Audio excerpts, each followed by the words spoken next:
Peace and blessings, family. Peace and blessings, brothers and sisters. Before we get started, let us make sure that the audio and video are working properly. Okay, just let me know in the chat if everything is working good. If there's any issues, let me know what those are. We'll get that fixed before we get started, but everything should be working well.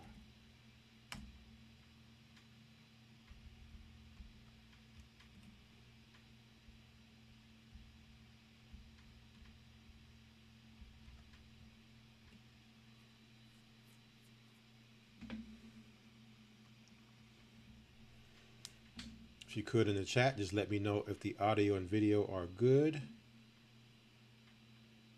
so we can confirm before we get started.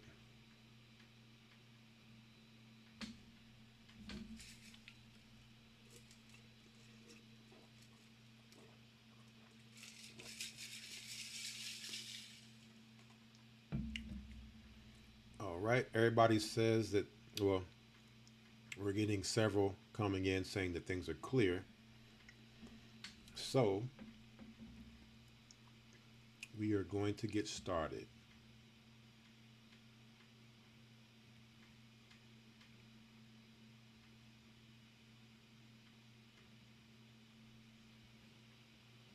How do we know this is Babylon?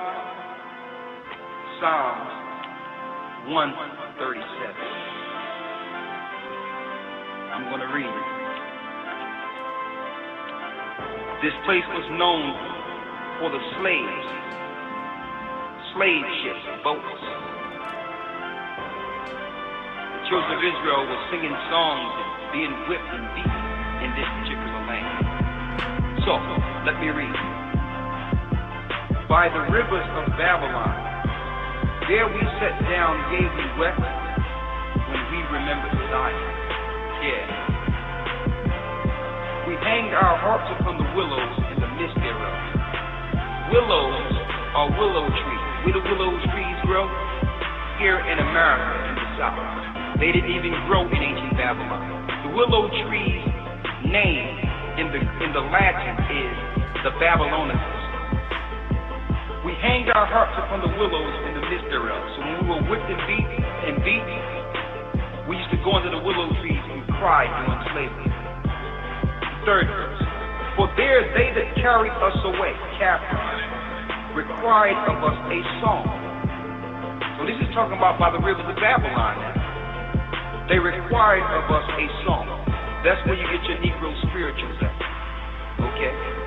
When the captives were enslaved during the time of slavery, they wasn't singing about Africa. The slaves were singing about Zion. Over the river Jordan, let my people go. These people knew that they were the children of Israel. For there they that carried us away captive required of us a song, and they that wasted us required of us mirth, saying, sing us one of those songs of Zion. That's Negro spirituals. 4. How shall we sing the Lord's song in a strange land? What strange land? By the rivers of Babylon. Yeah, they named it America, but the Most High called this land an extension of Babylon. How shall we sing the Lord's song in a strange land? It reads in the 4th verse. If I forget thee, O Jerusalem, let my right hand forget her cunning. If I do not remember thee, let my tongue cleave to the roof of my mouth. If I prefer not Jerusalem above my chief joy. So David said, listen, he would rather not even know anything to forget the ease of Israel. He told the Most High, please never let me forget that we're Israel, that I'm from Zion. And our people don't even care. The 7th verse. Remember, O Lord, the children of Edom in the day of Jerusalem, who said, raise it, even to the foundation thereof. Edom is a pure blood Caucasian who was behind bringing us here to Babylon to serve. You will never find the word America in the Bible, but you know America is written because it's the most evil and wicked empire in all existence. So you mean to tell me the Most High wrote about Egypt, Babylon, Sodom and Gomorrah, and all the evils places in the earth, but forgot America? America is Babylon the Great. Therefore shall her plagues come in one day, death and mourning and famine, and she shall utterly be burned with fire. For strong is the Lord God who judgeth her. The Most High has put his spirit on these other countries to take her out through war. And all the other nations know it. The government know it. The bank systems, they realize that they know prophecy. So what they're doing, they're mobilizing to move their money into the other countries over in Europe and Africa and all these other places you see Barack Obama going. He's been to Ghana twice already, knowing that this place is about to go. The 9th verse. And the kings of the earth who have committed fornication and lived deliciously with her shall bewail her and lament her when they shall see the smoke of her burning. So while they're teaching you prosperity, that everything is going to be all right, that you're going to be floated up into a cloud, which is nowhere in the scriptures before Christ come back. While they're teaching you all this madness in these philosophical schools they call churches, the Most High's prophecies are coming to pass. They're coming to pass before our eyes. You can see it, and you know it's going to happen.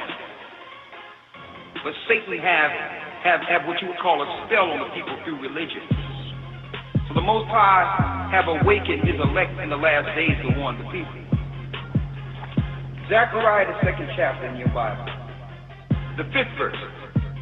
For I saith the Lord, will be unto her a wall of fire round about, and will be the glory in the midst of her.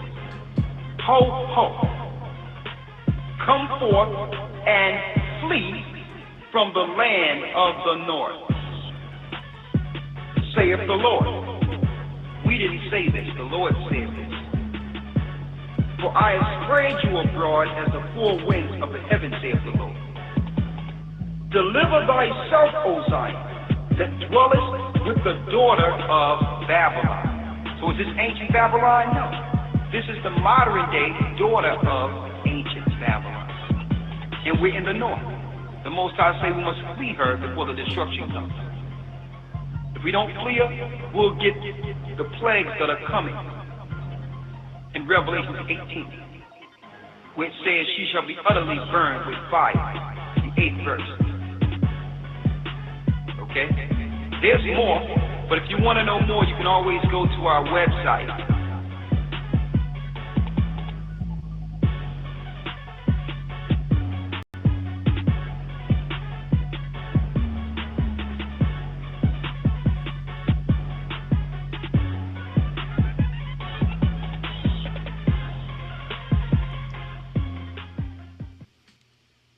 Shabbat Shalom, Barakathon, Watha. Peaceful Sabbath. Bless you all, and thank you for tuning in to another live stream of Friday Night Sabbath, coming out of Babylon here for the Gathering of Christ Church, where we connect the dots of our reality and current events with the Word of God and Bible prophecy. I'm your host, Brother and Elder Ramar Karab. It is 7:21 p.m. Central Standard Time, March 6th, 2026. And I pray you brothers and sisters out there are doing well today, this evening, whatever time, whatever place. Even those that may come across this live stream later and watch it recorded, I pray you all are doing well, that you've had a blessed week and are sustaining and enduring the very challenging times that we are in as things continue to escalate and turn up.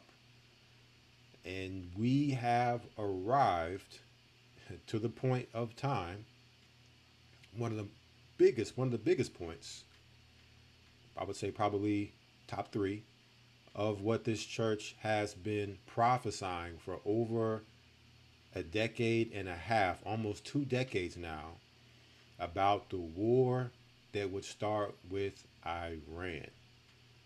All right. And as things are manifesting globally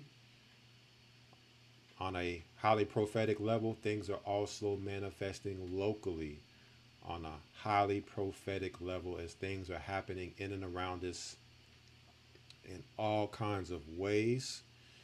So it's a blessing to be here as we come upon the weekly Sabbath. We don't want to take that for granted. We always want to be forever thankful, forever humble, forever grateful to the Most High for what He's given to us in the midst of all the chaos, in the midst of the storm, to be here, right? As well as being here for another live stream. Man, so much to say, so much time spent, still not enough time to do all the things that you would want to do. But to be here is a miracle in itself. I'll just say that, because Satan is so busy right now. But you know who's busier? The Holy Spirit. So while Satan is trying to be busy, keep us busy from the goals that's in front of us with all the distractions, all the shenanigans that's going on, the Holy Spirit has given us opportunity to be here, to focus, to be diligent, right, from the distractions. And so many different things, almost, not even being here before you, brothers and sisters. And it's just, the more and more I look at things, the more and more I look at how much we've got to tighten up, right? We got to really do some serious tightening up if we want to make it through what's about to happen in this earth and what's happening right now. We're just in the beginning. We're just scratching the surface. We got to really tighten up, family, on our due diligence and getting our houses in order. There's a lot of slipping going on out here. But the fact that we're here and He's given us grace, mercy, for an opportunity to make it right, to present ourselves on this Sabbath, as well as for this live stream, we got to give all thanks to the Godhead, the Elohim. Some people may know Him as the Elohim, the Heavenly Father, the Son, the Holy Spirit.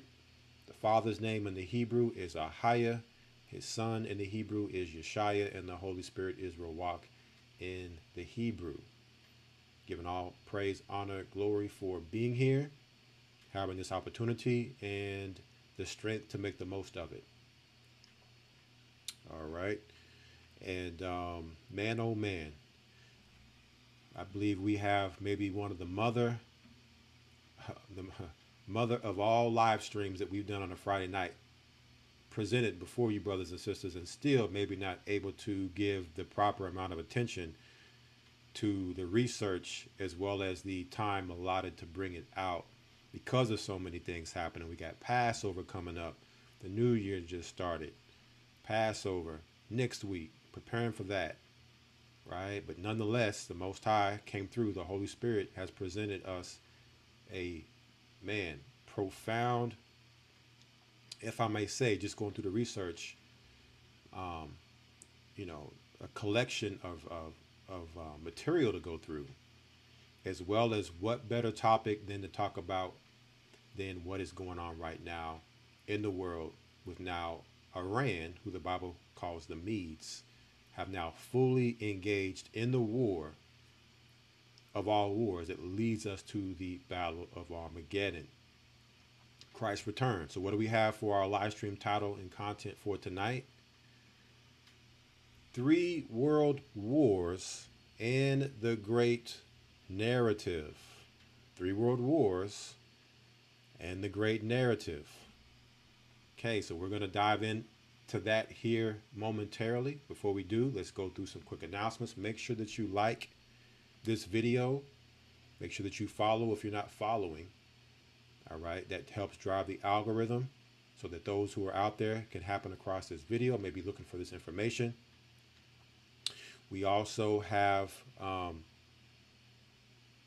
you can also share through social media, text messaging, email, word of mouth. However, make sure that you let everybody know we are streaming live tonight where they can find us on Rumble, GOCC Southwest on Rumble. Okay. If you're having any issues with streaming, because you can stream through any web browser, try the Brave browser.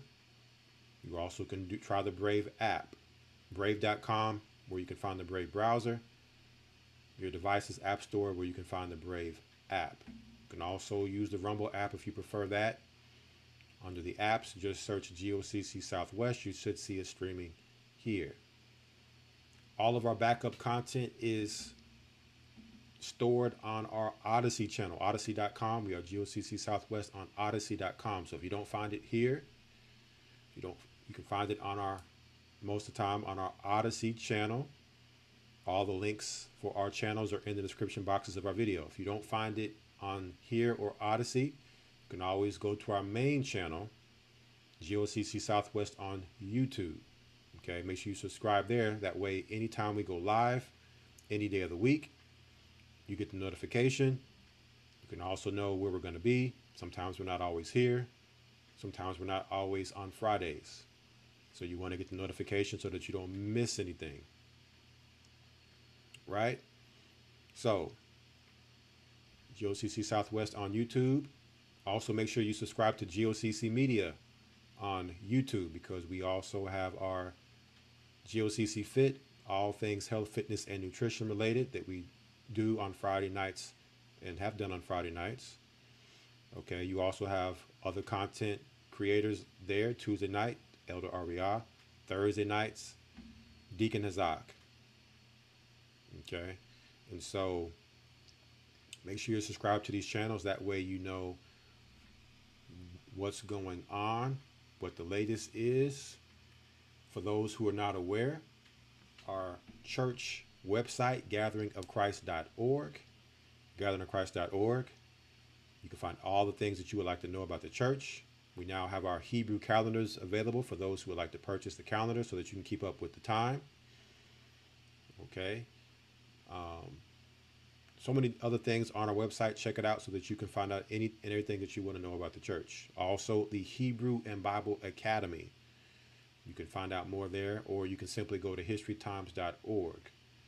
historytimes.org to find out more and enroll.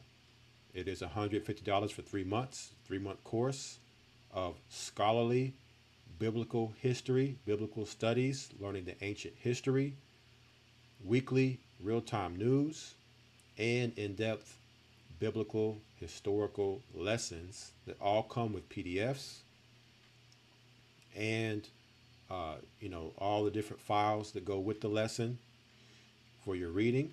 If you're not able to watch the lesson on Sundays when it goes live, the links come later that Sunday that you can watch them on demand at your own time. Okay. And so that pretty much concludes the church announcements. One last announcement I want to make.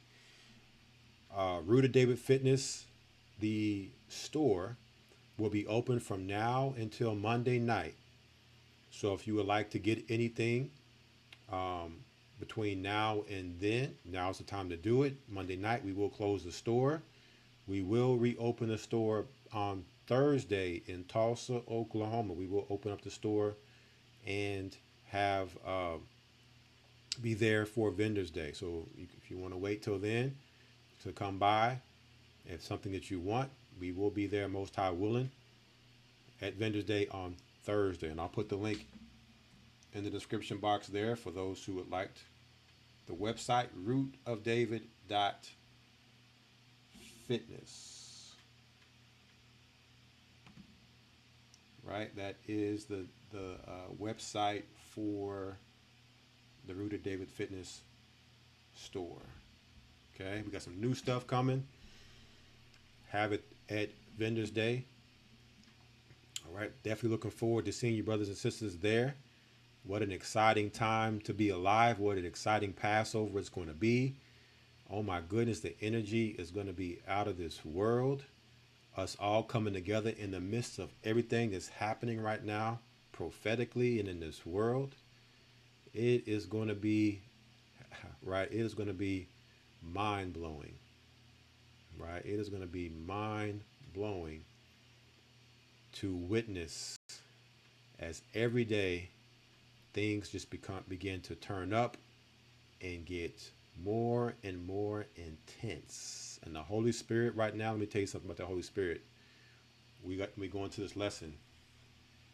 Boy, Can't even put any words on the Holy Spirit. But let me get the title once again, so we can talk about what the Holy Spirit's doing. Right? We're going to get the title, and we're going to let everyone know what time it is. Let's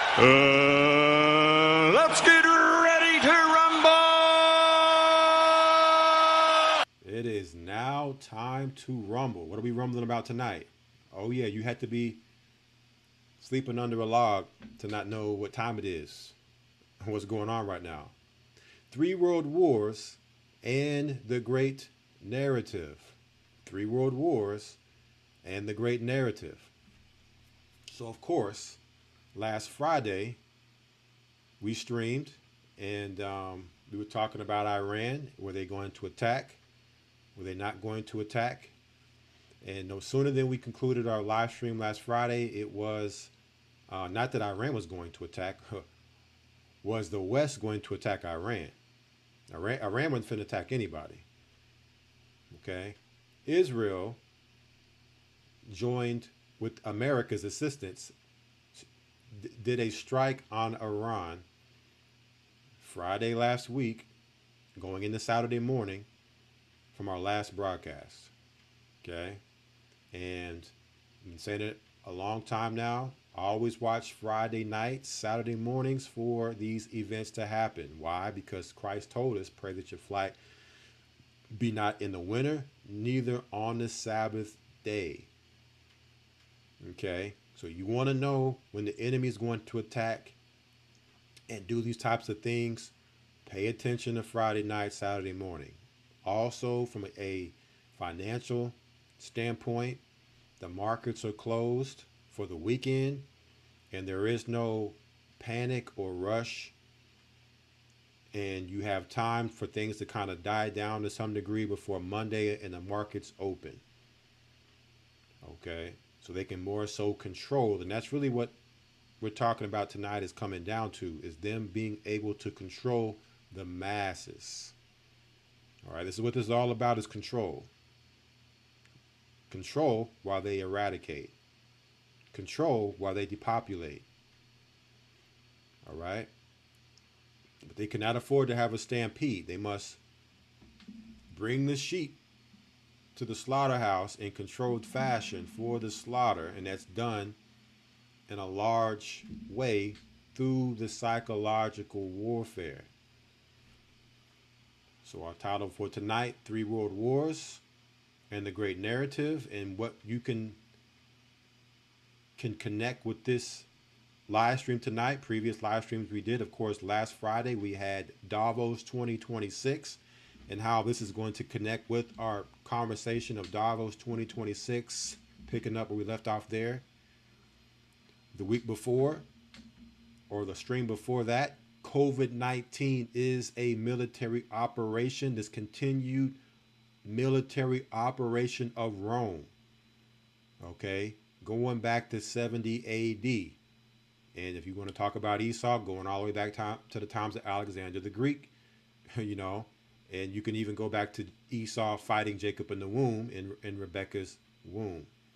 But primarily focusing in on 70 AD up until now, we have been under a Roman military operation and occupation. COVID-19, the latest, greatest, raising the bar of their military operation, what we're under right now.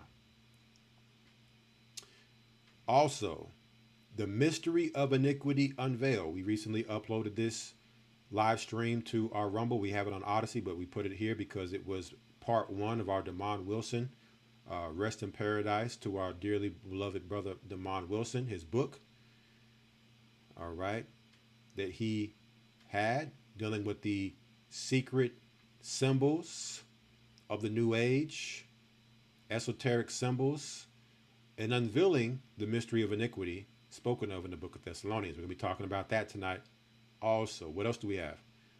The Wizards of Oz and the Cult of Baal, for those that remember previous live stream there. And last but not least, the 2024 presidential selection, Trump represents 911. Just some of the many past live streams that connect with what we discussed, what we'll be discussing tonight with 3 world wars and the great narrative. So let's first deal with Iran being attacked by Israel and America. Let's first start there. All right. And when we talk about 3 world wars and the great narrative, what we have to understand, family, is that we're living in a time, right? We're living in a time of the greatest deception the world has ever seen.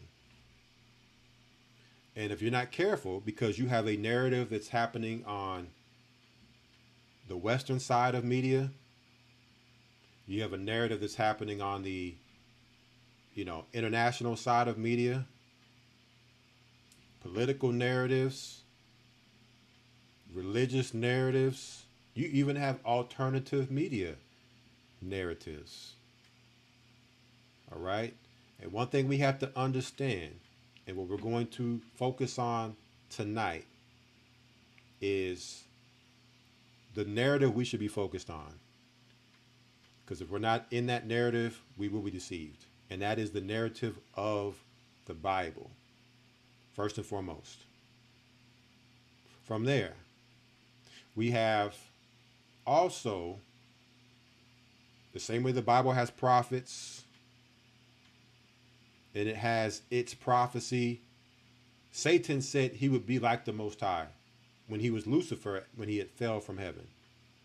So Lucifer has his prophets and prophecy also. When you look in the book of Kings, it talks about the prophets of the Lord under Elijah, and you also had the prophets of Baal, okay, who was under Jezebel. All right. So Satan has his, what you would call, white papers, that he would have his prophets, his disciples, who would write writings linking into demons, and they would pass this knowledge down from one generation to the next esoterically. And it just so happens to be that we're living in a time that the book of Daniel tells us that knowledge shall be greatly increased, many shall run to and fro, and we would get access to knowledge. So now we're getting access to these papers of the esoteric, of the occult, to where now we can uncover their plans and then see how it lines up with the Bible. The Bible gives us the overview structure, and then their papers show us the political, the geopolitical, and agendas and the operations and the projects and the plans that they would put forth, that they would follow to try to reach their goals, because Satan has to deceive his followers and believe that they receive eternal life after this under him. Or else what would they be doing this for? So that way, understanding both sides, starting with the Bible, we can then decipher our reality to understand what's really going on, not to get caught up in the great narrative. Okay? Not to get deceived into the great narrative that they put before us. Now, there is truth that you can decipher from these narratives that are out here, but it's like you're shifting for gold, right, on a riverbank, and getting gold dust from your, mining for gold. And so you want to be able to differentiate, to grab those dust, right, of gold from your reality in the narratives that are out there. But you cannot do that without the knowledge of the Bible.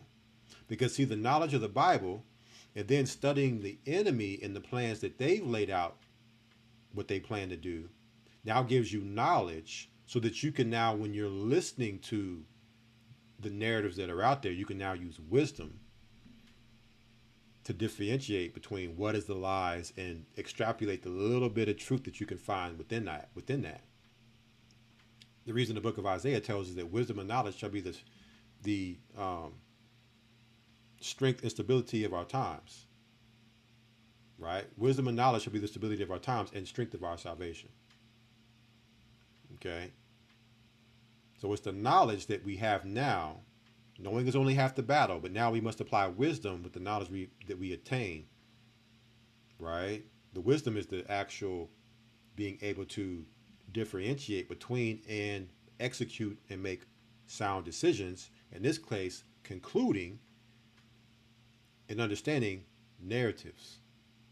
Okay, so understand that when we go through this. And what I also want to say is that, you know, the title and the direction and foresight for tonight's live stream was really pretty much concluded at the beginning of this week. Then on Wednesday, Elder Ricard comes on, and I actually want to get the name of the broadcast for Wednesday's live stream. I think it was Edom bombs Iran, a war against the world, where he too was also going into this same understanding about not getting caught up in the deception, okay, and that not being engaged on any side of the narrative. Because if you fall for any of the narrative, you fall for it all. Then today, Elder Lawyer came on and did a live stream, War Through Deceit. So we have the elders who have came on, and this goes to show you how the Holy Spirit is working with this church. We're all thinking along the same lines. We may not necessarily be it's the exact same content, but the same mind of this war through deception. What we're being told is not what it really is. And when I say that, I'm talking about the narrative. Not that there's not war happening, right? The narrative behind why it's happening. This is where the control comes in. They control you through the narrative. Going back to the Wizard of Oz. Okay, the Wizard of Oz is able to control you through the perception of reality, which is not really reality. So we're going to shatter that matrix tonight, Most High willing, through the Holy Spirit. Bring forth the Bible so you can see it written and laid out biblically, as well as the other side, the dark forces and what they wrote, so that you can understand what's really happening here, what's really going on, aside from what they're telling you is what's going on. So with that being said, let us now go to our first video so we can kind of get just a sense of where we are right now. So what do we have? Good evening, I'm Tony DeCopo. What do we have here? Let me pull it up. Our first video. Iran fires back after U.S.-Israeli attacks, but no Americans injured so far. So we're going to start from when this first, you're going to begin where this first started last Friday, actually going into Saturday morning here in you know where we are. Saturday morning, early Saturday morning hours, where this started. Good evening, I'm Tony DeCopo. Thank you for joining us as we continue our coverage of the war that U.S. and Israel launched on Iran today. The daytime airstrikes killed Iran's supreme leader, according to President Trump. That is the big news of the day, and they may have decimated much of the country's remaining leadership. Iran did fire back, but so far there are no reports of American casualties. Many around the world are voicing support for the action we've been covering today, others condemning it and warning that the war could widen.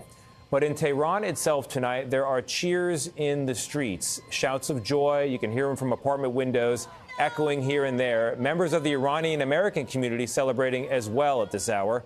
And on social media, President Trump said Many members of Iran's Revolutionary Guard are seeking immunity, something he dangled earlier today. In announcing the strike this morning, he warned the Guard to lay down their arms and accept an offer of amnesty or expect certain death. We're going to be going through all this and carefully with you tonight, but let's start by checking in with CBS's Charlie Daggett from Israel. He's in Tel Aviv, which is fending off a rather continuous bombardment tonight. Charlie, bring us up to date. What are you hearing? Yeah, good evening, Tony. You know, you and I have been discussing this for days and weeks of this huge military buildup of forces across the region here. And then this joint operation with Israeli forces began this morning. The stated goals, because we heard it here, gets to Iran from restarting their nuclear weapons program, destroying missile capabilities, and forcing regime change. So fighter jets, cruise missiles, drones were used to attack targets across Iran, prioritizing air defenses, missile launch sites, regime buildings, including the compound of Iran's supreme leader, Ayatollah Ali Khamenei, in central Tehran. So the Israeli military was firing in all directions around that compound and resulted in the killing of Ayatollah, along with several other top Iranian officials. Now, in announcing his death, President Trump called Khamenei one of the most evil people in history, and he called on the Iranian people to actually rise up and take back their country. And videos from inside Iran showed people celebrating the news of his death.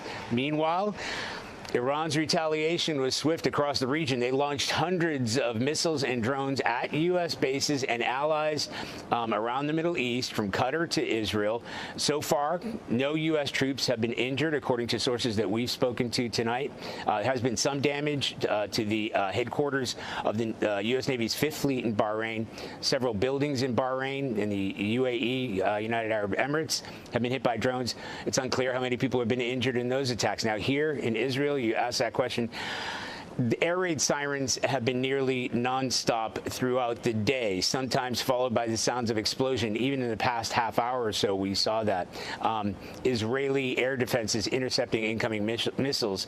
Earlier, one of those missiles got through about a mile away from where we're standing, and that, we understand, killed at least one person and injured another 20 more. Tony? Charlie Daggett for us on a very long day in the Middle East. Charlie, thank you. So, getting some insight here to what is going on with this war from the beginning of it. And so someone say, how did this happen?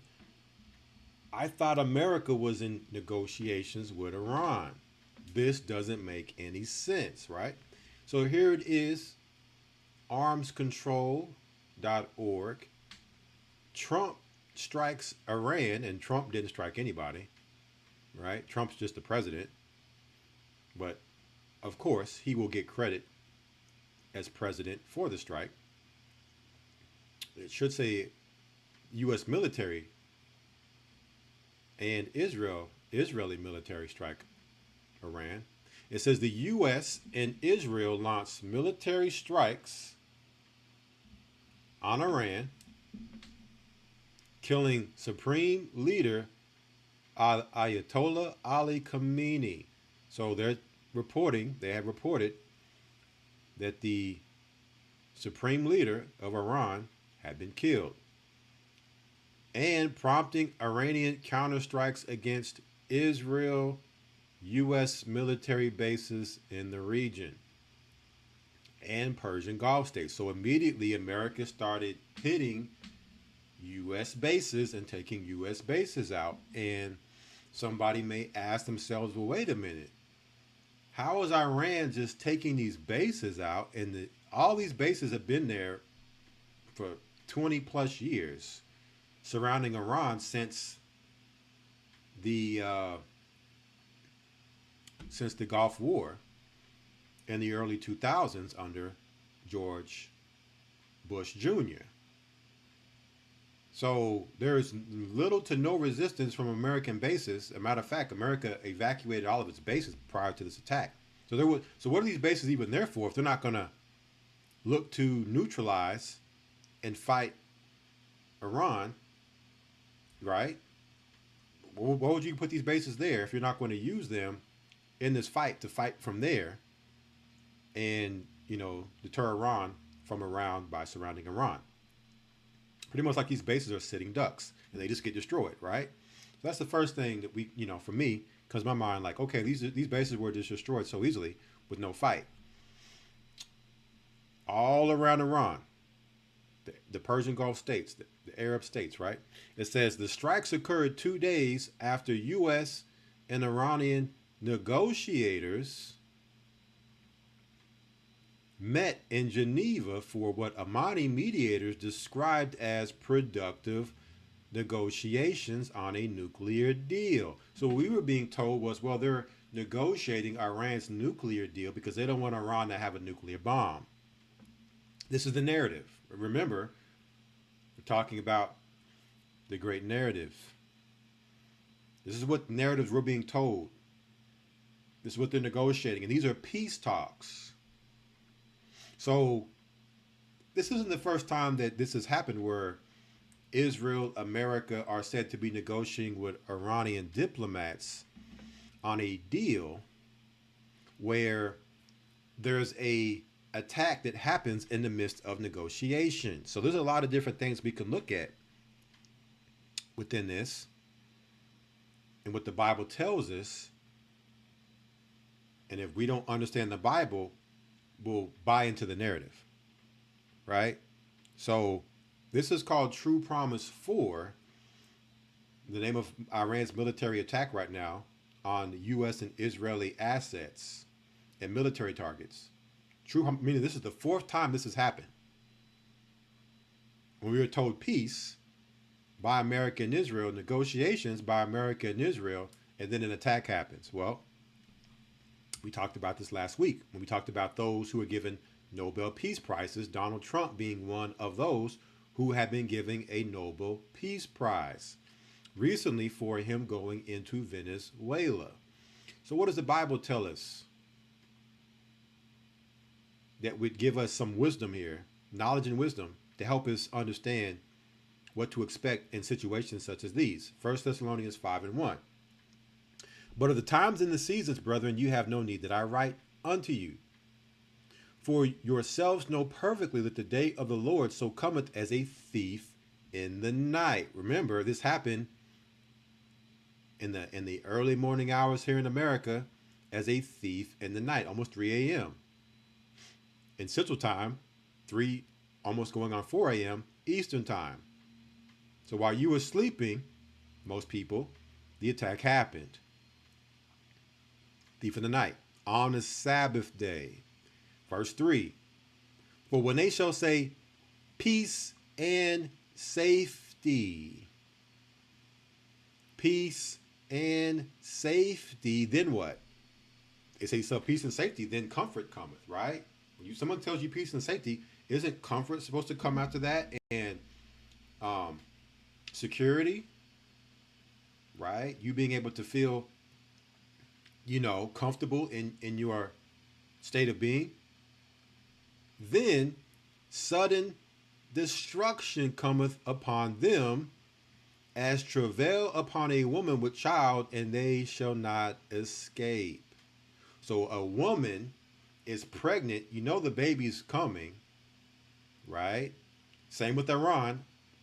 The U.S. had surrounded Iran with all types of military aircraft, sea vessels, aircraft carriers, all around the Middle East for several weeks, sitting there. So just like a woman has a baby and the baby's coming, you knew it was coming. And as they're having the negotiations, the so-called negotiations, America's continuing to send more and more assets, military assets, around Iran while you're negotiating. Say, yeah, we're trying to reach a deal, but let's continue to keep sending military around them to surround them. Right? Imagine someone having a deal with you while they're talking to you, they have people surrounding you with weapons. And you're trying to negotiate a deal for peace. That don't sound like peace to me. That sounds like someone who's trying to position themselves to take me out. So the baby's coming, but then when a woman water break, you don't know when that's going to happen. You can try to predict it and guess, but you really can't always get it right. But when it comes out of nowhere, right? That's why the Bible is describing it the way that it's coming. As travail upon a woman with child, and they shall not escape. So this is what we always have to remember. Donald Trump declares a board of peace at Davos. He's given the Nobel Peace Prize. They're telling us, oh, we got these negotiations going and things are going well. But they're surrounding you with more and more military by the moment. What does the Bible say about that? Let's go to the book of Psalms chapter 55. The book of Psalms chapter 55.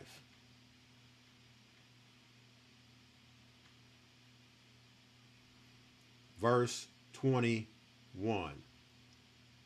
The words of his mouth were smoother than butter. Smoother than butter, right? Peace and safety. What comes after the peace and safety?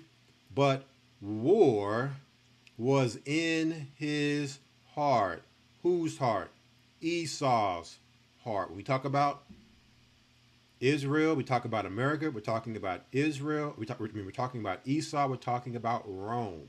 And we know that Esau was gifted with the sword. That was his gift.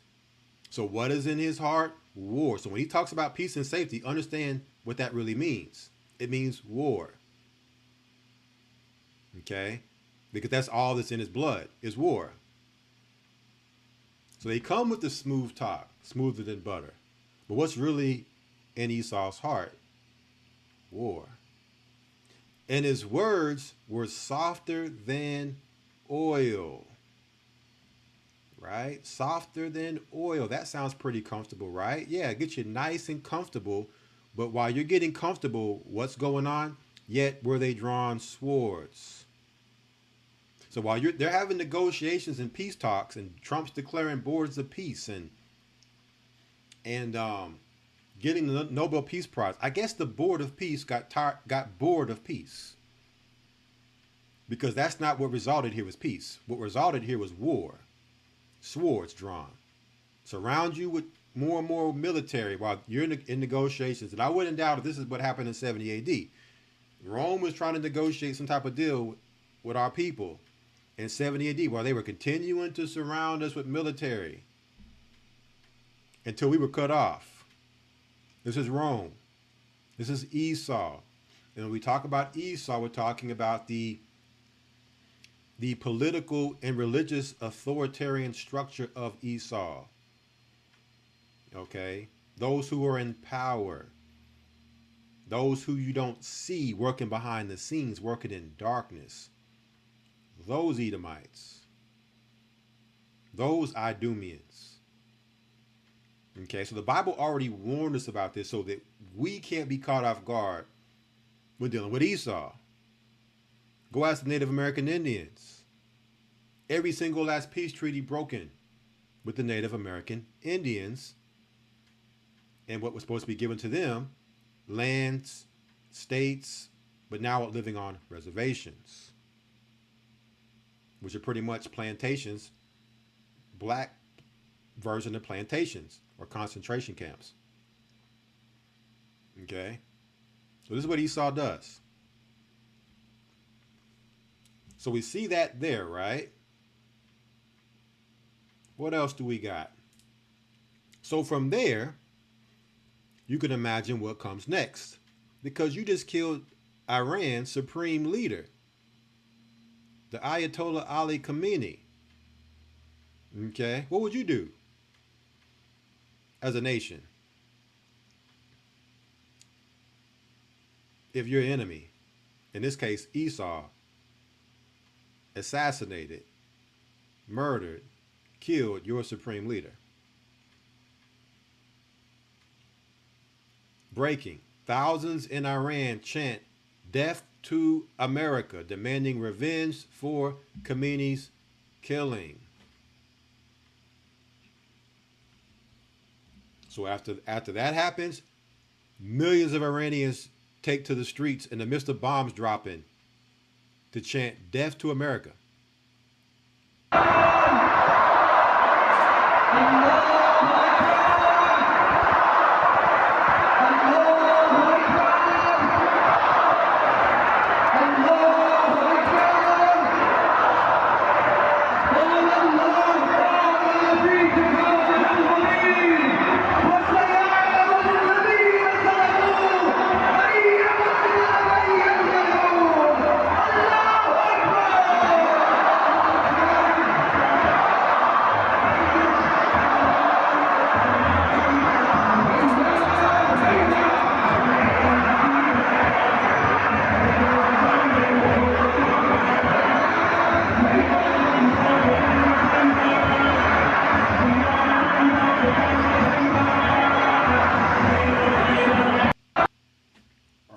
we're getting, so far, we're already getting some scriptures to show us biblically what the biblical narrative is versus what the narratives are trying to teach us, tell us in our reality. We're going to get some more scriptures here in a moment dealing with what this means or what the Bible says about this when it comes to Iran.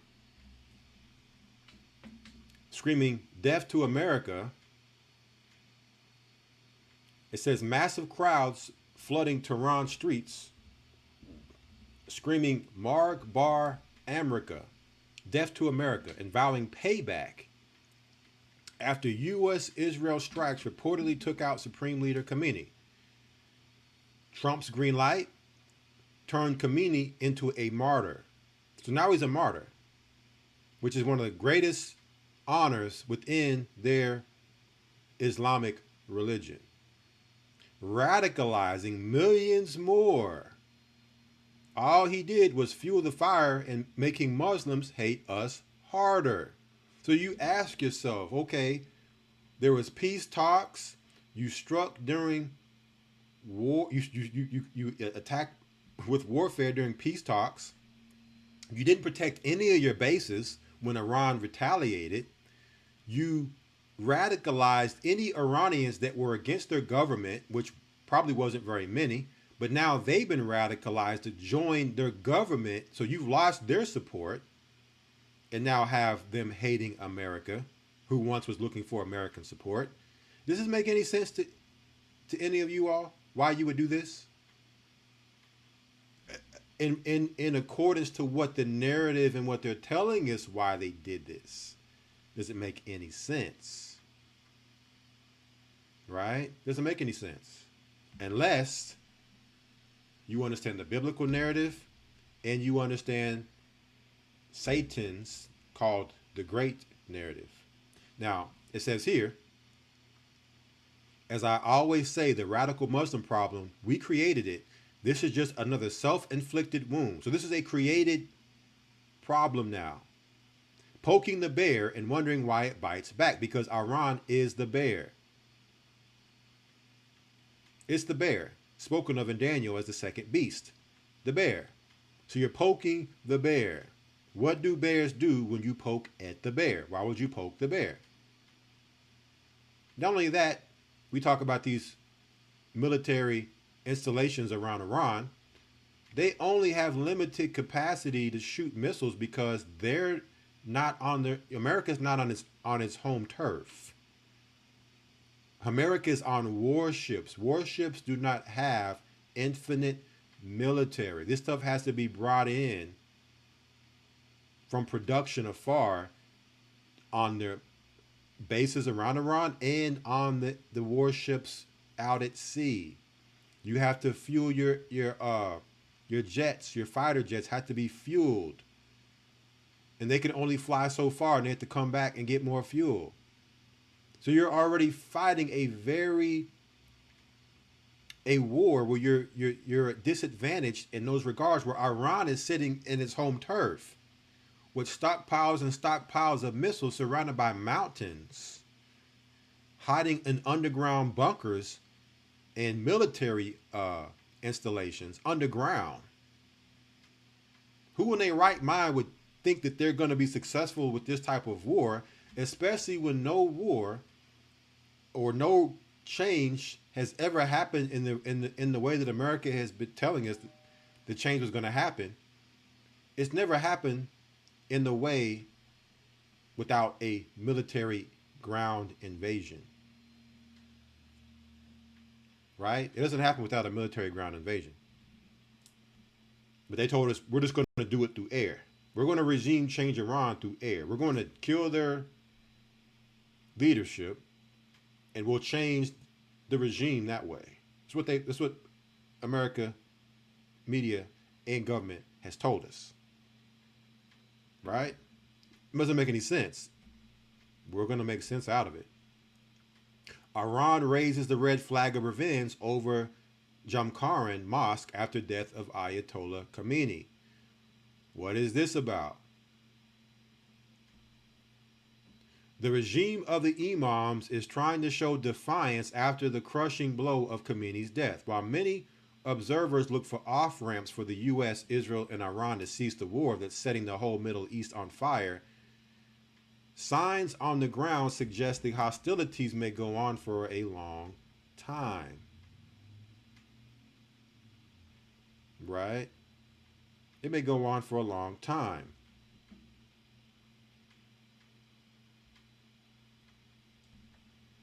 Following the death of its supreme spiritual leader, Ayatollah Ali Khamenei, Iranians have raised the red flag of revenge above the Jamkaran Mosque located in the city of Qom.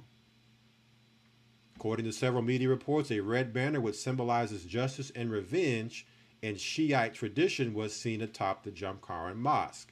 Khamenei, the leader of Islamic Revolution in Iran, was killed in the U.S.-Israeli strikes on Saturday.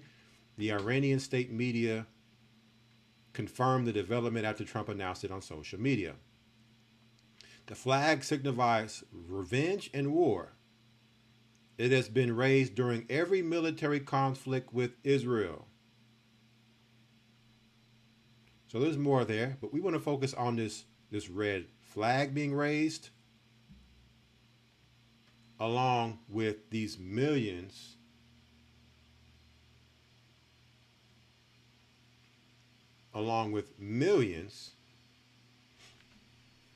in the streets chanting death to America now. What does the Bible tell us about this? Let's go to the book of Isaiah chapter 13.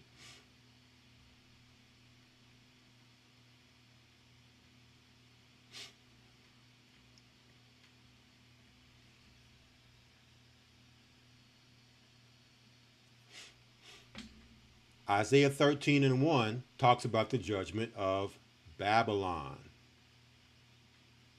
It says, verse 1, the burden of Babylon, which Isaiah the son of Amoz did see. Now, so for those of you who are part of our church, understand that America is Babylon. Okay? For those that don't know, America's Babylon. What is America's burden? It's talking about the burden of Babylon. Let's see. If we drop down to verse 17, it tells us, in this burden, the Most High says, behold, I will stir up the Medes against them. Against who? Babylon. I will stir up.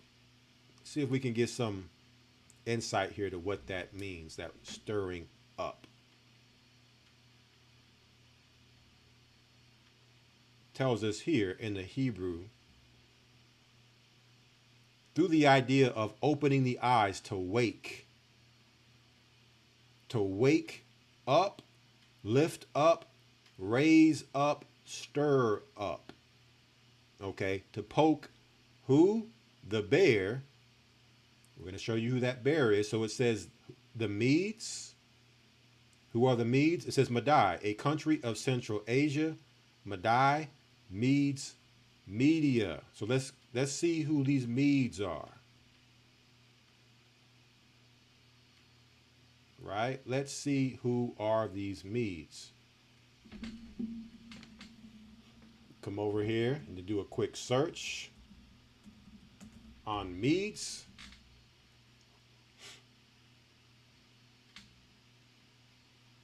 It says the Medes were an Iron Age Iranian people. There it is. Persia.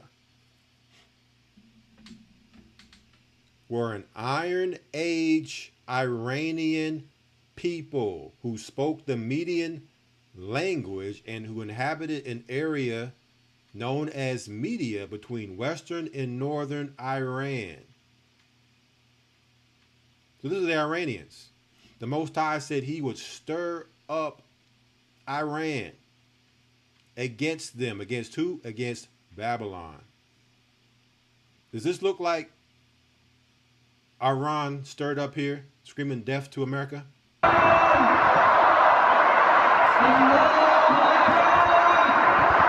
Mind you, bombs are dropping all around here while they're out here chanting death to America, meaning they have no fear of death, right? In their religion, they die, they go to paradise. You cannot fight a people that think like that, who have no fear of death, right? Through their religion, who know that when they die, that's the greatest honor in their religion, to die as a martyr, who believe in their hearts that their religion has prophesied that they will be the one to bring judgment to America. It's in their religion. This is what they believe. It's in the Bible. So the Most High put it in their religion so that it would be ingrained in them. So when the time came for it to happen, they would be all out for it.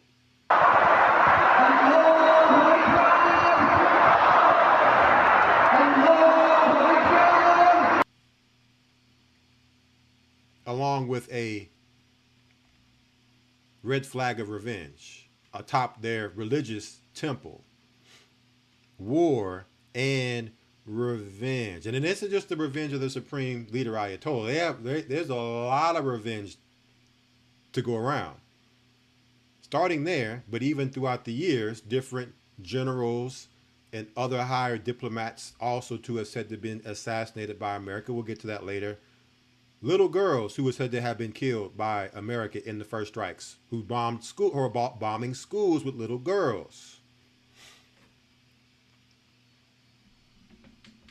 Right? What else do we have? Let's go here. Our next video.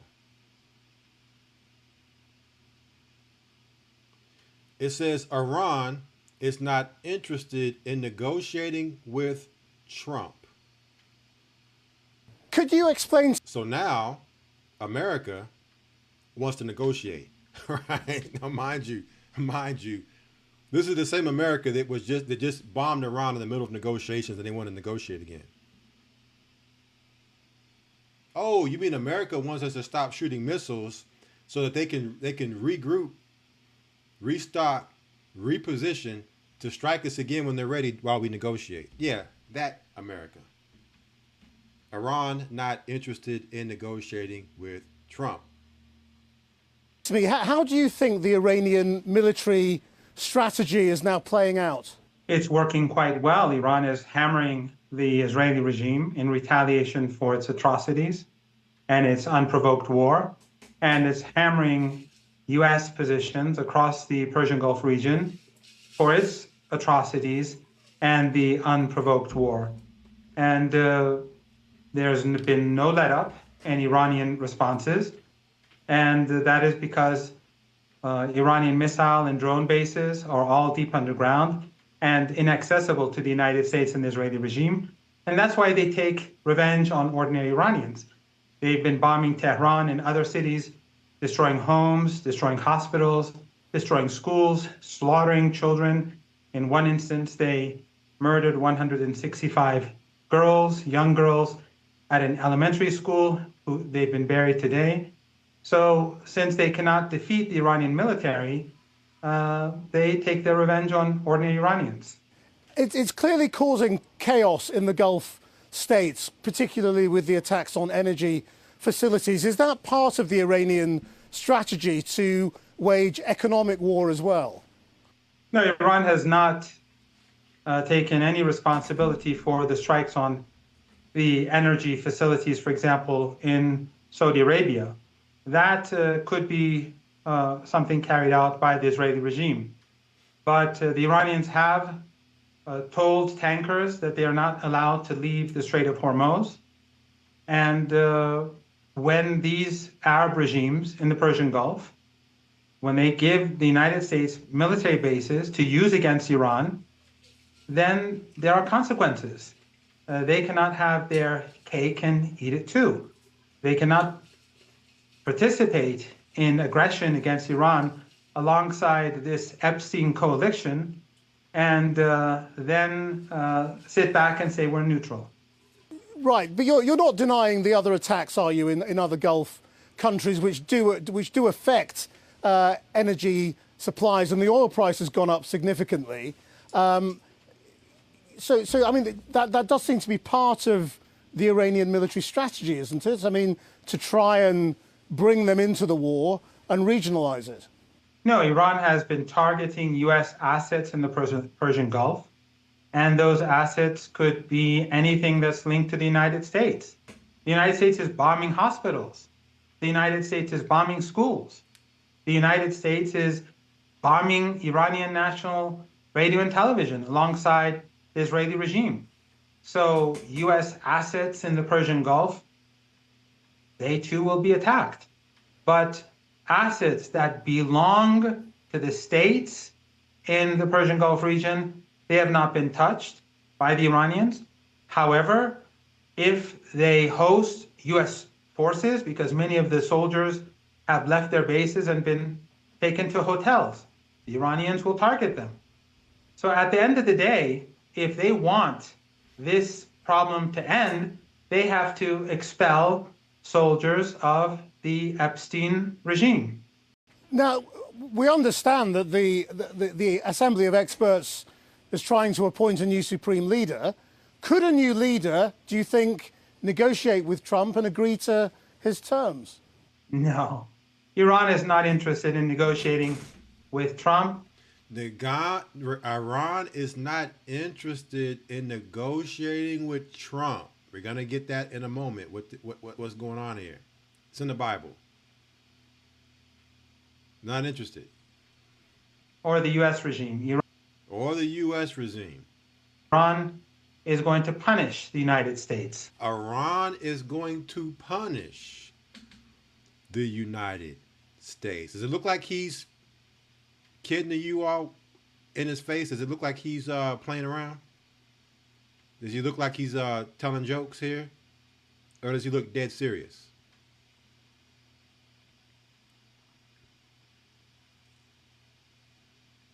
This is what happens when you poke the bear. Isaiah 13:17, behold, I will stir up the Medes against them, against Babylon, against America, which shall not regard silver, and as far as gold, they shall not delight in it. So the Medes are stirred up, and there's no amount of money, there's no amount of anything you're going to be able to do to negotiate. This is just talking right now. Okay, break out the silver, break out the gold, because right now they have financial sanctions on Iran. Iran is not finna stop doing what it's doing, and they're just getting started. Meaning, once the genie's out the bottle, there's no putting the genie back in that bottle. Right? The gin is out.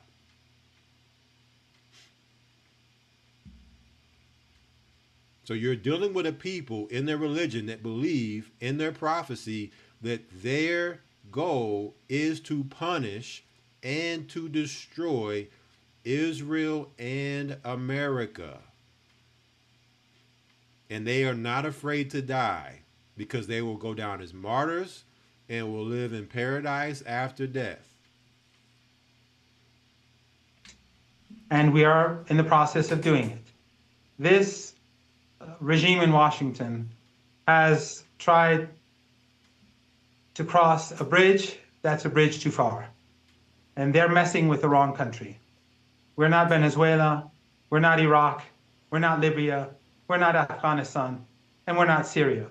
This is the Islamic Republic of Iran, and we will make sure that the United States regrets the aggression against the Iranian people and the slaughter of children and the slaughter of innocent civilians and the murder of the leader. These are crimes against humanity, and the United States and its allies have imposed the law of the jungle upon the world, and they will come to regret it. America and its allies have imposed the law of the jungle against the world and Iran, and they will live to regret it. These are crimes against humanity.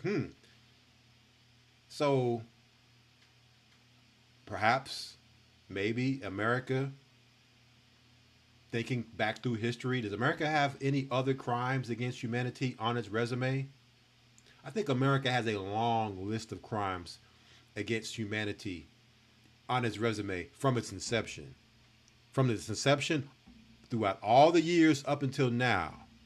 So America's resume of crimes against humanity grows larger. And now you've woken up, raised up, and stirred up the Medes and poked the bear. But Iran is not a military superpower either, and we're seeing the vast majority of drones and missiles being shot down by air defenses. I mean, you know, surely Iran cannot win a military war and therefore has to go for some other kind of strategy in coming to a settlement. Iran will defeat the United States. Time will tell. Iran will defeat the United States. Time will tell. Well, guess who's not in time? The Father of time, the Most High. The Most High is not in time. He's already seen it. Time is already told in his realm. And all we're doing is reading what's already happened in prophecy. It's already happened in the Most High's time. We're just living out the movie of the script of the book and seeing it happen in our time, real time. And our drones that are being fired are very old drones. Our missiles that are being fired are very old missiles. They're very inexpensive. And Americans are using up very expensive air defense systems. The Iranians know exactly what they're doing. We haven't even begun using our latest technology, and most of Iran's underground bases have not even been used yet. They have not even been opened up for operation. The Iranians have been planning for this day ever since the invasion of Iraq. They knew that at some point the Epstein regime will go after Iranians, and therefore they've been preparing themselves for many years. We are fighting for our homeland and our sovereignty and our independence, and our crime is that we oppose the genocide that the British regime and the American regime and Western regimes have been supporting. And we are on the right side of history, and the United States is the aggressor, and we will punish the aggressor and make it regret its crimes against humanity. We are on the right side of history.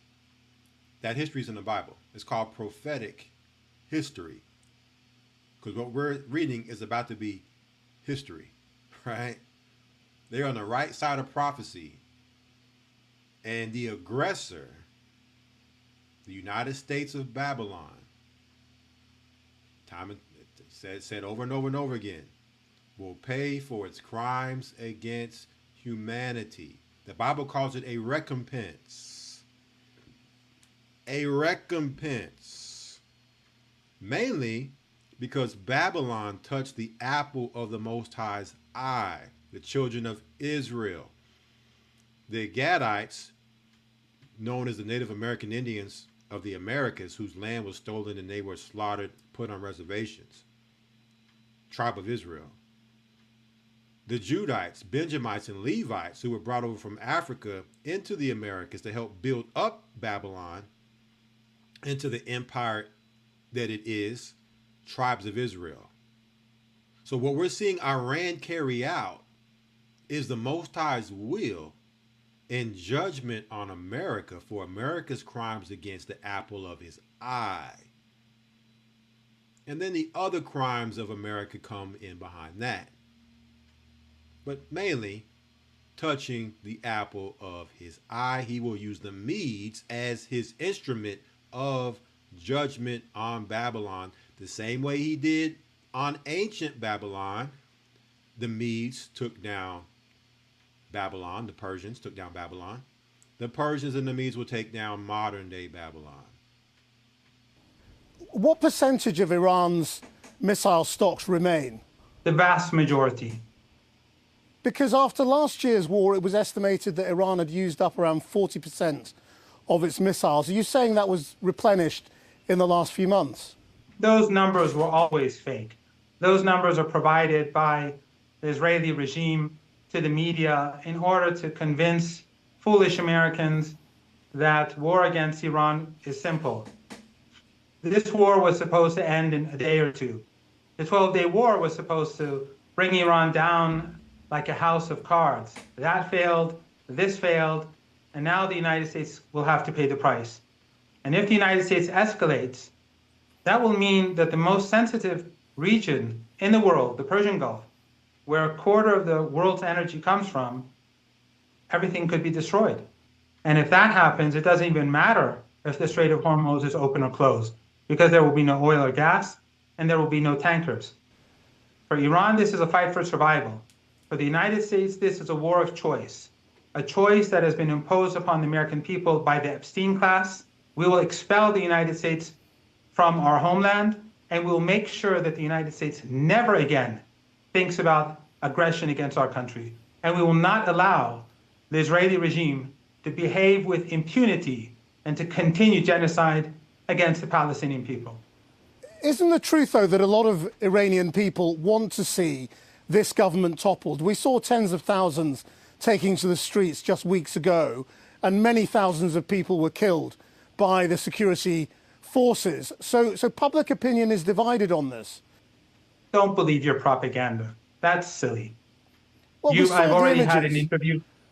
I've already spoken with your colleague. Though the people who were killed, 3,117 people were killed, hundreds were police officers and people who were patrolling the streets as volunteers, and hundreds of others were ordinary people that were murdered by these militants and these terrorists who were using weapons to kill. In your country, if they kill a single police officer, there'll be outrage. Here they killed hundreds, including the volunteers. So this was no peaceful protest. And you know quite well, because I know you follow these things. In Iran, on February the 12th, we had millions of people on the streets of Tehran and tens of millions across the country rallying against the rioters. And on February the 11th, on the 47th anniversary of the revolution, we had millions of people again on the streets of Tehran and tens of millions across the country. And as we're speaking, across the country, as we're speaking now, you have millions of people in the streets of Tehran under bombardment, and in other cities under bombardment, commemorating the martyr Ayatollah Khamenei. So you can pretend all you want that Iranians want their country to be bombed, but at the end of the day, your policymakers, by believing their own propaganda, are going to hit their head once again against a brick wall. But this time, the price will be very high, and I think it will bring about a change in global politics. I'm not denying that huge numbers of people have come out in support of the government, but from your own account of the way people have been killed and were fighting in the streets effectively, you know, the country is clearly divided to some degree, and there are many people who do not support the government. But I wonder, you know, often in wartime, public opinion changes, and the acts of an outside aggressor can change public opinion. And I just wonder whether you think that might happen in Iran. No, the strong majority of Iranians, even according to polls taken by the University of Maryland, for example, in the past, I don't know if they still carry out polls, but it shows that the strong majority of Iranians support the Constitution. And now that the United States is murdering Iranians, many of those youngsters who are on the streets, who believe the fake Western narratives about human rights and dignity and freedom, are watching children being slaughtered, and Western media is ignoring it, and Western governments are not even apologizing for it. And the British and the German regime, the German chancellor says there must be a regime change in Iran. The German chancellor must first apologize to the people of Iran for giving Saddam Hussein chemical weapons to use against us that killed so many thousands of people. The German regime has no credibility and is in no position to talk about Iran. And the divisions that exist right now in your country and the United States are far greater than the divisions that exist in Iran. The people of Iran are united, and we will see.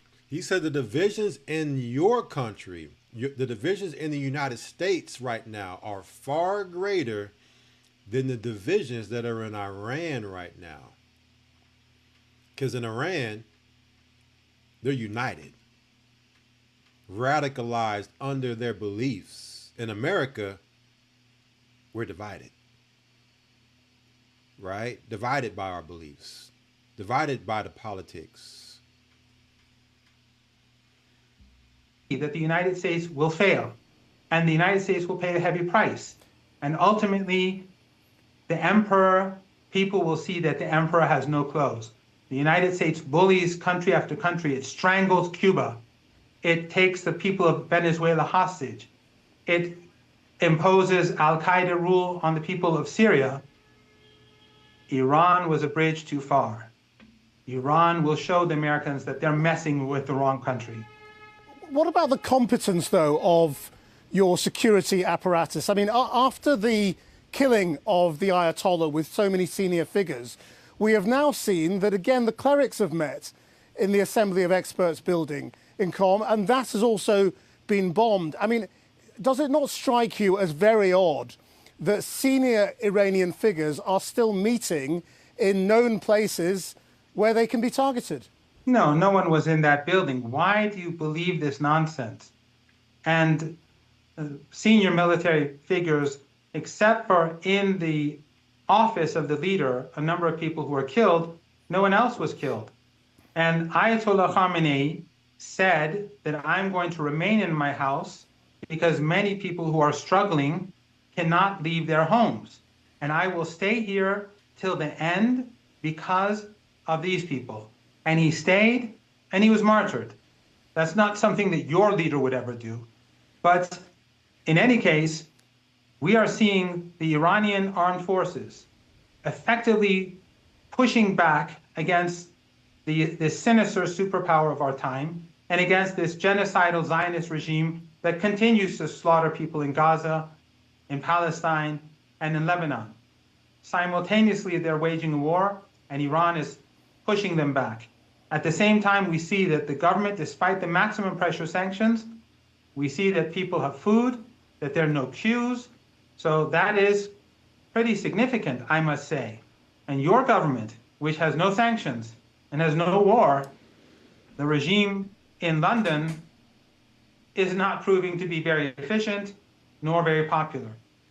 Just finally, I mean, the United States President and the Israeli Prime Minister killed the Iranian supreme leader. Will it now be the aim of the Iranian military and all its networks around the world to take their revenge on those individuals? What the United States did was a crime against humanity. What it is doing is a crime against humanity. We have no expectations from the West, nor the Western media. Western elites for us are a bunch of worthless barbarians. Iranians will protect themselves. I do not know what Iran will do or its allies will do across the world, but the entire world is sick and tired of the way in which the United States and its proxies in Europe behave. It's a rogue regime. As we speak, they are strangling the people of Cuba. They're preventing food from getting in. I don't see any outrage in the Western media. Why? They are strangling the people of Cuba. Cubans are Israelites from the tribe of Manasseh, the apple of the Most High's eye. They're strangling the people of Venezuela, who are Asher, from the tribes of Israel, the apple of the Most High's eye. So Iran has always, even going back to the times of Purim, fought for the oppressed during Esther's marriage with the Persian king. So it only makes sense the Most High would use Iran, the Persians, to fight for Israel's cause, for the Most High's cause, because there's a history there between us and them. Go back to 1979, whenever there was hostages in Iran, Iran released the blacks that were there in Iran and the women, but didn't release anyone else. Why did they release the blacks? Because the supreme leader at the time said the blacks are oppressed. America has oppressed them, and we will not oppress the oppressed. We will fight for the oppressed. So the Most High said he's going to use them to bring judgment on Babylon to break the captivity of Jerusalem, of the real children of Israel. Why? Because the Western media is just as worthless as Western elites. We'll leave it there. Mohammed Marandi, thank you very much indeed. Thank you. So that was Professor Mohammed Marandi. For those that want to look at his videos, of course, this interview came across my social media recently. I had not seen this, but I do watch most of the videos I watch on Iran is usually with him. He's a professor of Tehran University. He was born in America, and he's in Iran right now. All right, just so you know, everything is fine in Iran. Not that they aren't getting hit, but the fact that he's able to do this interview with the missiles dropping lets you know that, listen, you're not going to bring them down. You may do some damage, but when it's all said and done, they'll be still standing as a nation. What else do we have? Right? And this is all within prophecy. Right? Isaiah 13, keep that. We're going to come back to Isaiah 13 and continue to talk about this burden of Babylon. The judgment of Babylon. We're in the time of America's judgment. It's almost here. What else are we seeing happening in our news in regards to what we're seeing happening with this war? U.S. troops were told Iran war is for Armageddon, return of Jesus. Advocacy groups reports commanders giving similar message at more than 30 installations in every branch of military. So now all of a sudden, America wants to be Christian again. Again, we have another narrative being put out by the U.S.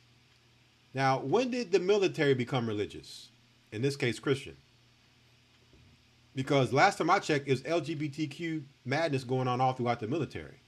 But now they want to talk about Jesus and his return. Now,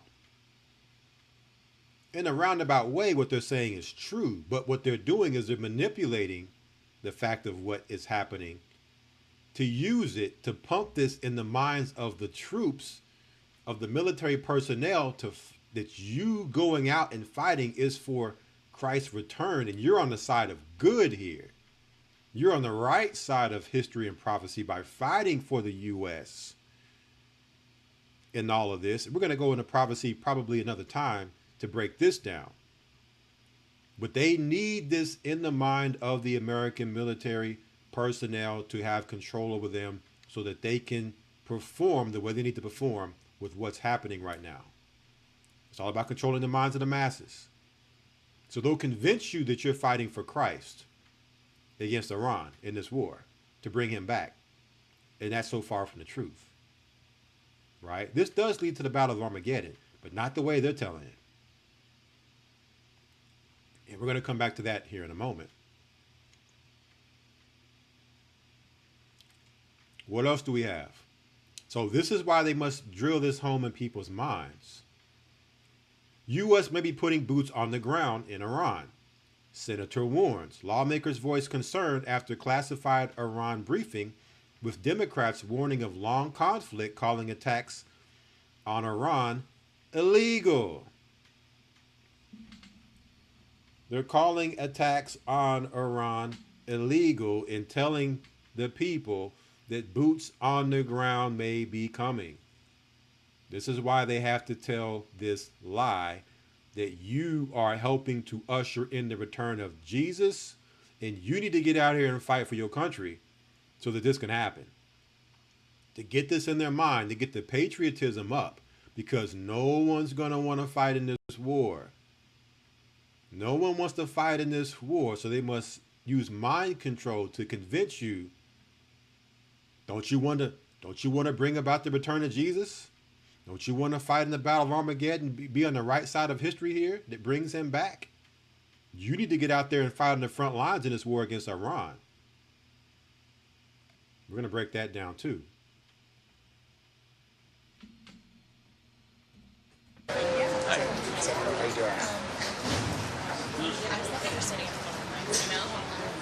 I just want to say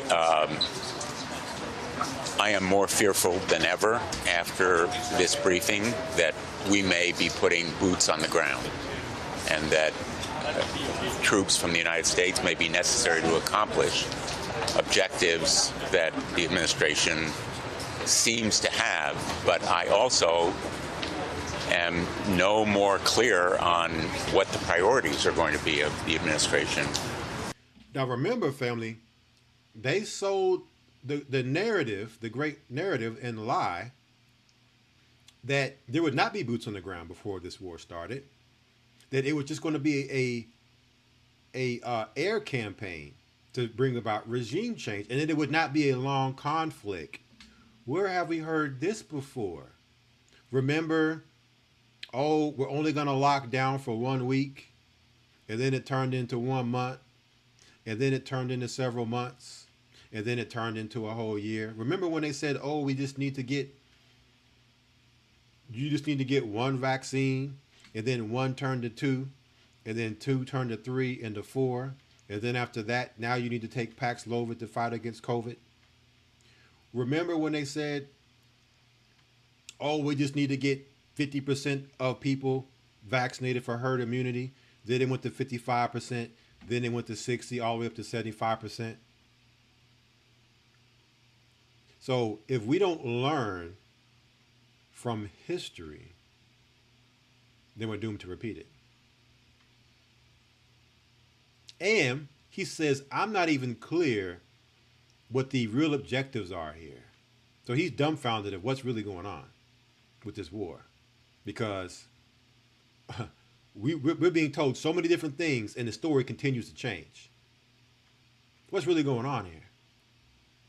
Going forward, whether it is destroying the nuclear capacity of Iran or simply the missiles or regime change or stopping terrorist activities. And I think the administration owes it to the American people to have briefings not just for members of Congress, but for the American public. Nothing here should have been classified. It should be available to the American people. Do they describe it? Marco Rubio said yesterday, and he's trying to clean it up, that it was Israel that was about to attack Iran, which prompted the United States to act to prevent any sort of reciprocation from Iran. Was that the way they described it in here? I will give you my impression, which is that there is still no evidence, none, of an imminent threat that would justify an attack on Iran. No imminent threat to the United States has been set forth to me, but more important to the American people.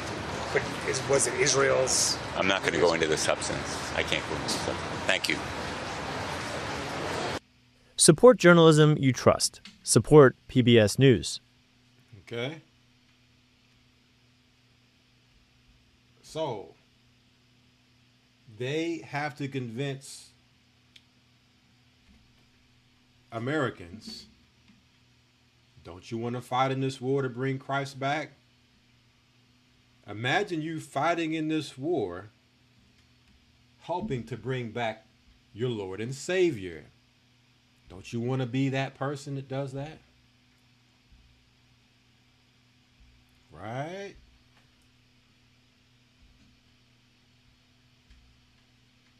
Because it's all about controlling the narrative, and by controlling the narrative, you control the minds of the masses. So now, what does all this mean? How did we get here?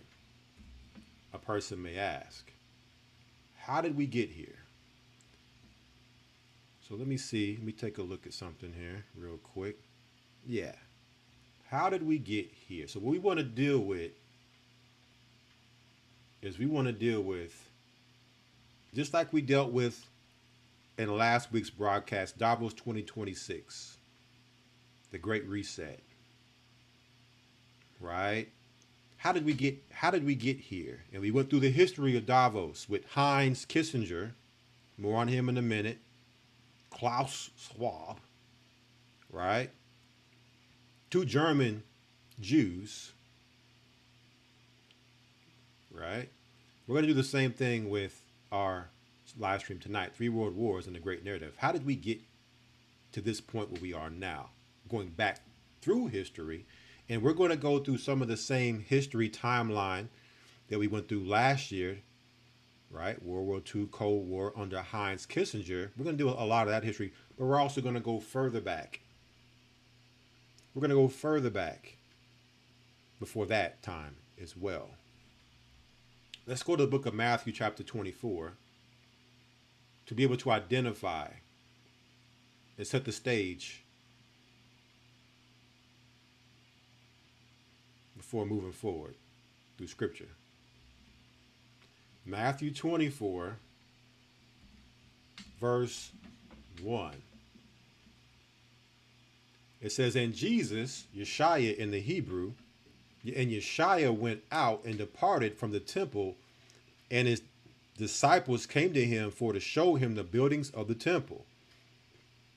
And Yeshua said unto them, see ye not all these things? Verily I say unto you, there shall not be left here one stone upon another that shall not be thrown down. So Christ was speaking prophetically the times of 70 AD when the Romans would come in and lay the temple to the ground through war.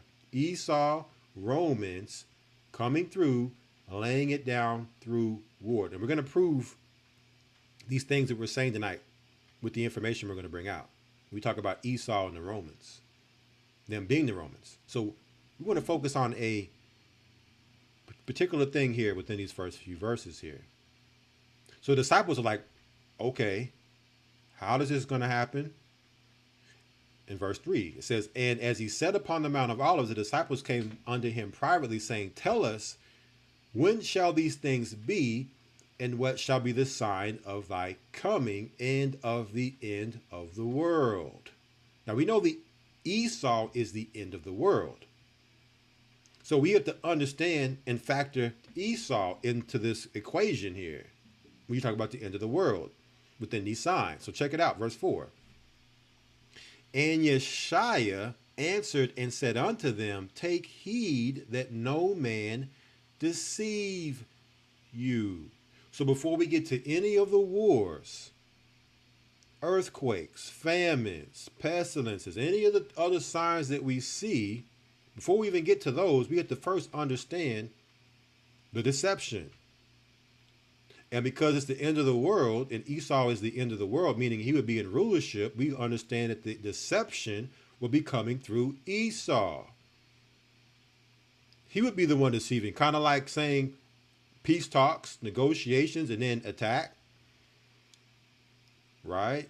Kind of like saying, hey, Iran is the biggest state sponsor of terrorism in the world, and, you know, on and on and on. You're going to need to get in this war of Armageddon to bring Jesus back. All these things that Esau's saying right now. Take heed that no man deceive you. Now let's see if we can find someone else in the Bible that actually elaborates on this deception in the end times. Let's see if Paul had some insight here to the deception that Christ was speaking about. We're talking about Esau. So we're going to start with Christ, then go to Paul, and then we're going to let Christ finish it out to give full, complete confirmation what we're saying here. 2 Thessalonians chapter 2. It says the man of lawlessness. Does it sound like crimes against humanity, war crimes, breaking international law, doing negotiations and breaking negotiations and treaties and having war instead? Does that sound like lawlessness to you? It says here, now we beseech you, brethren, by the coming of our Lord Yeshua Christ. We just talked about that in Matthew 24. The disciples talked about his coming, his second coming, and by our gathering together unto him, that ye be soon not shaken in mind, or be troubled, neither by spirit, nor by word, nor by letter, as from us, as that the day of Christ is at hand. So when we read these scriptures, brothers and sisters, these scriptures aren't to trouble us or to make us worry or to be scared, right? neither by spirit, word, or letter as from us. So whether it's the scriptures we're reading here or a lesson that's coming out by the leaders, like in this case, myself teaching before you, it's not to trouble you.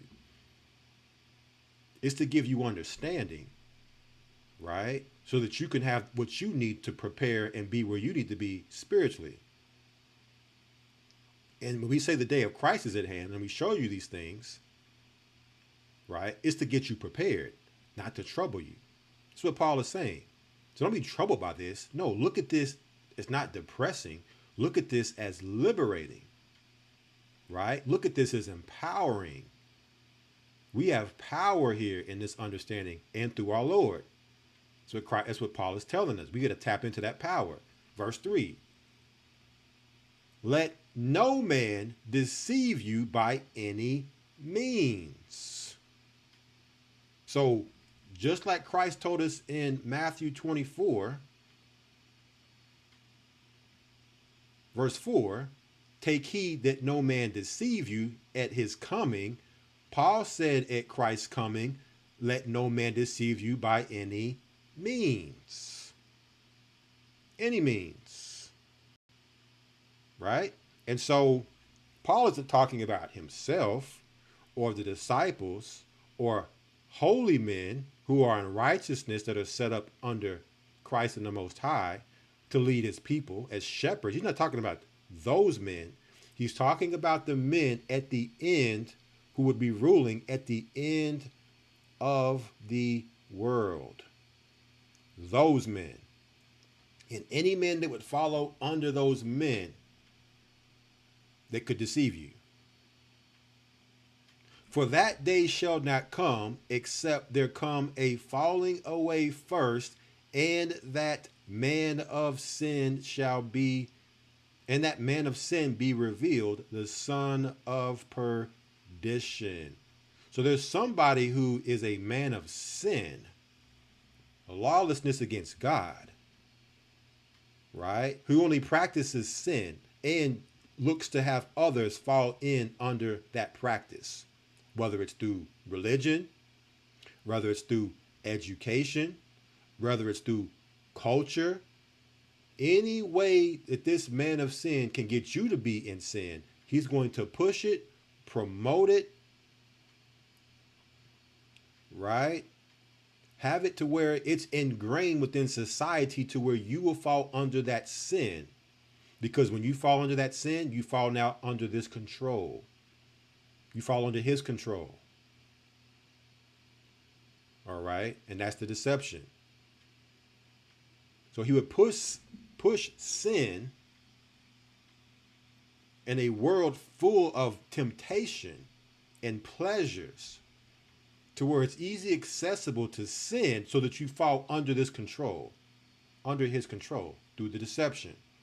Because now when you're in sin, you're easier to be deceived because the Holy Spirit's not there to give you wisdom, to give you understanding that danger's there. Or not to make that decision because that's the wrong decision, but to make this decision because it's the right decision. You see? So now you fall under the deception.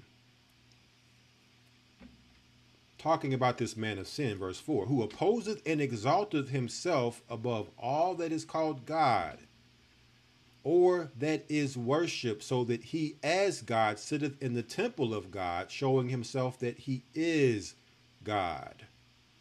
Verse 5, remember ye not that when I was yet with you, I told you these things? Remember, I told you this before. You had this conversation before. And now you know what withholdeth, that he might be revealed in his time. We're in the time of the revealing of this man. Okay? We're in the revealing of the time of this man. Esau.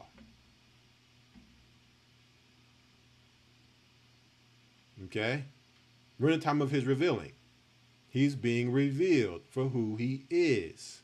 So therefore, we can no longer be deceived by him.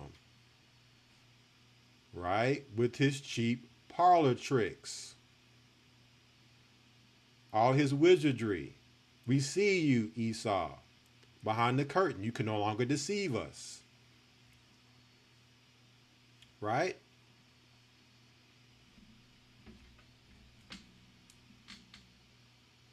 But it goes deeper. More understanding on this man of sin. For the mystery, verse 7, for the mystery of iniquity doeth already work. So he was working in that time because, of course, this was the time of the Romans, the ancient Roman Empire. He was already working. Only he who now letteth will let until he be taken out of the way. And then shall that wicked be revealed, whom the Lord shall consume with the spirit of his mouth, and shall destroy with the brightness of his coming. So Christ, when he returns, is going to destroy, starting with Satan being revealed from behind the curtain, who's operating this whole operation, and the children whom he's linked in with, who in the end of the world would be getting power from him, the Roman Empire, to consume them all. We'll get that later also. Verse 9, even him whose coming is after the working of Satan. Even him, so these are the children of the devil, whose working is after who? Satan, with all powers and signs and lying wonders. They're liars. So where will we go to find these children whose working is after Satan, who lie, who are pushing nothing but lawlessness, evil, sin, debauchery in the world, so that you fall under their deception and control, under their mind control? Well, to finish it off, Paul picked up where Christ left off in Matthew 24 to expound, so we could identify this man of sin. And then Christ calls them out specifically, so there's no debate on who they are. Revelations 2 and 9. I know thy works and tribulation and poverty, but thou art rich. And I know the blasphemy of them which say they are Jews. They say they are Jews and are not. So who are they? If they're not Jews, but they say they are Jews, who are they? But are the synagogue of Satan. That sounds like a good place to find these children that come after Satan, after the working of Satan, that man of sin. A good place to start in finding where he is in Satan's synagogue. Wouldn't you expect to find them there in the synagogue of Satan? So we have to identify where that synagogue is. Well, we don't really have to identify too much because it's only one people who worship in synagogues. It's only one people right now who are being questioned. Who are they? Do you have any DNA proof to confirm you are who you are? Oh, no, we don't do DNA testing here. It's against the law to do a DNA test here.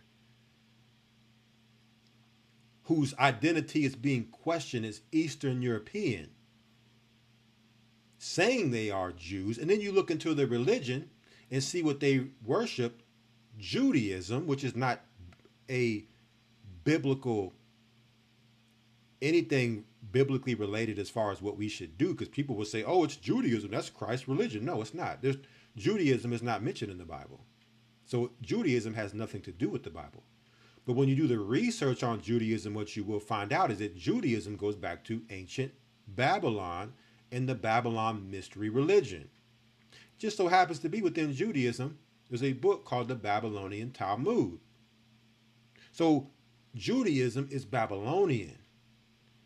Starting to connect the dots, the burden of Babylon, Israel, America, the lies that are being put out there right now with what's really going on with this war. And Christ identifying, if you don't identify these fake Jews who say they are Jews but are the synagogue of Satan, you're going to fall under their sin, because you're going to follow after them thinking that what they're pushing, and a lot of times they push what they push through the shadows, They'll prop our people up, actor, musician, sports star, and push culture through them to get us to follow in behind that. Right? And prop us up and try to actually get our people to follow that culture while they hide in the shadows, praying at their synagogues. And when I say this, I'm not talking about your everyday Jew or Jewish person, because they're just oblivious as most people in this earth right now as to what's going on. We're talking about the political and religious authoritative structure of the synagogue of Satan, of these fake Jews, okay, of these fake Jews that are Edomites and are Romans. Before tonight's broadcast over with, you will see who they really are in history and what their plans are right now and what's really going on. But if you don't identify them, you will fall under the deception. And part of the deception is through media, because they own these studios that put out your media. And the media's job is to put out what? Narratives. So you'll fall under this great narrative that's out there on either side of the fence. There's only one narrative. It's the biblical narrative. But see, this narrative is sealed except for the elect. Only the elect can crack the code of this mystery to understand and decipher, right? To receive the proper understanding of the narrative of what's really happening in this earth right now. The rest are confused. People don't know what to believe because they're not being told the truth. Most people who are anywhere near the Bible, Christian, Israelite, have some level of influence from the synagogue of Satan is what they believe. Whether they're calling on the name of the synagogue of Satan, they're following the calendar of the synagogue of Satan, they're following a religion that comes from the synagogue of Satan, who are over your churches, your 501c3 churches. So they come underneath this understanding of what's going on. The reason why the book of Daniel tells us that the wicked shall do wickedly and shall not understand. The wise shall understand and do exploits, meaning the wise are going to expose what's going on because they're going to understand. So this information is sealed. That's why so many people out there are confused right now what to believe and what's going on. Well, we've read the book. We understand what comes next because we were prophesying, telling people what would happen now with this strike on Iran and what this would lead to. Not too many people had that understanding and was teaching that. But here at this church, how many places you can go in this world and see where they were talking so much about Iran or even understood how Iran played in this prophecy right now to bring out the scriptures we're bringing out. Right? And it's not a competition. We're just saying it's sealed. So we're here to teach it and bring it out so that the world can know. And the wise shall understand and not get caught up into all the other deception that's out here. Let's go to chapter 3. Remember the lying wonders of that man of sin in his revealing? Verse 9. Behold, I will make them of the synagogue of Satan, which say they are Jews and are not, but do lie. They're liars. So if you know that someone is a liar, and they would go as far as to claim that they are people who them not, to take a land that doesn't belong to them, can you believe anything that they say? And if you come to find out that they run your media, they run your governments, why are you still listening to them again? Why are you trying to understand and make sense of what they're saying as far as what's going on and what they're looking to do? You'll never be able to understand it that way. You'll only be able to understand it through this Bible and studying the playbook that they've laid out in their plans of what they're looking to do and what they've talked about for hundreds of years that they're going to do. That's the only way you're going to understand the narrative of what really is going on, the reality of what's really going on. Behold, I will make them of the synagogue of Satan, which say they are Jews and are not, but do lie. So the first place to check for that man of sin is in Satan's synagogue, with the people that are claiming to be Jews and are not, that are lying. And they're not just lying about who they are, okay? Everything that comes out of their mouth is a bold-faced lie,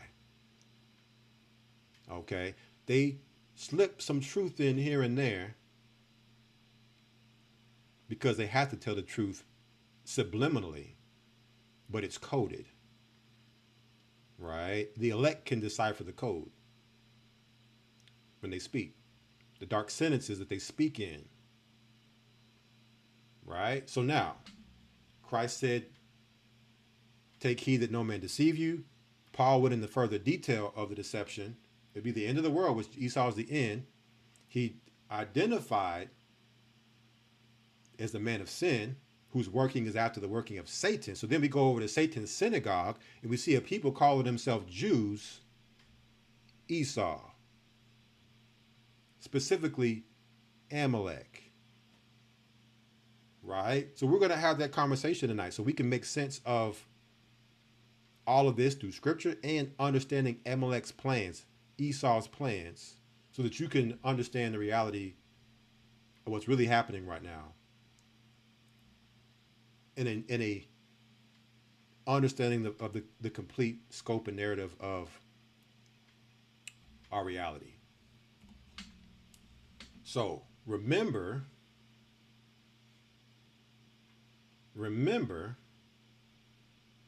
when Iran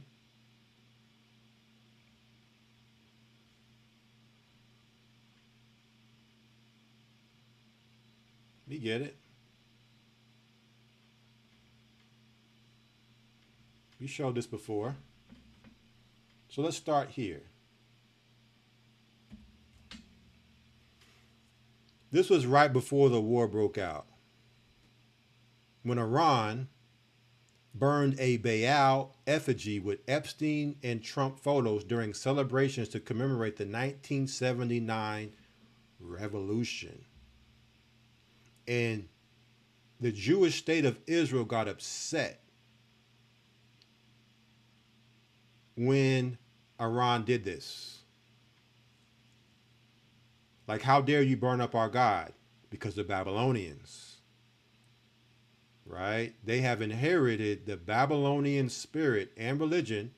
Esau killed Nimrod. And so from there, Esau now has become the new Nimrod. The new Tower of Babel, Baal. Right? The Medes stirred up. The Most High has the Medes stirred up to bring judgment on Babylon through fire. So then, we've talked about this before. Speaking of Baal, we have our cult of Baal map here. The powerful death cult ruling earth for all recorded human history. So in this map, what do you see? It starts with the fall of Atlantis. So you understand that Cain set up Atlantis. It is what you would see in modern day America today, a place of injustice, wickedness, debauchery, ruling over the whole earth, causing terror to the whole earth through military. This was Atlantis, under the fallen angels. The reason why it says Babylon the Great is fallen and become the habitation of every unclean and hateful bird. Those birds are demons and fallen angels. Fall of Atlantis, city of angels. Through the flood, the Most High caused that fall. But on the other side of the flood, this worship was picked up by Nimrod, the Canaanites, as you can see here. And what was it at stake? Human sacrifice. So when you talk about boots on the ground, you talk about the people that are being murdered right now, the children that are being killed, bombs dropped on children at schools in Iran, all the people who are dying right now in military. This is a sacrifice of humans to give blood to their God. Baal. This is who the sacrifice is to. Right? This is who the sacrifice is to. Going back to our lesson, the Wizards of Oz and the cult of Baal. So Esau, Amalek, right? The Jewish powers of darkness worshiping Baal. They are now the power in the earth, continuing on this Babylonian Baal worship of human sacrifice, cannibalism, Moloch, right? The Nephilim, Nimrod, Tower of Babel. And as you go through the ages here, of course, you see Egypt, kings of Babylon, the Roman Empire, which is where we are right now. We're on the latter part of the Roman Empire, the end of it. Cult of Saturn. So we're going to also go back to the beginnings of the Roman Empire. As you see here on this map, you see the Vatican, Knights Templar, you see Khazar, Kagans, Judaic conversion. So you see a conversion of Khazars into Judaism, which they would claim is the religion of Christ. But they don't believe in Christ. How is that the religion of Christ? Right? This is the religion of Israel, they would tell us. So there was a conversion, meaning they're not the people. And this is something else we're going to talk about tonight. It says here the 13th tribe. So you get to understand this history to understand how did we get here. Now, we're not going to be able to, of course, go through all this history, but we're going to hit on some serious points tonight. We're also going to talk about the Grand Master Masons, Freemasonry, 1717 United Grand Lodge, Luciferianism disguised as Brotherhood. You also have the Society of Jesus, the Jesuits. We're going to mention them tonight. We're going to talk about the Bavarian Illuminati, 1776, under Adam Weishaupt, a German Jew, another German Jew, bringing us all the way down to Masonic Atlantis. Atlantis recreated, known as the United States of America. Really, America is the part of Atlantis during the times of the flood where the Nephilim reigned, that the Most High, when he broke the land that was one landmass, pushed this part of the world, this part of landmass far west, away from the east. And Esau, through the conquistadors, making their way over west to rediscover this land, to build it back up once again at the end. So the same year you had the Illuminati formed, you had the Masonic Atlantis, United States of America formed, 1776.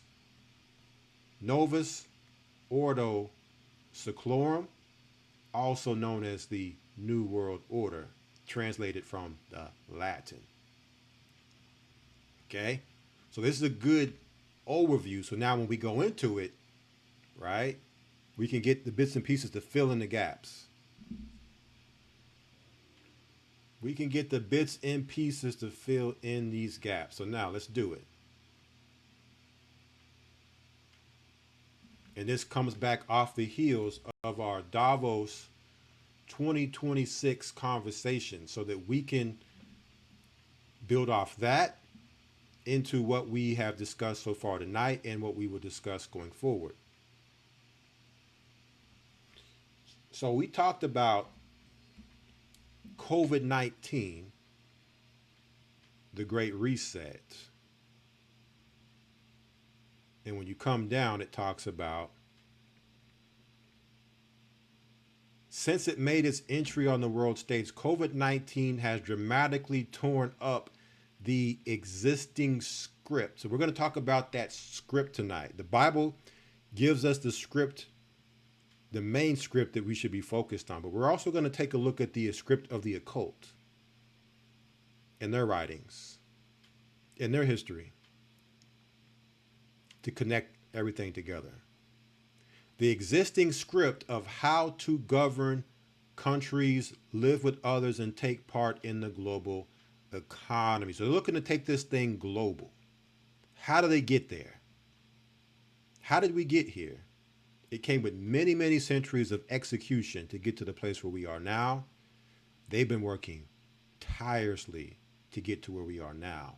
And they feel they're coming to the very end of what they've been working for through generations, handed down from one generation to the next. But it's a script.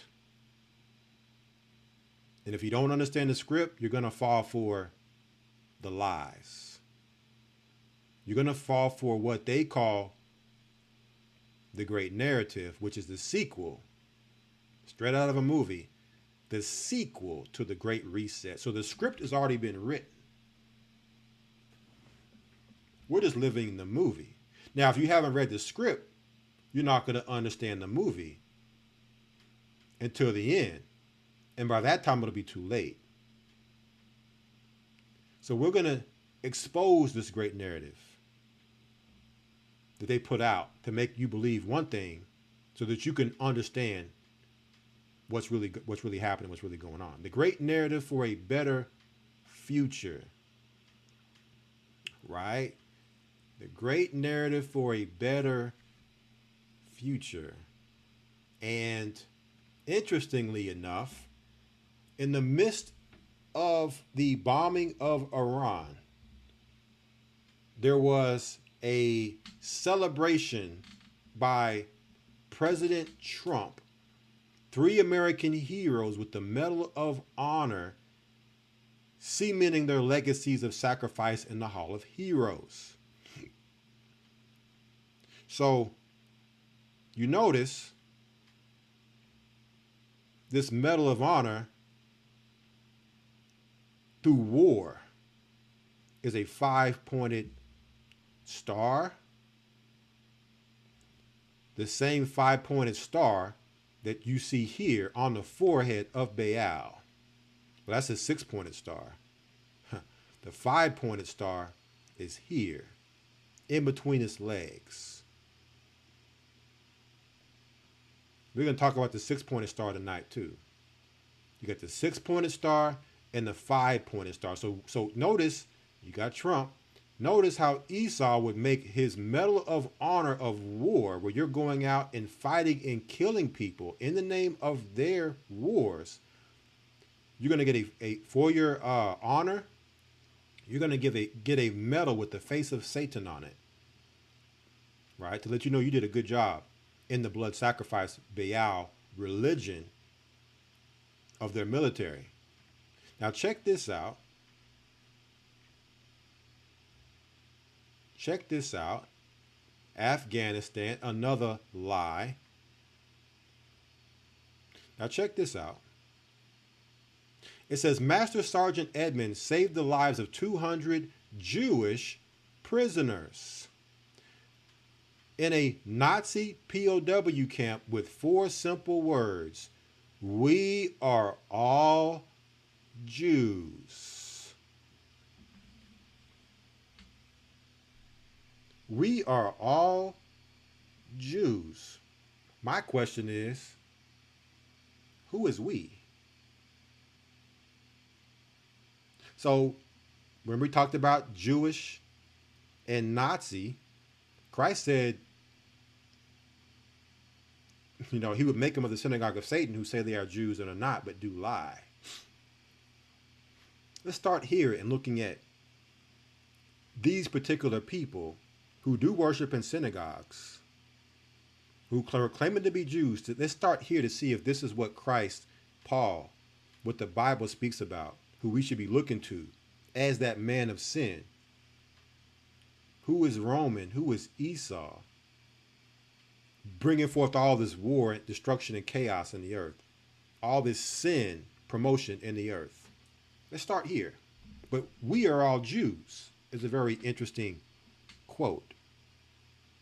So it brings me back to the Davos 2026 conversation we had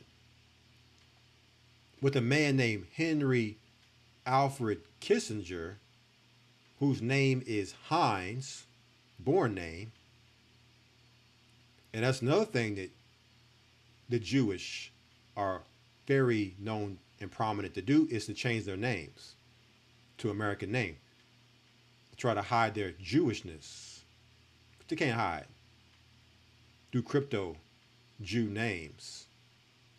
Born in Germany, Kissinger immigrated to the United States in 1938 as a Jewish refugee fleeing Nazi persecution. So again, we have another narrative being told to us, right? Nazi persecution happening in Germany. So these people are fleeing for their lives. There's a Holocaust going on. We're going to challenge that tonight. We're going to challenge that tonight. Not only that,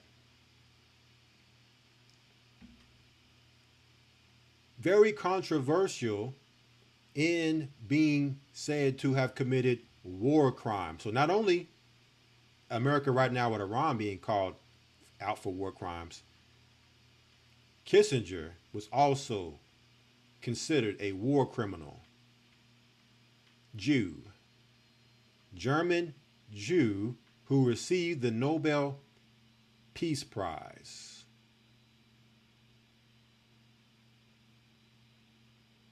Who received the Nobel Peace Prize,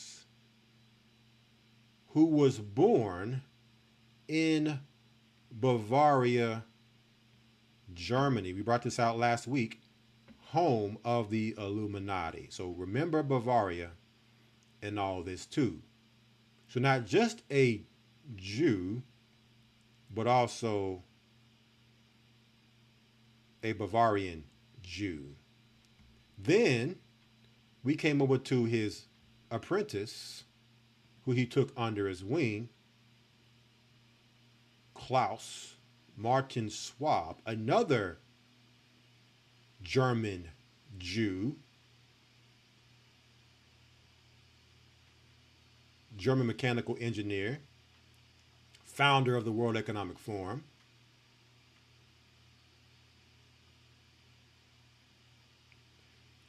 Now check this out. His parents had moved from Switzerland to Germany during the Third Reich in order for his father to assume the role of director Esser Weiss AG, an industrial company and contractor for the Nazi regime. So his father was a Nazi. Wait a minute. I thought the Nazis and the Jews were enemies. I thought that the Nazis were persecuting the Jewish people in Germany. And they were enemies. That's what we were told. Right? Both Schwab and Kissinger attending Harvard. And then when we come down, we see the picture of them together here. So you cannot say that they were not in cahoots. But I thought the Germans, I thought the Jewish and the Nazis were enemies. So how is it that we have such interesting bedfellows here with Heinz and Klaus? They don't seem like enemies to me. When if we understand that they're one and the same, then you understand the lie and the narrative that they tried to sell us and have sold to a lot, that there was this enmity between Jewish and Nazis. Then it makes sense when we come up here to the top of this Schwab family values. It says, is the real Klaus Schwab a kindly old uncle figure wishing to do good for humanity, or is he really the son of a Nazi collaborator who used slave labor and aided Nazi efforts to attain the first atomic bomb? So you can't get around the fact that Schwab, his lineage is Nazism. Okay, it's in his blood. He's a Nazi. But then it says on the morning of September 11th, 2001, Klaus Schwab sat having breakfast in the Park East Synagogue. Remember what Christ said about those synagogues? In New York City with Rabbi Arthur Snyder. Remember what he said about those who say they are Jews and are not, but are the synagogue of Satan. Former vice president for the World Jewish Congress and close associate of the Bronfman and Lauder families. Together, the two men watched one of the most impactful events of the next 20 years unfold as planes struck the World Trade Center buildings. So they just happen to be this Nazi, son of a Nazi, and this rabbi of a synagogue, Jewish, just happened to be having front row seats to what happened September 11, 2001, and watched it. Front row seats, having breakfast while the buildings went down. And we were told that information later came out with Israel's involvement with that event and them having behind the scenes conducting of that happening later. Nobody wants to talk about that. Israel's involvement with what happened on September 11th. But isn't it interesting to see a Nazi with a rabbi eating breakfast as the trade centers fall? Someone would think that what interesting timing that they would have had inside information to know it was going to happen and were there front row seats to watch it unfold. Now, 2 decades on, Klaus Schwab again sits in a front row seat of yet another generation-defining moment in modern human history. So these guys always seem to have front row seats and playing a part in world events and guiding the world to where we are today. And again, he was said to be fleeing from Nazi persecution. Well, talking about Heinz Kissinger, why was he not fleeing from this Nazi right here? In 1980 at the WEF annual meeting. It didn't seem like he was too concerned about Nazis back then, and then to take them under his wing. I think tonight we're going to connect the dots to show you it was all one big lie. It was all one big lie, and that they are all the same.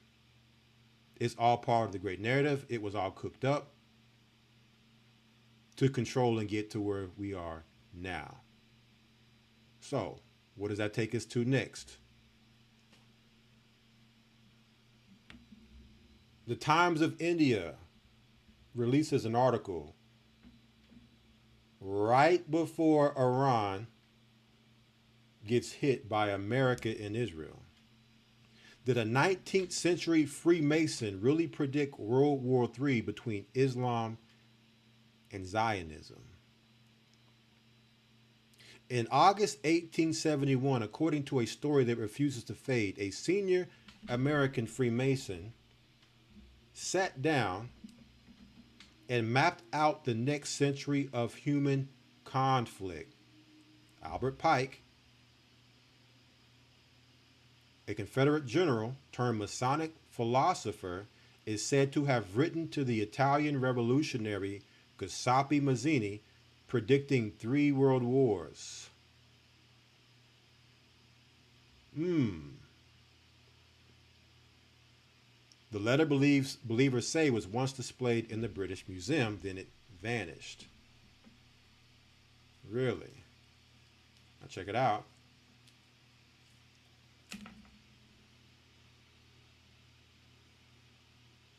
So we're going to talk about Mazzini tonight, as well as Albert Pike, revolutionaries and Freemasons. Right? There he goes right there. We'll get back to Mazzini here in a moment.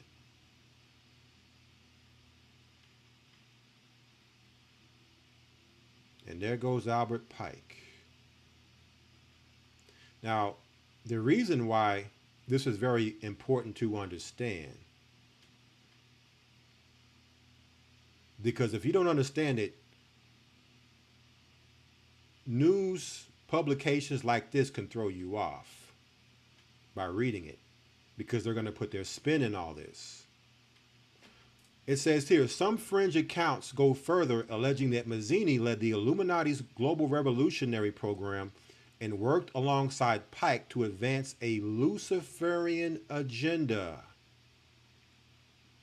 Historians, however, note that the Bavarian Illuminati, remember, Heinz Kissinger, born German Jew in Bavaria Illuminati, Adam Weishaupt founded the Bavarian Illuminati, another German Jew, in 1776.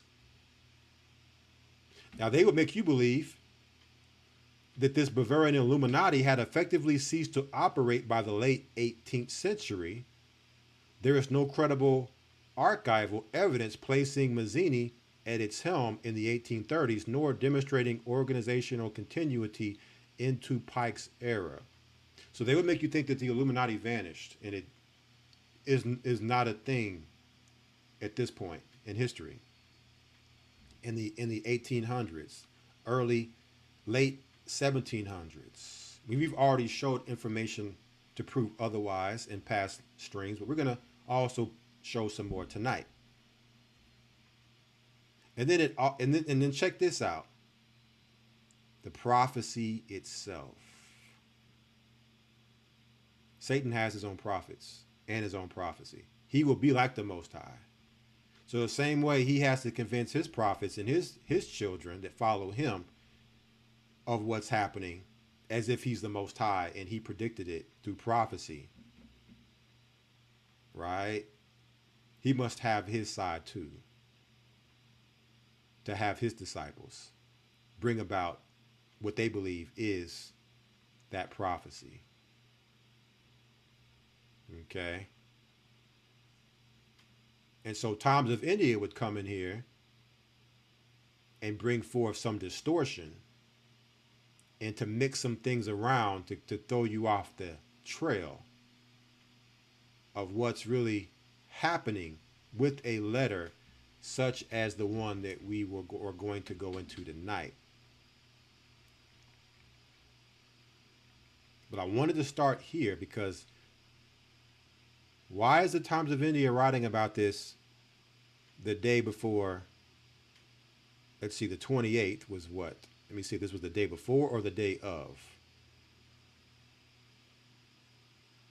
So they brought this out the evening of the conflict that started between America, Israel, and Iran.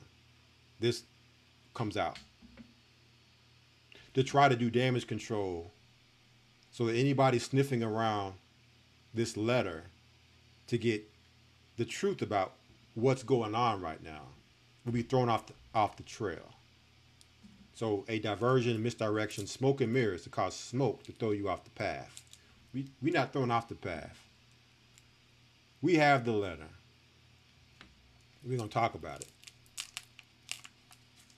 Albert Pike's letter to Mazzini. The Illuminati plan for 3 world wars. Written August 15, 1871. Now, before we go into this letter, let us first understand Albert Pike. Who is Albert Pike? Here he is. Let's get some key points here. He fought in the Mexican-American War as a volunteer. Later, in the American Civil War, Pike penned the lyrics to Dixie to Arms. Pike was appointed a Confederate envoy to the Native Americans. So he was right up against Gad the whole time, playing Gad close. Now check this out. In his capacity, he negotiated several treaties. Now, for those that don't know, Albert Pike was Jewish. So what did Christ say about them that say they are Jews and are not, but are the synagogue of Satan? They lie. So his negotiation, here go these negotiations again, right? Anytime you get into these negotiations with Esau, you better run. He negotiated several treaties, one of the most important being with Cherokee Chief John Ross. Now, have any of them Native American treaties been upheld? Zero. So therefore, we know that this is a lie. What we see happening right here is a lie. This is the Esau. This is that man of sin working. This is that man of sin working against the tribes. At the time, Ross agreed to support the Confederacy. So they got the Native Americans to join in on the Civil War to support the South. And in return, what was promised to the Native Americans? Which promised the tribes a Native American state if it won the war. Now, of course, the South didn't win the war. But do you actually think if they had won the war, they would have gave the Native Americans a state? We could talk about the Trail of Tears from Florida to Oklahoma, in which the natives were told that they would get a state in Oklahoma, only for it to be taken through the land run. So no treaty was ever kept with the natives of this country. Understand this history, family. This history is very important to understand to make sense of where we are now. Because if you don't understand Esau's tactics in the past, you're not going to understand his tactics now, and you're going to fall for them now. We're talking about government, authoritarian figures who rule over us in a governmental space, in a military space. Then it says Freemasonry. He first joined the Fraternal Independent Order of Oddfellows, a pedophile organization. This began the first human trafficking and what you would call Boy Scouts today. Let's look at the name, Oddfellows. So this is your child sacrifice, your child sex rituals, sex magic, all of that. With children, sex trafficking, grooming these children, right, through the rituals to be the next leaders of the earth, of the world, of America, through Freemasonry.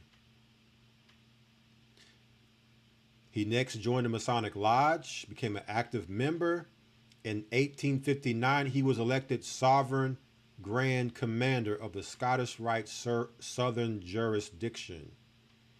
He remained Sovereign Grand Commander for the remainder of his life, a total of 32 years. Now, we know there are 33 levels within Freemasonry, which is told. 32 being another important number within Freemasonry. So it's interesting that he served 32 years until death, devoting a large amount of his time to developing the rituals of the order. He was big and instrumental in developing the rituals of the Freemasonic order. Published a book called Morals and Dogma of the Ancient and Accepted Scottish Rite of Freemasonry in 1871, the same year he wrote this letter. Right? So there's a little bit there on Albert Pike. He actually has a statue in Washington, D.C. We showed this in our Riddles and Stone. More on Riddles and Stone later in those documentaries. He also was said to have been instrumental in the creation and founding of the Ku Klux Klan. So there's Albert Pike. Now, he wrote a letter to Mazzini, which the Times of India article just told us that Mazzini was known to be, in some capacity, a part of the Illuminati. Now let's check this out. Who was Mazzini? He was Italian. Rome.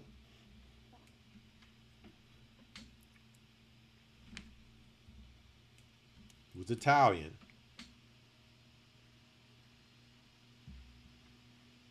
Politician, lawyer, journalist, philosopher, and political activist who worked for the unification of Italy, unifying Rome. How would they go about unifying of Rome? Because remember, Rome fell and America rose in its stead. So what would they do to bring back the unification of Italy? We're going to show you that tonight.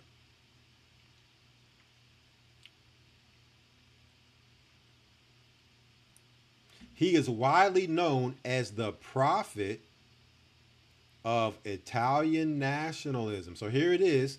He too is named a prophet.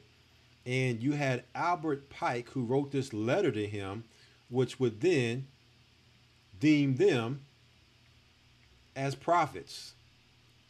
Even as Times of India is calling this letter prophecy.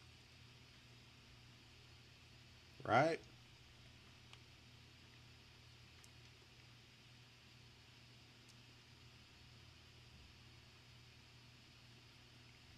Now, let's do a quick search here, and we're going to move to the next part.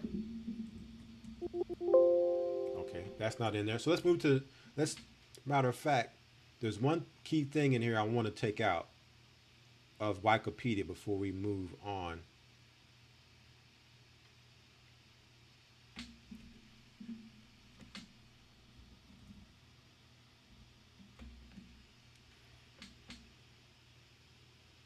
So, Mazzini's father, Giacomo Mazzini, originally from Chiavari, which is also in Italy, was a university professor who had adhered to Jacobin ideology. What is Jacobin ideology?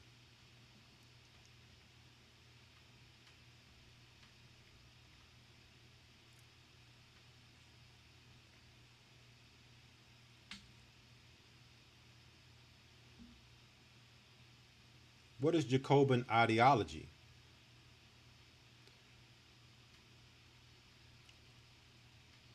So this is very key to understanding these Jacobins. A revolutionary political movement that was the most famous political club during the French Revolution. So now we're going back to this war that shaped America's beginnings. So we're going to get some more understanding here on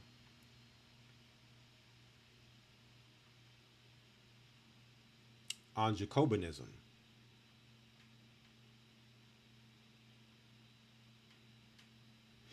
Right? So moving on, we have another article here off the website Get Ready for Rome. Giuseppe Mazzini, the man and his monument, which further goes into Mazzini preparing for the unification of Italy. So now I understand why they're telling us in this website, get ready for Rome. Ancient Rome, Christian Rome, modern Rome, right?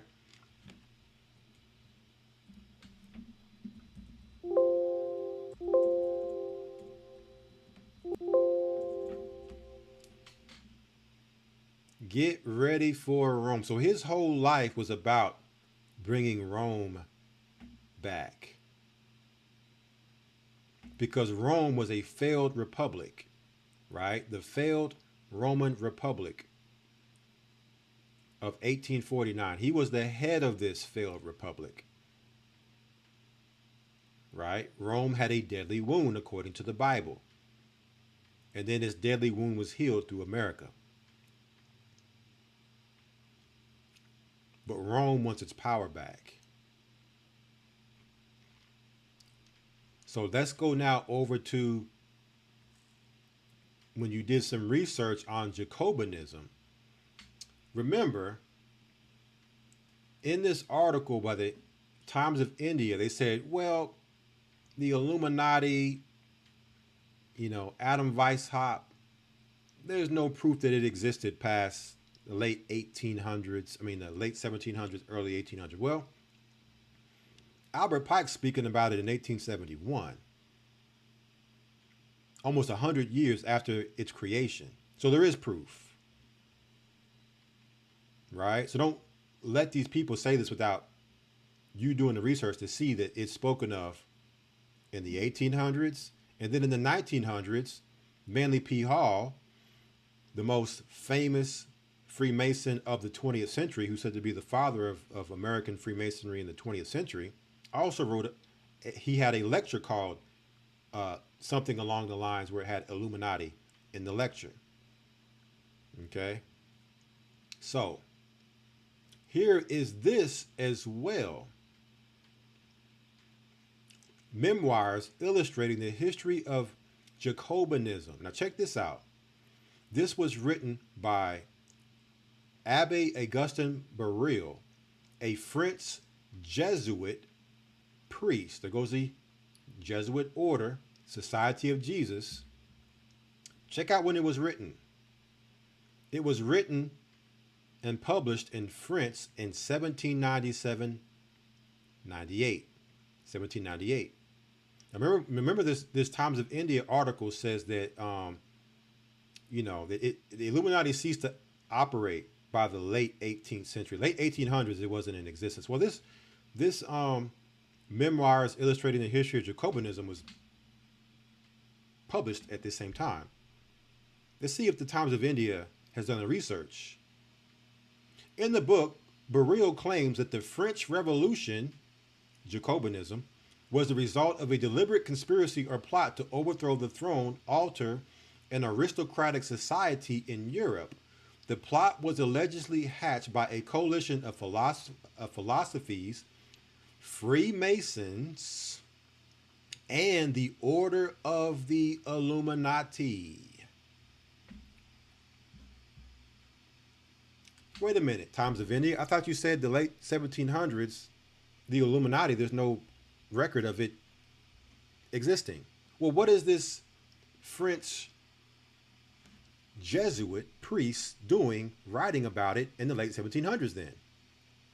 Where did he get that from? Where did he get that the French Revolution was a conspiracy, a Jacobin conspiracy under the order of the Illuminati and the Freemasons? The conspirators created a system that was inherited by Jacobins, who operated to its greatest potentials. The Memoirs purports to expose the revolution as the culmination of a long history of subversion. Okay. So this would be like your modern day conspiracy theorist who has done his homework and his research and is talking about it. And it says here, the anti-Christian conspiracy in his memoirs, History of Jacobinism. Abbe Baril, French Jesuit. Okay? This is history. Serious history right here. Okay? Now, we can't go all the way into that. I just wanted to touch on that part right there before we continue. Now, you can't talk about the synagogue of Satan without bringing forth the book called The Synagogue of Satan. The Secret History of Jewish World Domination by Andrew Carrington Hitchcock. This book has, matter of fact, within the past month, the past few weeks, this book is now no longer being printed. They just stopped printing it, and they're selling the last copies in this past couple weeks. Amazon will not sell this book. When all it is a historical record going throughout time, showing you from the beginning the secret history that nobody wants to talk about. But now you cannot not talk about it. Right? So let's do this. Here is the book, The Synagogue of Satan. And it starts with 740. And we're going to come back here to Khazaria later. This is where the book starts. And this is where you have to understand the beginning of this history to understand what's going on right now on the world stage with this war with Iran. When we do a search for Mazzini, oh, he's in the book. The Italian revolutionary leader in 1834, Giuseppe Mazzini, is selected by the Illuminati to direct their revolutionary program throughout the world and goes on to serve in that capacity until his death in 1872. Come on, Times of India. It's this lazy, that's lazy work as a journalist. Okay? To not know this information, to not be able to access and find this information in the age of the internet? Or are you doing some serious damage control and misdirection for the synagogue of Satan to throw you off the path so people don't understand what's really going on? No, don't research the letter to Mazzini. Listen to us as news reporters. We'll tell you what's going on right now. You know, we can't afford for you to find out it's a conspiracy. So, 1871, an American general named Albert Pike, who had been enticed into the Illuminati by Giuseppe Mazzini, completes his military blueprint. There goes Esau. That's how you identify Esau all day long when you see military. These are Edomites. Jewish Edomites. Blueprint for 3 world wars and various revolutions throughout the world, culminating into moving this great conspiracy into its final stage. These details are as follows. We're going to break this down tonight, this conspiracy. And we might be here for a while, family, so I hope y'all got y'all's popcorn out. Because this is going to be one of them ones. We got a lot to go into on this tonight. Okay? We gotta bring it out. So we're going to come back to this letter now, right?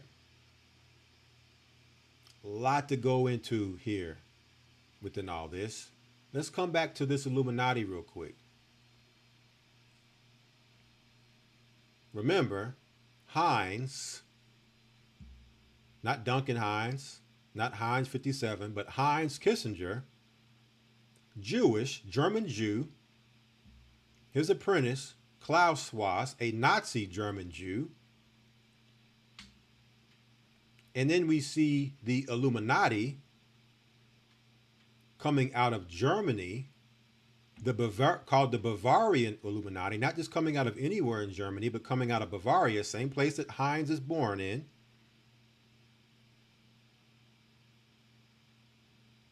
Was started by who?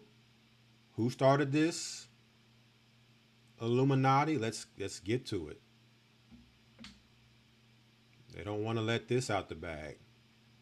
Adam Weishaupt became professor of canon law and practical philosophy. Heinz Kissinger, doctorate of philosophy.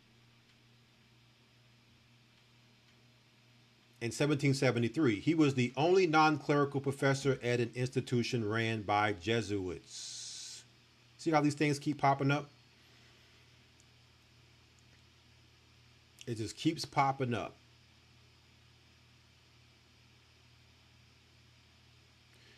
Weishaupt become deeply anti-clerical, resolving to spread the ideals. Remember, Heinz said to be an idealist.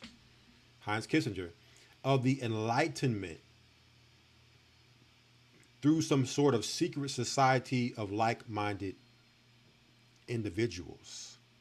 Finding Freemasonry expensive and not open to his ideas, he founded his own society, which was to have a system of ranks or grades based on those in Freemasonry, but with his own agenda. See, you have to understand the agendas of Esau to make sense of what's going on right now. Or you'll be chasing your tail listening to their wizardry, sorcerous narratives that they put out there to throw you off. They'll never tell you their agenda in the media, but they will tell you it in their white papers because they know people don't read. They have to tell you. So they cannot not tell you. So it's out there, but you just have to do the seek and searching that Christ told us to seek and search for to find it. You search and seek for the truth, Christ said you shall find it. So, who is Adam Weishaupt?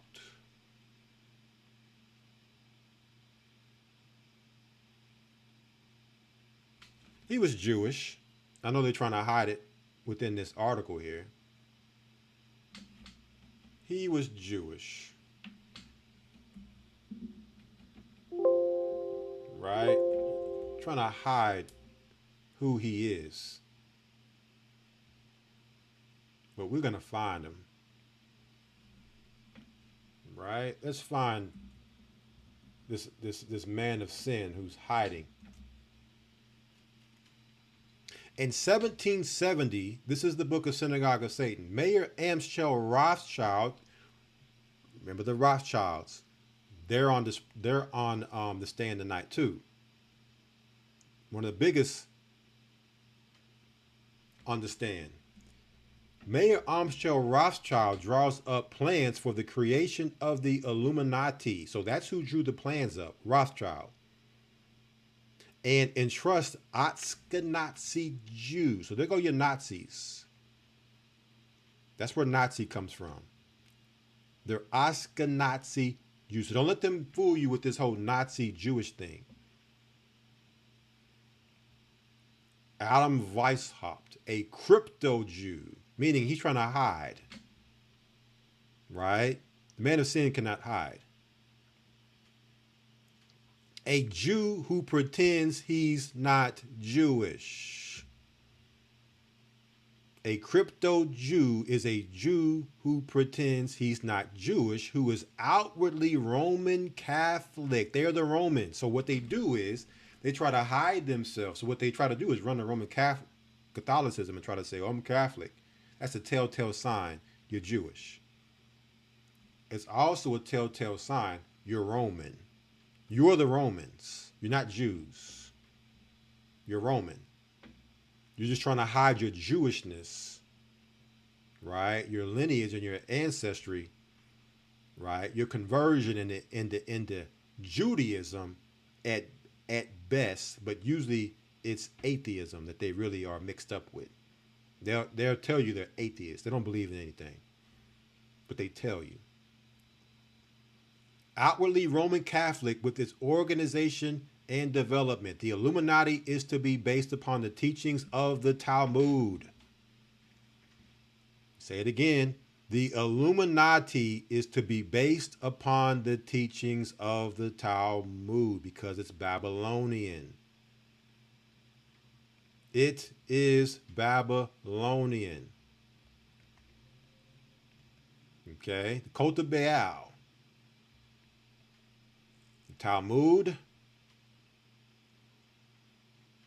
right? The Talmud, Babylon, came out of Babylon. Here it is. The Talmud, they're Babylonians. Esau is the modern day Babylonian. The Talmud, Emperor Titus, the Vatican, Roman Empire.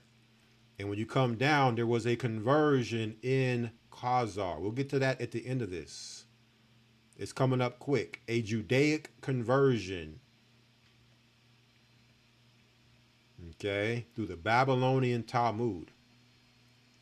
So the Illuminati is to be based upon the teachings of the Talmud, which is in turn the teaching of rabbinical Jews.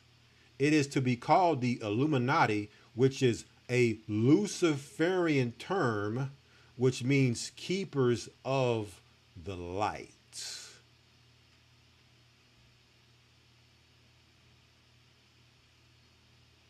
It's all going to come around full circle, family.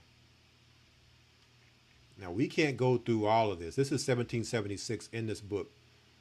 We'll come back to this next time. This is some deep stuff happening right here. See, now you understand why this book cannot be on Amazon and why they're putting it out of publication right now as we speak, and this last copies are selling out. So if you haven't got this book, you better go online and search for it. The Synagogue of Satan, because it breaks down every year their plans, how they started in Khazaria in 740, all the way up until now. They worked throughout the years, the decades, the centuries, to get to where we are right now. Uncovers the curtain, pulls back the curtain to uncover all the lies, plans, and agendas.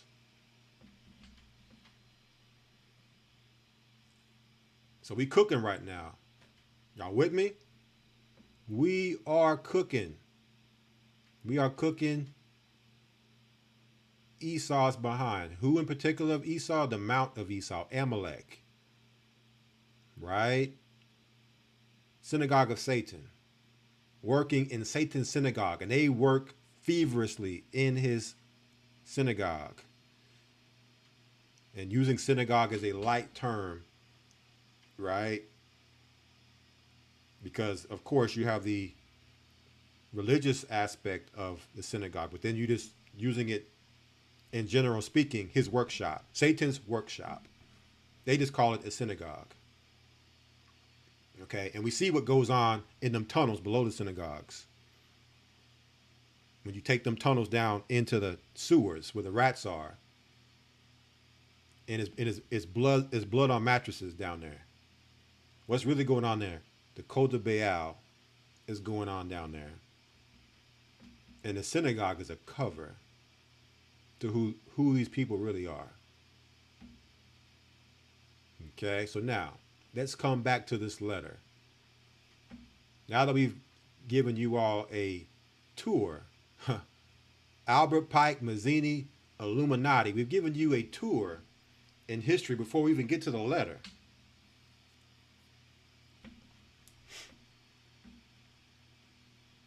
What is this letter all about? What is it about this letter that they don't want us to believe is true? What they would call prophecy. You know, it's been disbanded. It's not, you know, but it just happens to line up with all the historical events up until this point. 3 world wars. So let's check this out here. It says the following is a letter that speculation claimed that Albert Pike wrote to Giuseppe Mazzini in 1871 regarding a conspiracy involving 3 world wars that were planned in an attempt to take over the world. Why were these 3 world wars planned? To take over the world. This has nothing to do with nuclear weapons in Iran. This is a plan to take over the world. In recent times, they've called it the Great Reset. to tear up the existing script to take over the what? Global economy. So this is about global economics, and we'll deal with the economical side at the end of this, which is going to take us into our next live stream after Passover, if it be the Most High's will. But for now, we're dealing with all the political and military aspects of this that brings us to the global economy part, which is ultimately part of taking over the world, is money. Not that they need the money, but you use money. And in order to control you, they must control how you spend money. It says here, the Pike letter to Giuseppe Mazzini was on display in the British Museum Library in London until 1977. They want to act like, oh, we have no record of it. No, it was there until 1977, and then they took it away. Right? As people start to become awakened and enlightened, get rid of it. Because people are starting to snoop around, find this out. We got this next world war coming up. Matter of fact, in 1979 is when the so-called Iranian Revolution happened, where they said America started its first attempt to overthrow Iran in 1979. So right before that, which has led us up to now, which is said to be the spark of World War III, they took the letter away 2 years prior. British Museum. This letter has been claimed by many internet sites to reside in the British Library in London, which denies the letter exists. Of course they do. Letter? What's a letter? Right? British Library doesn't even know what letters are. Never heard of it. Giuseppe Mazzini was an Italian revolutionary leader of the mid-1800s, as well as the director of the Illuminati. Albert Pike, historical Masonic figure, was a 33rd degree Freemason, occultist, Grand Master, and creator of the southern jurisdiction of the Masonic Scottish Rite Order. Following are apparently extracts from the letter showing how 3 world wars have been planned for many generations. How many generations? 1871. So if we can understand that this was written in 1871, which was 150 plus years ago, then tear up whatever script they're feeding you in the media right now that doesn't align with this. Because when you look at this and we'll read it, you'll see that it is 144,000% on point with our reality, historically and presently. The First World War must be brought about in order to permit the Illuminati to overthrow the power of the czars. We're going to come back to that later. In Russia. Oh yeah, what do the czars in Russia have to do with anything? Stay tuned. And making that country a fortress of atheistic communism. So they would overthrow the czars and bring in atheistic communism into Russia. Russia, known to be a heavenly Christian society. A lot of history there. The black icons and all of that. The black Israelite icons that are there in Russia. The divergences caused by the agent tour, the agents of the Illuminati. So they see these agents are always working to bring forth and shape the world reality through politics, behind the scenes, in darkness. They're the enlightened ones. They're the illuminated ones. And then they tell you a totally opposite story in the news to throw you off what they're really doing. The agents of the Illuminati between the British and Germanic, was that German, empires will be used to foment this war. At the end of the war, communism will be built and used in order to destroy the other governments and in order to weaken the religions. So they created communism. And what you're going to see here is a lot of isms. So let's take a look at some isms here. We already seen Jacobinism, right? Let's also look up communism. Real quick.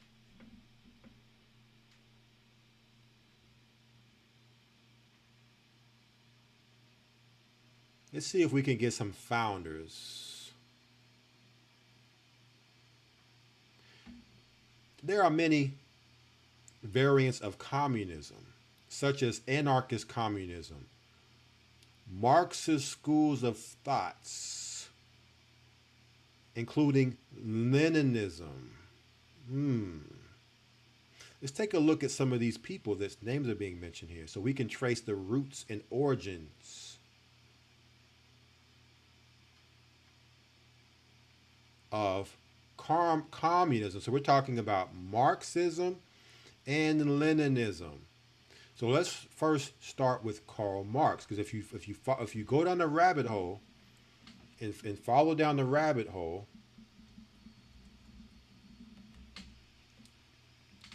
you would be surprised what you find out. Karl Marx, what a surprise. German philosopher, social political theorist, economist, journalist, and revolutionary socialist.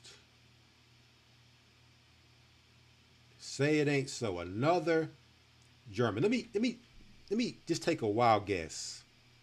A German Jew? Is Karl Marx Jewish? Let's see.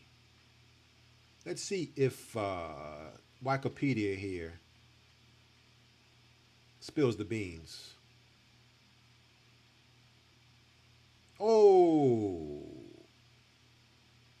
Karl Marx was born on May 5th, 1818 to Heinrich Marx in Henriette Pressburg at Bruckengasse 664 in Trier, then part of the Kingdom of Prussia. Marx's family was originally non-religious Jewish. Another German Jew? So the German Jews are lining up here as we go down this rabbit hole. But had converted formally to Christianity before his birth. Well, that didn't last long, because there ain't nothing Christian about Karl Marx. After Prussia's annexation of the Rhineland in 1850 and the subsequent abrogation of Jewish emancipation, Heinrich converted from Judaism. This is how they begin to try to hide. Right? When have you ever heard Jewish converting out of Judaism? I'm only familiar with the conversion in. So they're telling us that they converted out of Judaism to the state evangelical Church of Prussia in order to retain his career as a lawyer. So he had to do this at a preservation to keep his job. So this is how crypto Jews move, right? They have to convert and hide. Okay? They have to convert and hide. And then they'll scream anti-Semitism and Nazism when they're the Nazis. They're Ashkenazi. Now, let's talk about Lenin, Vladimir, Russia. This is where communism origins come from.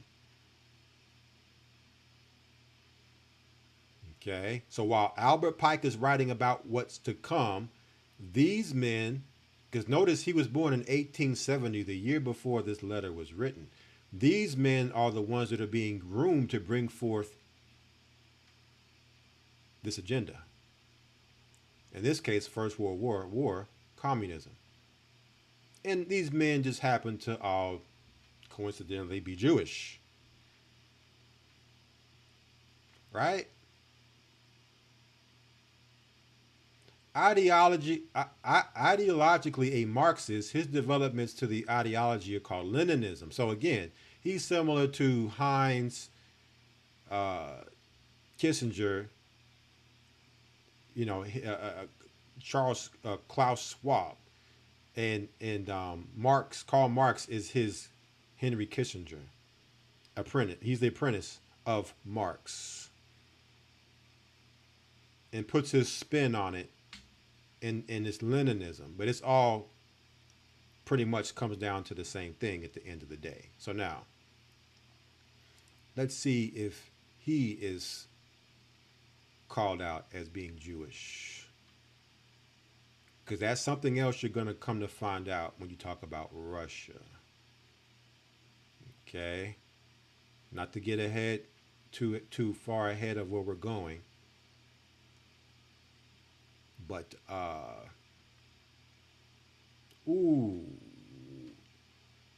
So, it says here in mid-1863, Elia married Maria. I think Elia is his dad. Let me see here.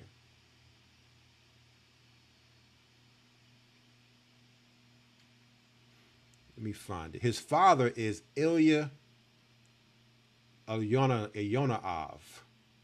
Ilya Elyonav was from a family of former serfs. Ilya's father's ethnicity remains unclear. I bet you it is foggy, with suggestions that he was of Russian, Kuvas, Mordin, and Kalmyk ancestry. Despite a lower-class background, he had risen to middle-class status, studying physics and mathematics at Kazan University before teaching at the Penza Institute for the Nobility. In mid-1863, Ilya married Maria, the well-educated daughter of a wealthy Swedish Lutheran mother and a Russian Jewish father who had converted to Christianity. So again, here they go trying to hide. According to historian Petrovsky Stern, it is likely that Lenin was unaware of his mother's Jewish ancestry. I bet he was unaware, right? When you're trying to hide, you're very much unaware of what's going on.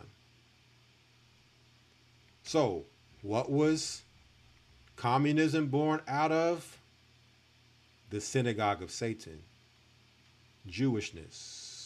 So we see the man of sin, the synagogue of Satan, those who say they are Jews and are not but do lie, creating all of what we see happening right now. This is why Paul said that they in the Roman times, they're working right now, right? This mystery of iniquity doeth already work.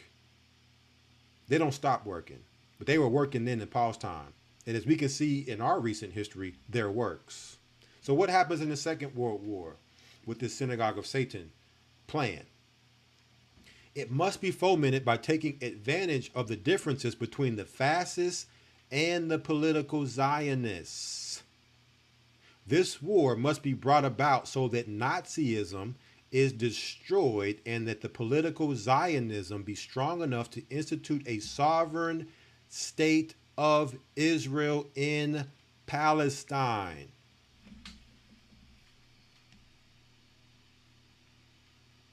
So they created Nazism, the synagogue of Satan, to use it to create Zionism. And then making Zionism so strong, it then allowed them to create this fake state in Israel called the Jewish state, the Israeli state in Palestine. So this is how they're able to move and get in position through politics. We're seeing them slither all the way through history, weaving their webs, creating and shaping our reality. Hey, we're the Jews. Well, if you're not in position to claim the birthright, you're not in a position to challenge if they are or not.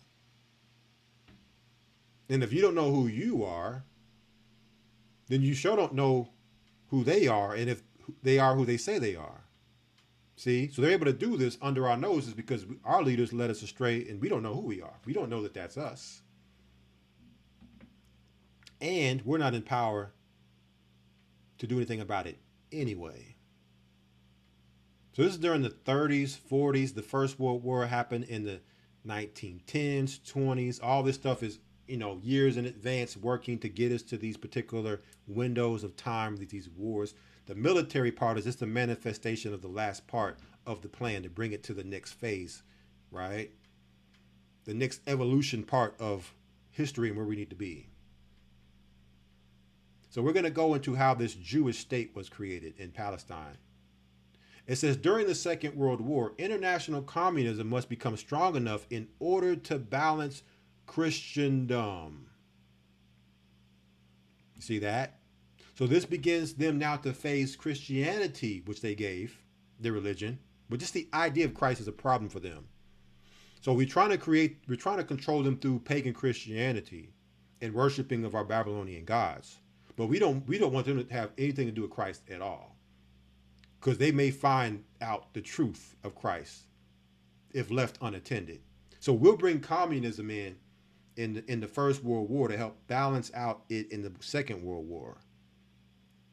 We'll use Nazism and the rise of it to then bring sympathy to Zionism, to raise up the Zionists, political Zionism, destroy Nazism, and now we can create a Jewish state in Palestine. And while we're doing that, putting that synagogue of Satan apparatus in place, we're then going to bring Christ down. This is the beginning of them taking down Christ in the people's minds in World War II through the international communism that they would deploy throughout the world. Cuba, dealing with the children of Israel there. Other different parts of Latin America, South America. It popped up during the Panther movement. Yeah, don't let anything, just don't make sure they find out that they're Israelites. Give them communism. Give the Black Panther Party communism. They can do all that rising up they want. Without the Most High God and the knowledge of that, they'll never rise. So the communism keeps the clamps on movements such as that.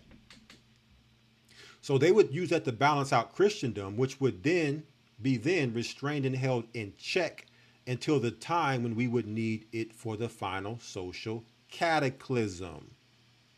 We would hold Christianity in check through the atheistic communism, keep it in check until we're ready to destroy it all, Christianity altogether, and the Bible altogether.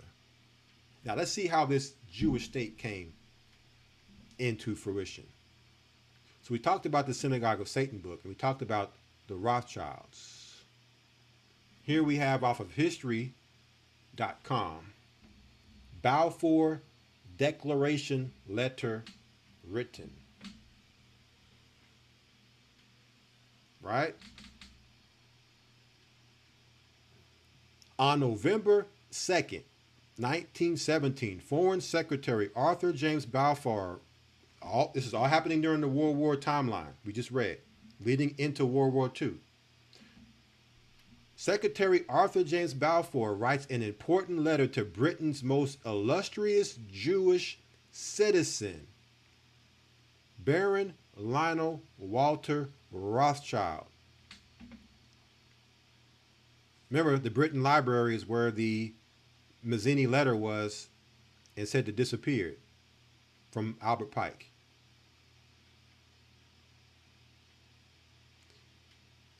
So Britain's most illustrious Jewish citizen is Baron Lionel Walter Rothschild, expressing the British government's support for a Jewish homeland in Palestine. You see why they don't want you to know about this letter?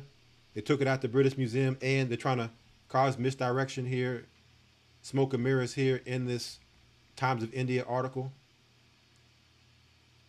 Got to throw the conspiracy theories off the scent of the path that leads to understanding. The letter would eventually become known as the Balfour Declaration. Britain's support for the Zionist movement, same Zionist Albert Pike spoke about in his letter, coincidentally, right? Nothing to see there with that letter. Britain's support for the Zionist movement came from its concerns regarding the direction of the First World War. Aside from a genuine belief in the righteousness of Zionism held by Lord Lloyd George, among others, Britain's leaders hoped that a statement supporting Zionism would help gain Jewish support for the Allies, just like Albert Pike prophesied. This isn't prophecy, right? This is an agenda being executed.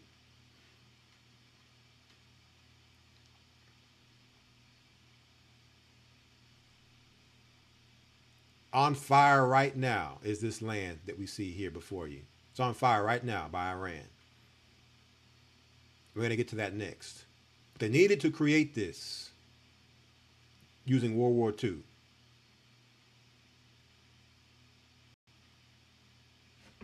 Okay, so this goes through the whole history. So eventually, after World War II, they would then be able to create this Jewish state in 1948. They would then be able to create this Jewish state in 1948, just like Albert Pike commanded and wrote. Certainly, World War III cannot coincidentally be on par with what we read so far with the first two world wars. Let's see this Third World War. The Third World War must be fomented by taking advantage of the differences caused by the agent tour of the Illuminati between the political Zionists and the leaders of the Islamic world. Who's at war right now? Zionism and Islam. So Albert Pike said, we through these different steps, we will have created Zionism, we will have created the Jewish state, and now we're going to put them at war. They also created Islam, and story will have you that they actually implanted Islam into Persia through Rome, through the Roman Catholic Church. That Islam was not Persia's, that was not their ancestral belief system. So these religions and these isms are creations out of their factories to control societies, to shape and mold the world, to bring it to the place where they need it to be at the end.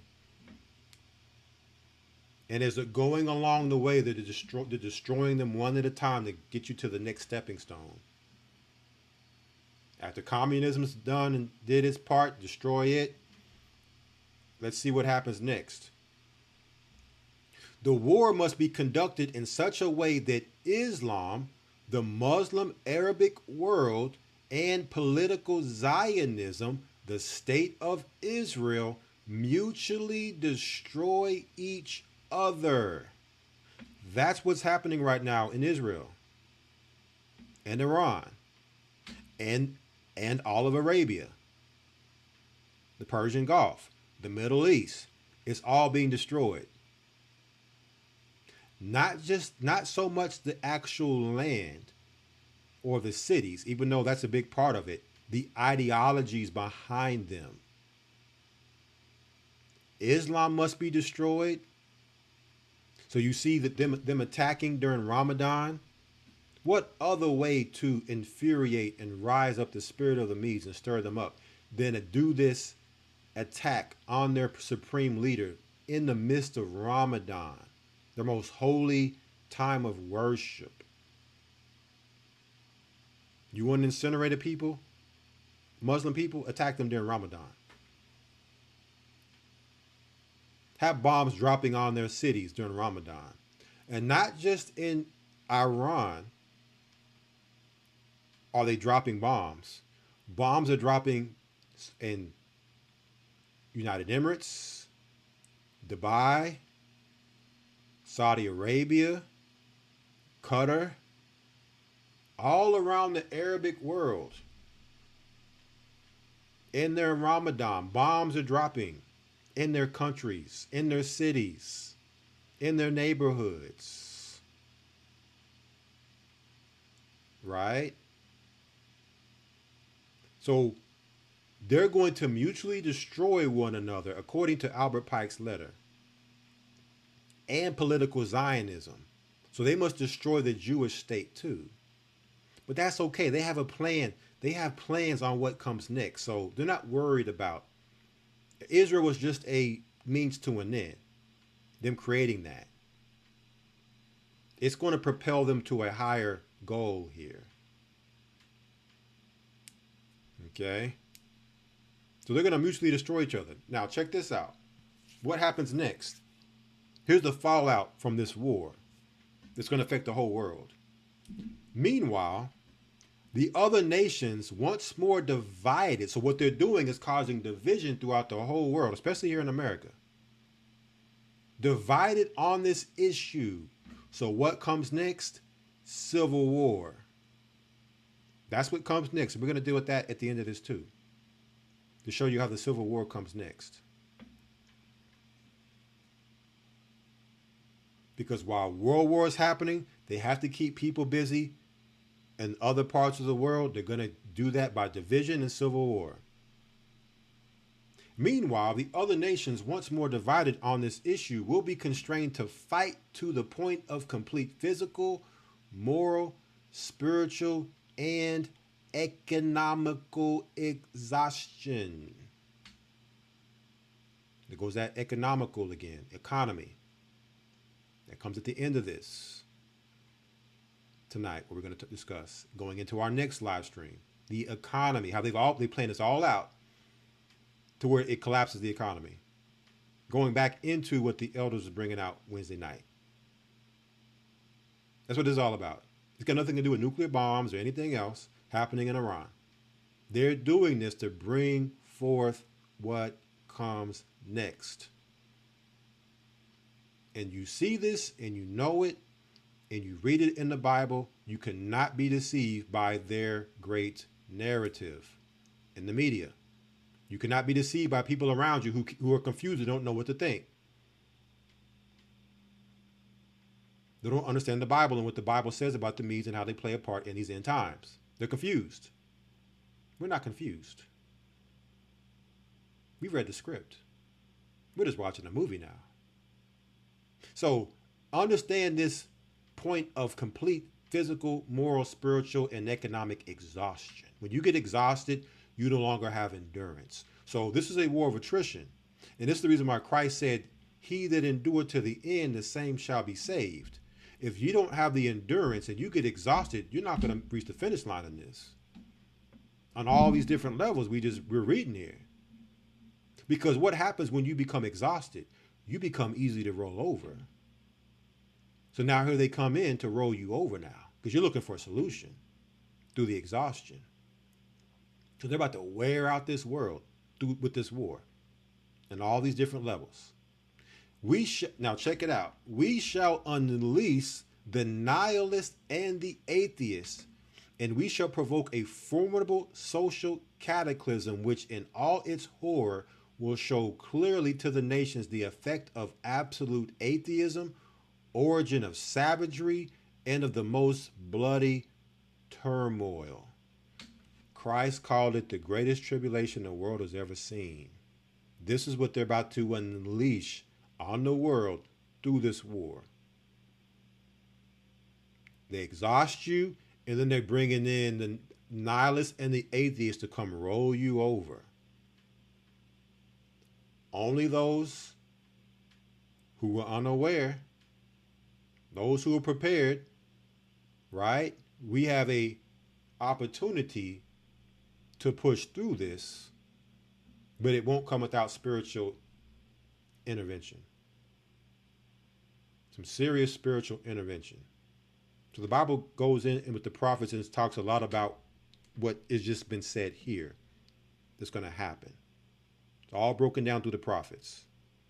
Lines perfectly up with our Bible. And it's lining perfectly up with our reality. Nothing so far is off in the least bit of what we've seen happen in the past, present, and what's shaping to shape up for the future. Now check this out. After they've done this is what comes next. Now you're looking for a solution because it's Hegelian.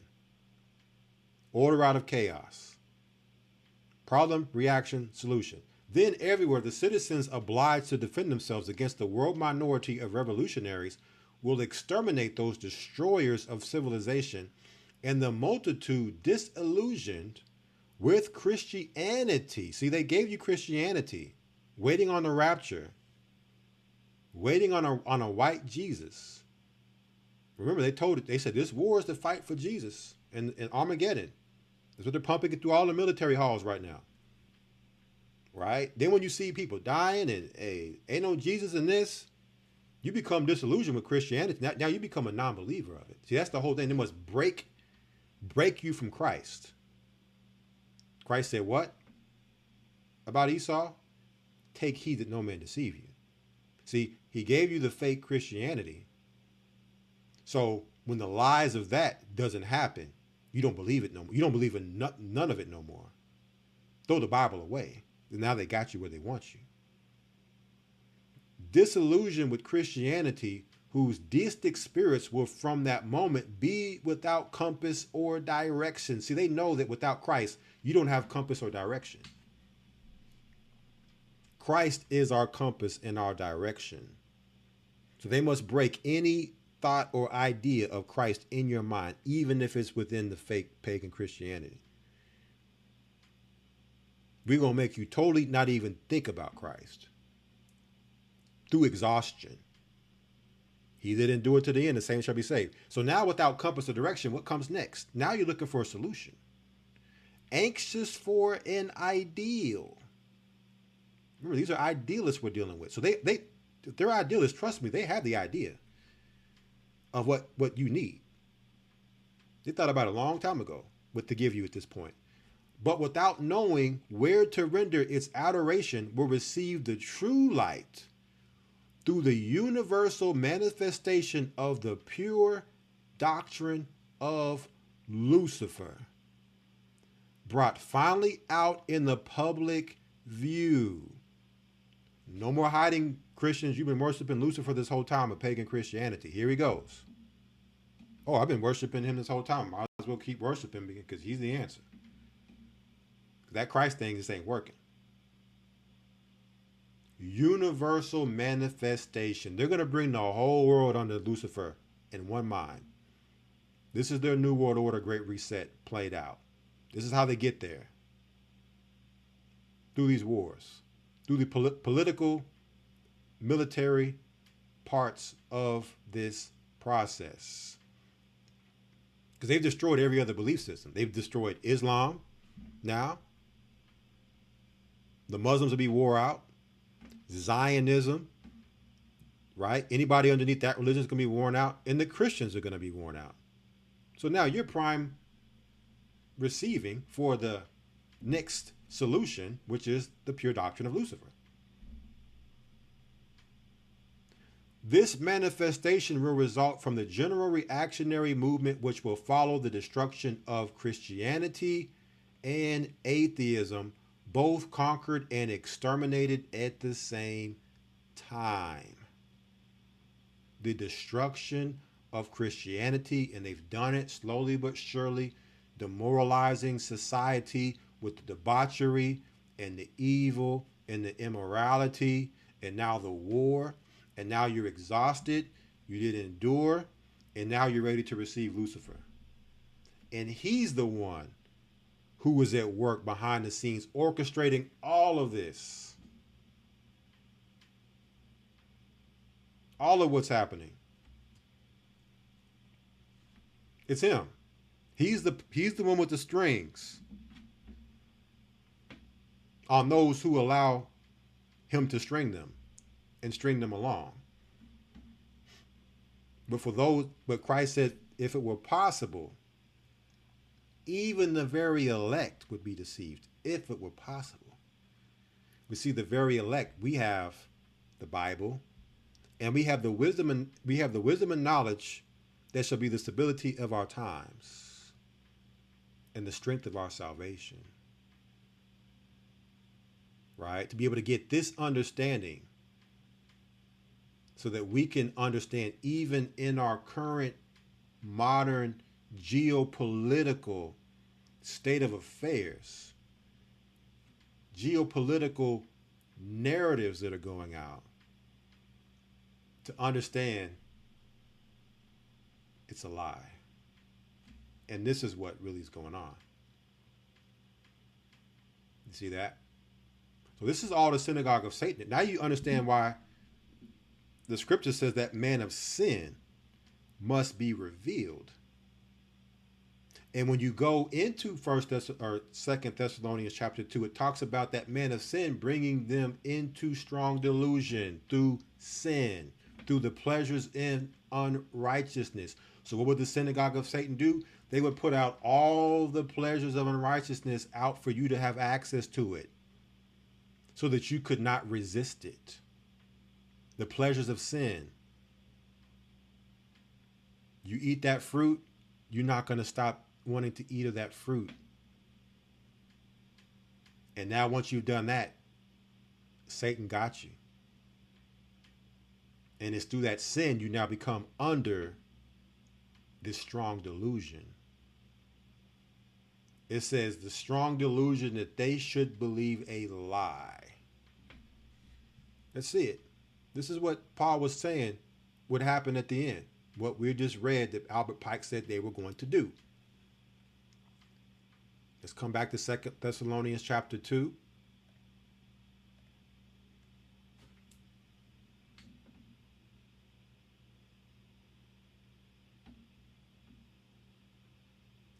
Picking back up at verse 10, and with all deceivableness of unrighteousness in them that perish, because they received not the love of the truth, that they might be saved.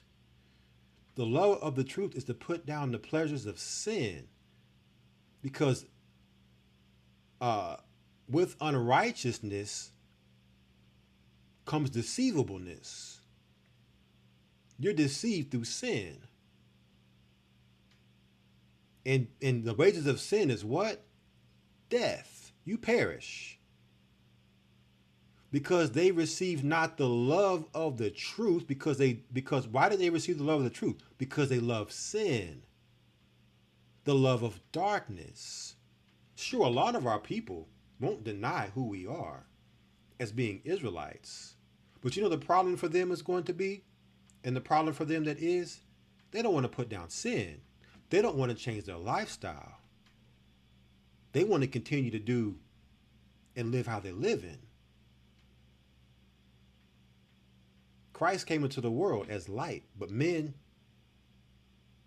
did not love the light, but rather darkness. Right?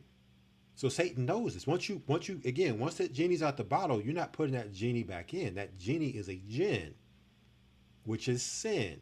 You give them that forbidden fruit, they're not going to stop eating it in most cases. Now, there will be those that put it down and repent and come back and are made white, that make it through this, right? But this is that man of sin working to do everything he can to put sin in every aspect of our world and life, to bring people unto this deception, to bring them under the full control. Verse 11, and because, now what happens next? And for this cause, God, the Most High, shall send them strong delusion, to where you would accept the pure doctrine of Lucifer, that they should believe a lie. Christ ain't real. This Bible ain't working. This new thing, and they probably won't call it the pure doctrine of Lucifer, but that's what it'll be. Whatever they call it, that's what people are going to believe to the damnation. And it'll come attached with the mark of the beast. And people will be in that strong delusion to actually believe, to worship Lucifer. Verse 12, that they all might be damned who believe not the truth, but had pleasure in unrighteousness. Why are they damned? They don't believe the truth. Why don't they believe the truth? They have pleasure in unrighteousness. Pleasure of sin. That's it. The reason why we tell people, put down sin and to sin not. Because once you get in it, good luck getting out of it. Okay, you done dug yourself a hole in that hole of sin. And the chances of you getting out now are far few in between. So that's where we are. That's where we are as far as the 3 world wars. But what comes next? people may ask. So now we're going to deal with what comes next. Right? Let me just make sure I'm keeping up and have everything that I need. What comes next? And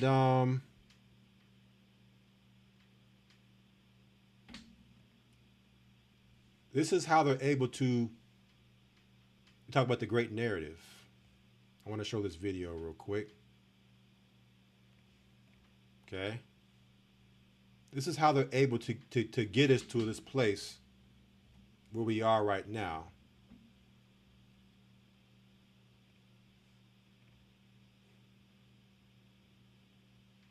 It's because we forget history. Benjamin Netanyahu's 33 years of Iran nuclear warnings. We've showed this before. World in 5 continents. Benjamin Nut and Yahoo, 33 years of Iran nuclear warnings. This is the reason why they said they struck Iran. For 33 years. 5 continents. You've probably heard this line before. Iran has never given up its quest for nuclear weapons and the missiles to deliver them. That's because Israeli Prime Minister Benjamin Netanyahu has been saying this for more than 30 years, claiming Iran is close to having nuclear weapons. Nuclear weapons. Nuclear weapons. Atomic bombs. In 1992, as a member of parliament, Netanyahu addresses the Knesset. He says, within 3 to 5 years, we can assume that Iran will become autonomous in its ability to develop and produce a nuclear bomb. 3 years later, in his book Fighting Terrorism, he repeats the same time frame, 3 to 5 years. Thank you, Mr. Chairman. Fast forward to 2002. Netanyahu testifies before a U.S. congressional committee actively calling for the invasion of Iraq. Are there any other nations that you would recommend that the United States launch preemptive attacks upon at this point? The two nations that are vying, competing with each other, who will be the first to achieve nuclear weapons, is Iraq and Iran. The invasion happens months later. No weapons of mass destruction are found in Iraq. This is a fragment of a 2009 U.S. State Department cable released by WikiLeaks. Netanyahu tells members of Congress that Iran is 1 or 2 years away from being capable of developing nuclear weapons. They're online. It's 2012, and Netanyahu is holding up his infamous cartoon bomb at the UN General Assembly. By next spring, at most, by next summer, at current enrichment rates, they will have finished the medium enrichment and move on to the final stage. That was 2012, right? In 2012, he said it was going to take how long? On to the final stage. From there, it's only a few months, possibly a few weeks. From 2012, he said it's only a few months, possibly a few weeks, with his Looney Tunes cartoon sign that Iran is about to have the bomb. See, these are seeds that they have to plant and water to get you to believe the narrative, the lie, so that when it happens, you feel justified it happening, and you do nothing about it, and you stay programmed and under the spell. Before they get enough enriched uranium for the first bomb. And now, 33 years after Netanyahu's first so-called imminent warning, Israel attacks Iran. And if not stopped, Iran could produce a nuclear weapon in a very short time. It could be a year, it could be within a few months, less than a year. That's despite the U.S. Director of National Intelligence saying Iran isn't building a nuclear weapon months earlier. Iran lied. But for Netanyahu... So check it out. Even the U.S. came out, because they have to tell you the truth. I think it was March of 2024, and told you there is no bomb, right? So you can't say that you weren't told. Now check this out. Weapon months earlier. Iran lied. Imagine a synagogue of Satan trying to tell someone else they lied. So Iran, you're trying to convince me, is a liar here. Not the synagogue of Satan. Not you, Mr. Nut and Yahoo, Polish, Warkowski, whatever your name is. Warkowski. Right? You're not the liar. Claiming to be a Jew and are not. Telling us for 33 years, since the 90s, Iran is going to bring forth a nuclear bomb and use it on Israel. When Iran hadn't attacked a country in over 200 years. But they're the liars. And we need to trust and believe you. This is what happens when you are a Christian and you're being told that these are God's chosen people. You will at all costs believe these people, because certainly God's chosen would never lie to us. And we must at all costs protect them. At all costs. And do whatever we can to protect these people. This is what happens when you believe in what Christianity has taught us. And the importance of knowing who are the real people. But for Netanyahu, the slogan has been the same for decades. Dmitry Medvedenko, Al Jazeera. So how has this guy been able to do this for decades and get away with it? It's because people have short-term memories and amnesia and are forgetful and don't learn from history. The history repeats itself. There's no new thing under the sun. So let's take a look at scriptures now, because we're going to tell you what comes next. As we talk about this Amalek dilemma. We're going to show you what comes next. Before we then, because stay tuned, family, we got a lot of good stuff left. I'm going to try to see if I can squeeze this out in the next hour and a half. But we want to, again, continuing with the biblical narrative. So we're going to come over here to 2nd Ezra chapter 15. 2nd Ezra 15 verse 1. Behold, speak thou in the ears of my people the words of prophecy which I will put in thy mouth, saith the Lord. So here's the Lord's prophecy, the Most High. Now the first part of this is talking about the civil war that's about to happen that Albert Pike spoke of. We're not going to deal with that for now. We'll come back. We're going to deal with what's happening right now in the Middle East. 2nd Ezra 15:20 tells us, behold, saith the Most High, I will call together all the kings of the earth to reverence me, which are from the rising of the sun, talking about the east. So now we're looking back east, Middle East, from the south, from the east, and Libanus, to turn themselves one against another and repay the things that they have done to them. What is Libanus? So we can put ourselves right where we need to be to understand prophecy and what's happening right now.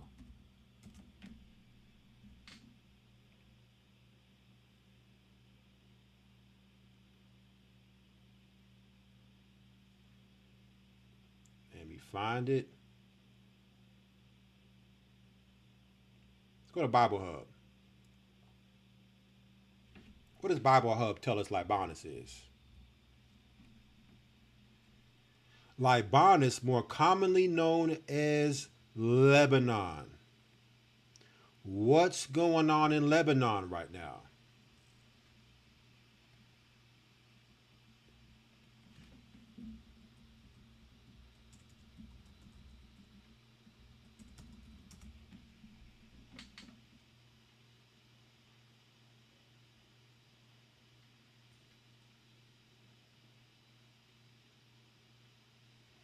What's going on in Lebanon?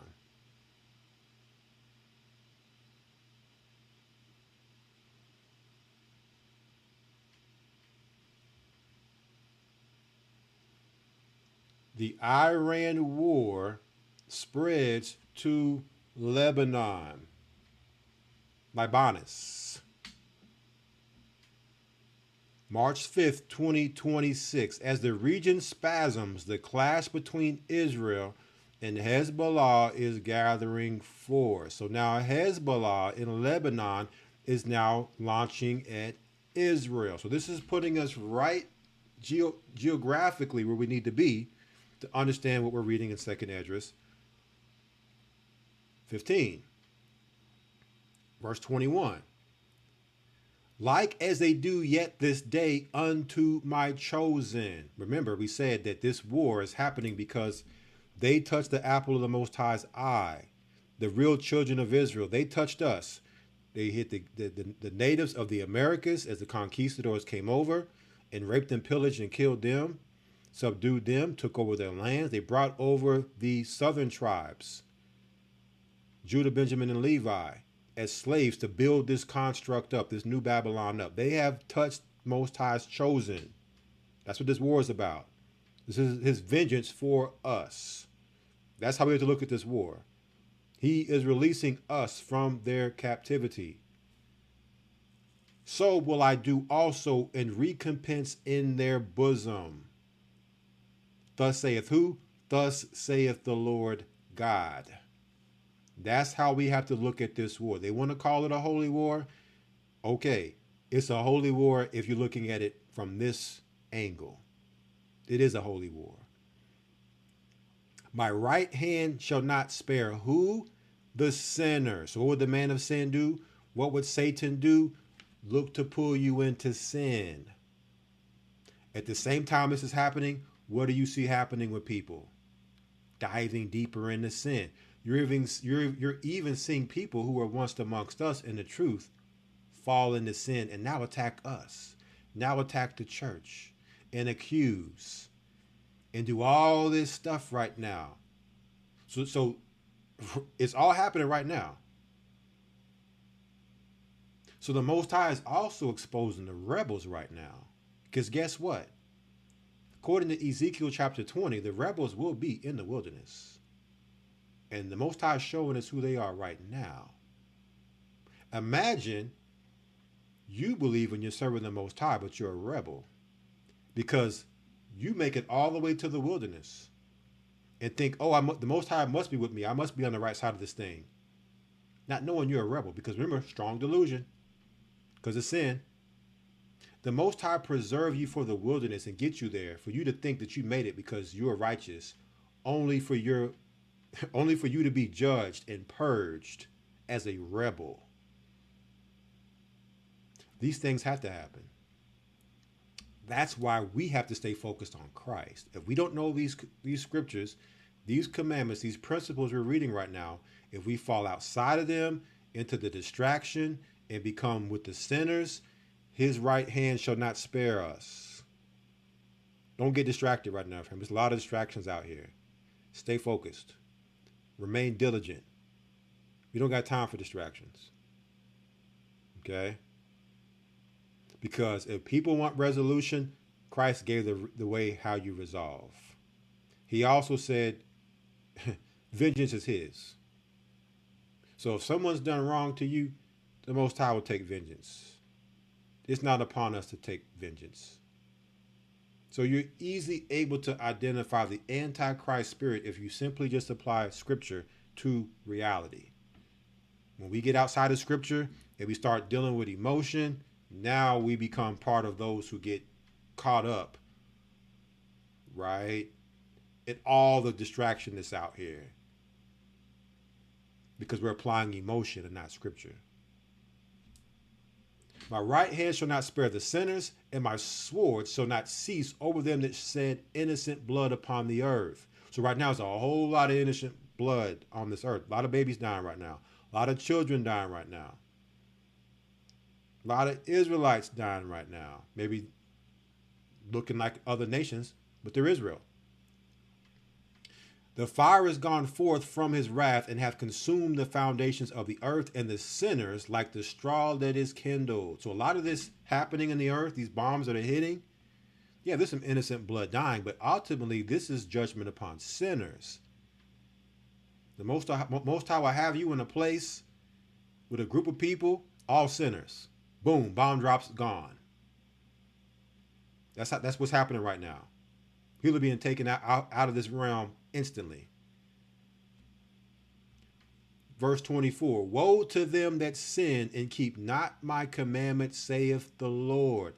How much more clear does the Most High have to make it when we talk about sin? We just came out of 2 Thessalonians chapter 2. with all deceivableness and unrighteousness. Them who have pleasures in unrighteousness. Woe. Woe, woe, woe. Verse 25, I will not spare them. Go your way, ye children from the power, defile not my sanctuary. For the Lord knoweth all them that sin against him, and therefore delivereth he them unto death and destruction. So the rebels will be preserved. Not all of them, but there will be a preservation of rebels in the wilderness to be delivered unto death and destruction as an example. See, people may think the Most High is playing when it comes to sin. The Most High said he's not playing when it comes to sin. Play around in it if you want. Right? Because you let your flesh rule over you. 27, for now all the plagues come upon the whole earth, and ye shall remain in them, for the Most High shall not deliver you, because ye have sinned against him. Behold, in horrible vision, and the appearance thereof from the east. So now we're looking back towards the east, the Middle East, and we're seeing horrible visions now. What visions? 29, where the nations of the dragons of Arabia shall come out with many chariots. So what did Iran tell? What did Saudi Arabia tell Iran? Right? If you type in Saudi Arabia, warning to Iran.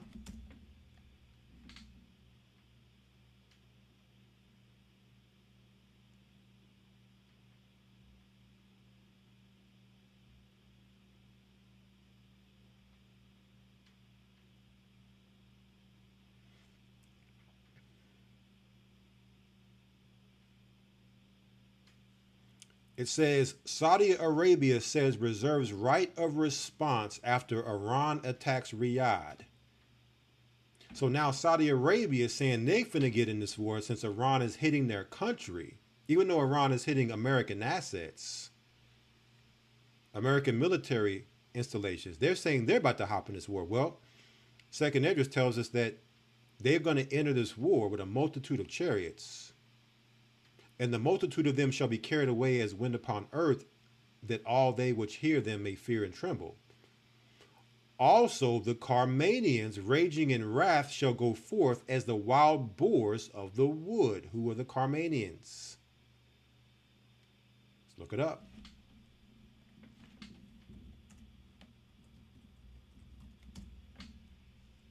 Look at Carmania. Carmania. Old Persian, Middle Persian, is a historical region that approximately corresponds to the current province of Kerman, Iran. The Iranians, the Medes, which takes us back to Isaiah 13, which we read earlier. Here's the map. Right here, what did they say they were going to shut down? The Strait of Hormuz? Look at this little spot right here. The narrowest spot in the Gulf of Hormuz, Carmania. Right there on the Strait of Hormuz. You can't get more pinpoint accurate on a map and biblically than that. They shall go in wrath. So Iran is sending missiles everywhere as the wild boars of the wood. Let me show you all this picture to show you this wrath as wild boars of the wood with Iran right now. Remember, he said he shall stir up the who? The Medes. So the Medes are stirred up. You want to see a wrath? Take a look at this image right here.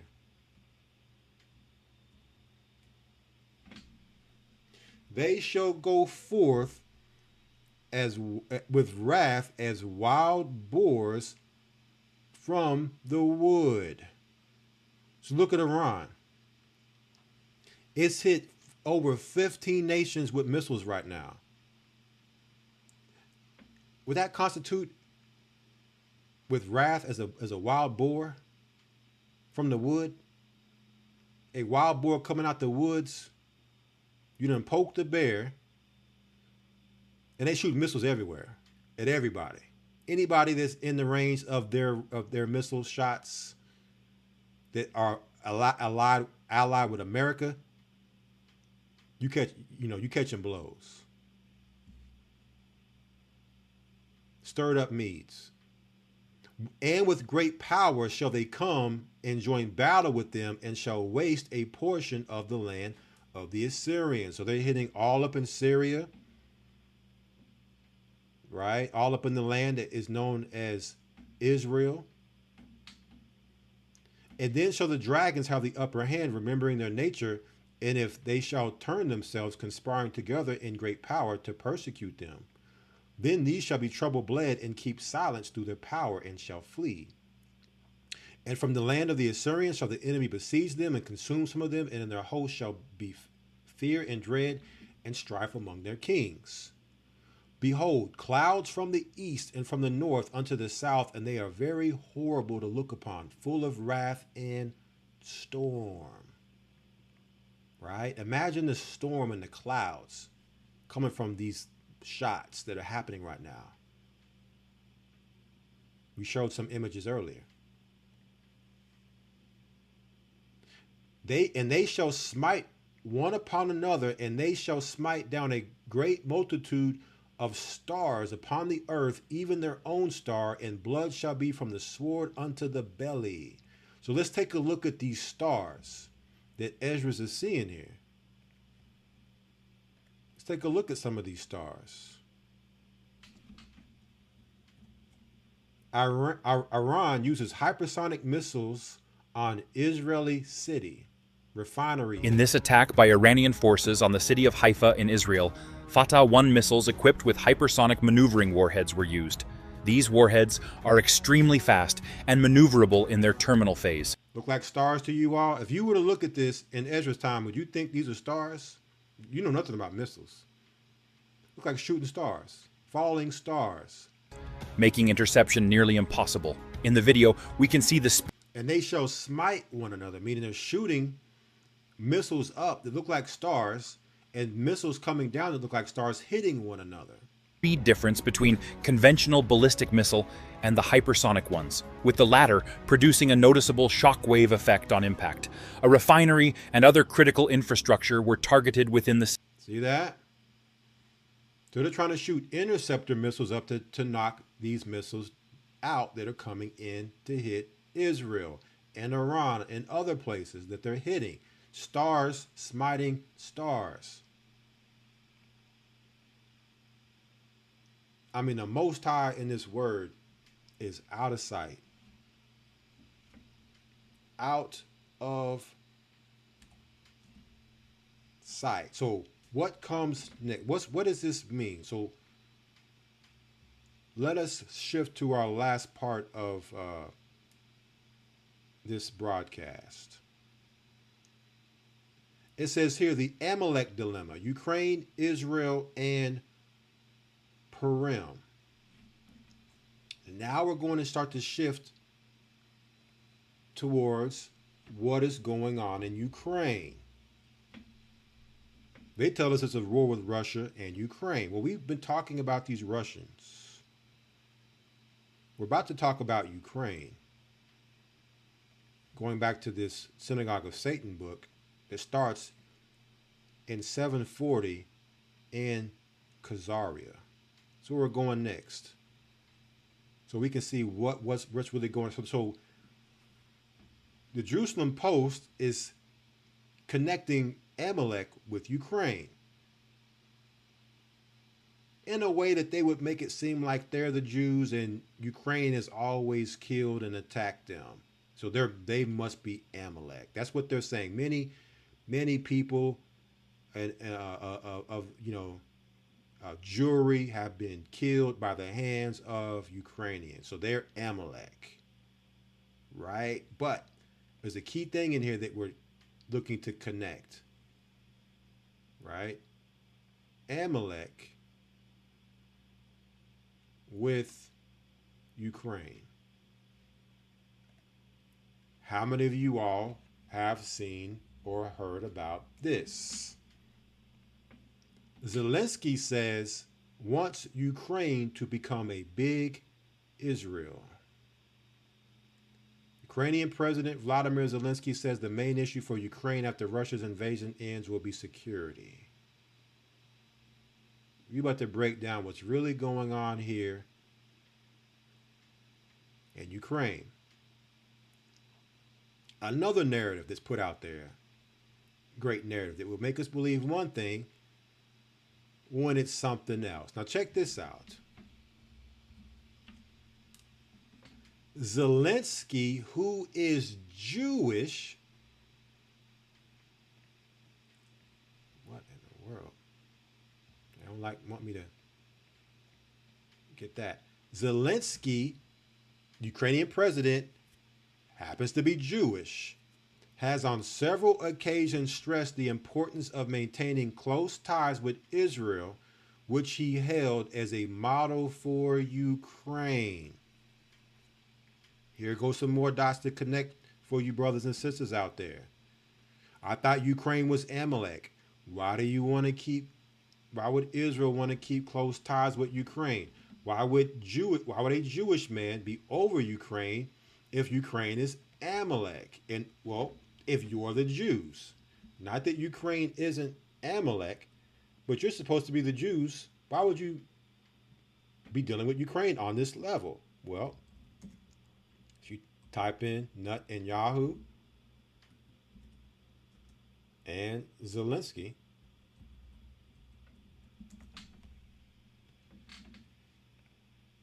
what do you see here? You see the synagogue of Satan,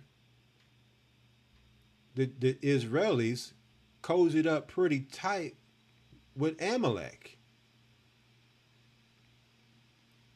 If this was your arch rival, arch nemesis, enemy, is this what you'd be doing? Many multiple instances, you look like best friends. No, you look like family members. Jewish in Israel, Jewish in Ukraine. What's really going on in Ukraine? It's a war with Russia. Right? The big bad Russians are at war with Ukraine. Well, I'm going to challenge that tonight. We finna find out what's really going on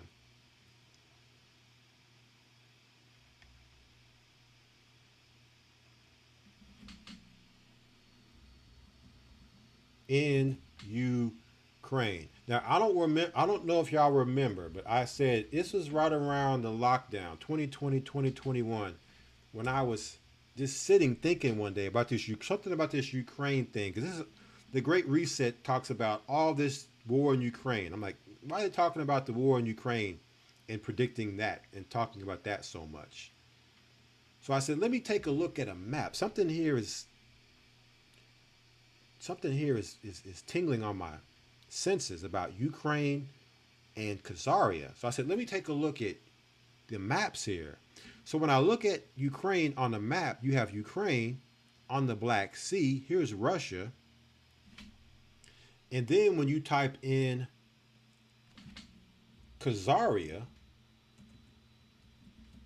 on the map, what do you see?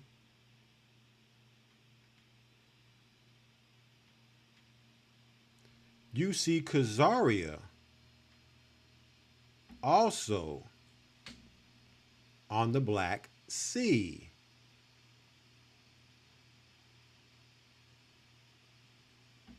Right? Give me one moment here. Let me clear some RAM.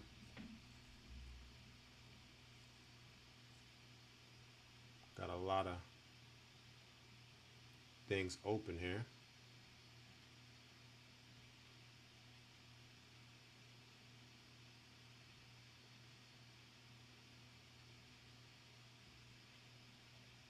Let's come back here. You also see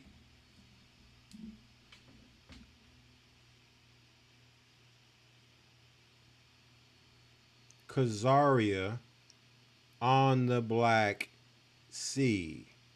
So Ukraine and Russia both share the Black Sea.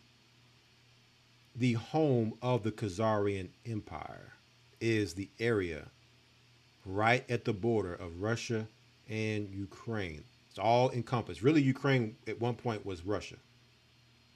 So we must now really examine in the origins of Russia and Ukraine to see what's really going on here.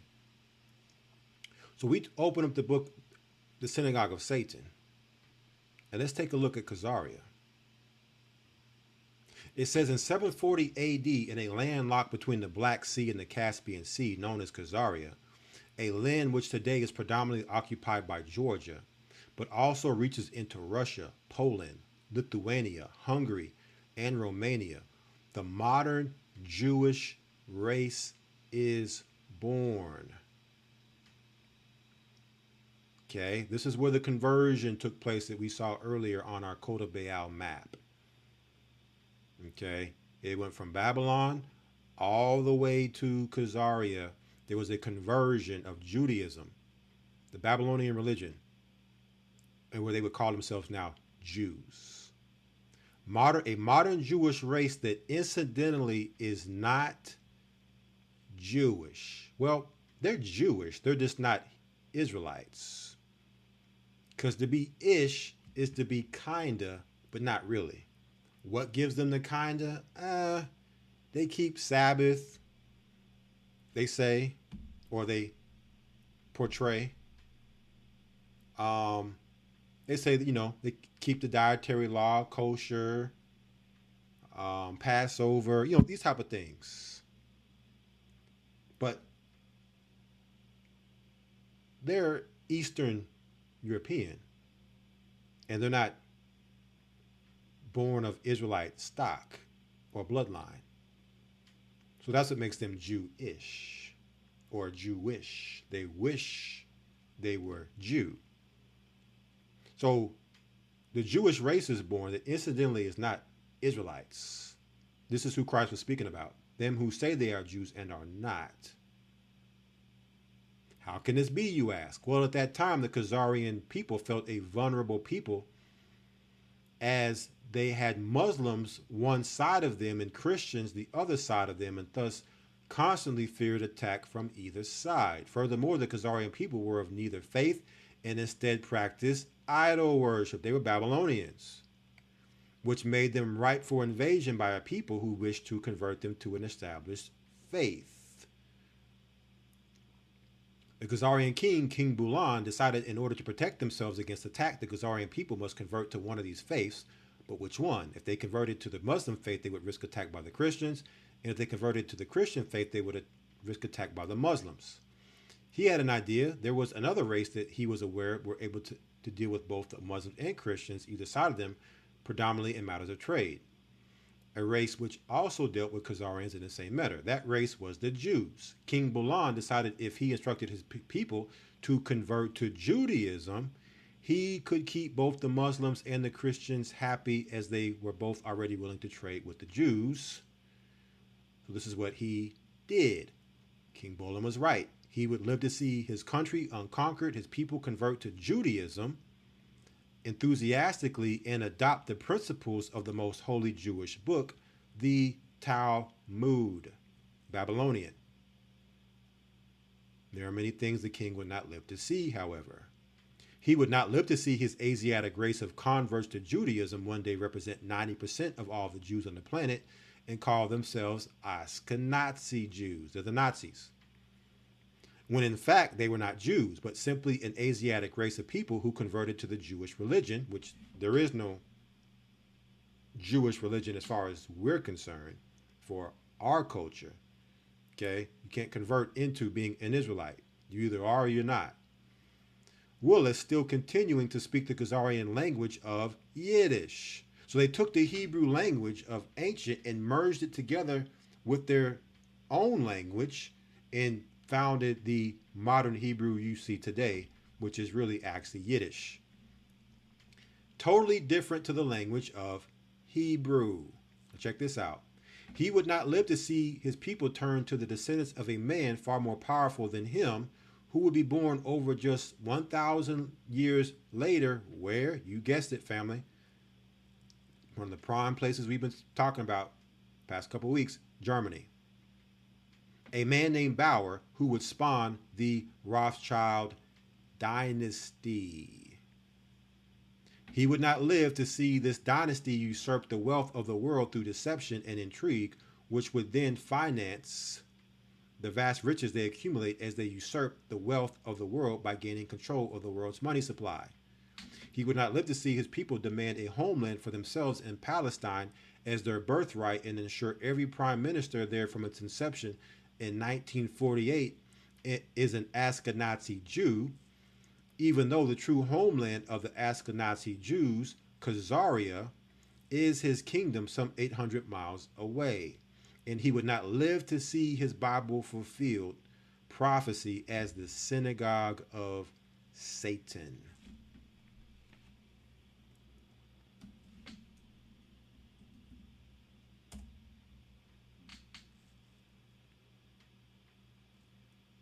Right?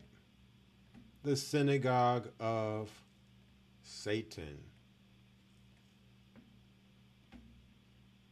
Come up here. So, let's deal with Khazaria now.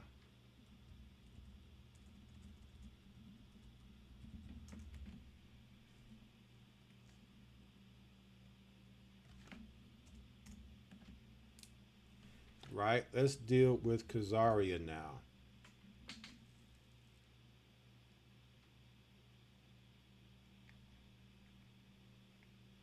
Here he goes. Mayor Amstrel Bauer, who later became the first Rothschild.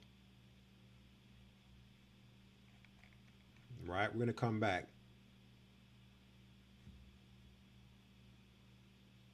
We're going to come back right here. So now, let's have a conversation about these Khazars.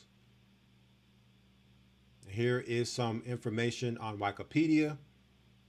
Semi-nomadic Turkic people spanning modern southeastern Russia, southern Ukraine, western Kazakhstan. All right? That's Wikipedia. So now, when you go to the Jewish Encyclopedia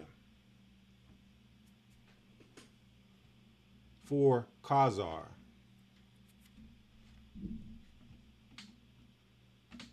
this is JewishEncyclopedia.com. Let's see what they have to say about these Khazars. A people of Turkish origin whose life and history are interwoven with the very beginnings of the history of the Jews of Russia. Now, these are Jewish people, not Israelites.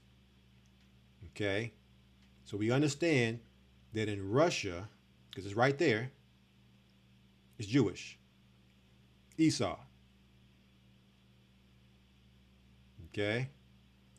It says home of the Khazars, Caspian Sea. They've lived there since 740 AD when they converted. Among the classical writers of the Middle Ages, they were known as Khozars, Khazirs, Akatsirs, Akatirs, right? All the different names that would come with the Khazars. We're going to get into some of these names. Then when you come to Edom in the Jewish Encyclopedia, what do we have?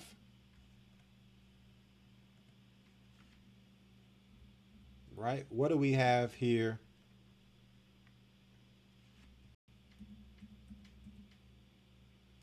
Of Edom or Idumea, which is the Greek word for Edom. Right? When you come down,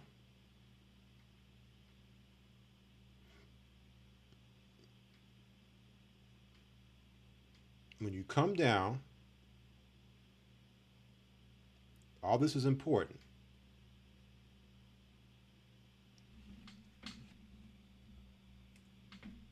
And you're in the Hebrew and Bible Academy, you've seen this information already. Use of name. The name Edom is used by the Talmudists for the Roman Empire. Edom is the Romans. This is key. And they applied to Rome every passage of the Bible referring to Edom or to Esau. In Leviticus Rabbah, Rome, under the name of Edom, is compared to a boar, and the symbolic name Seir was used by the poets of the Middle Ages not only for Rome but also for Christianity.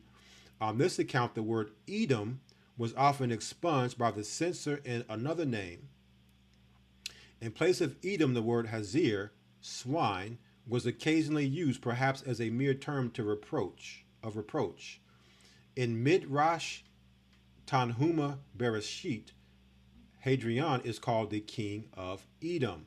The Talmudists, however, make an exception in favor of Antonius Pius, whom they assured would attain paradise because he had not acted in the manner of Esau. So basically what they're saying is that they're confirming that the Romans are Edom or Esau. So we're connecting all these dots so you can know who we're dealing with here. So now let's take a look. We talked about the Russians being also Jewish.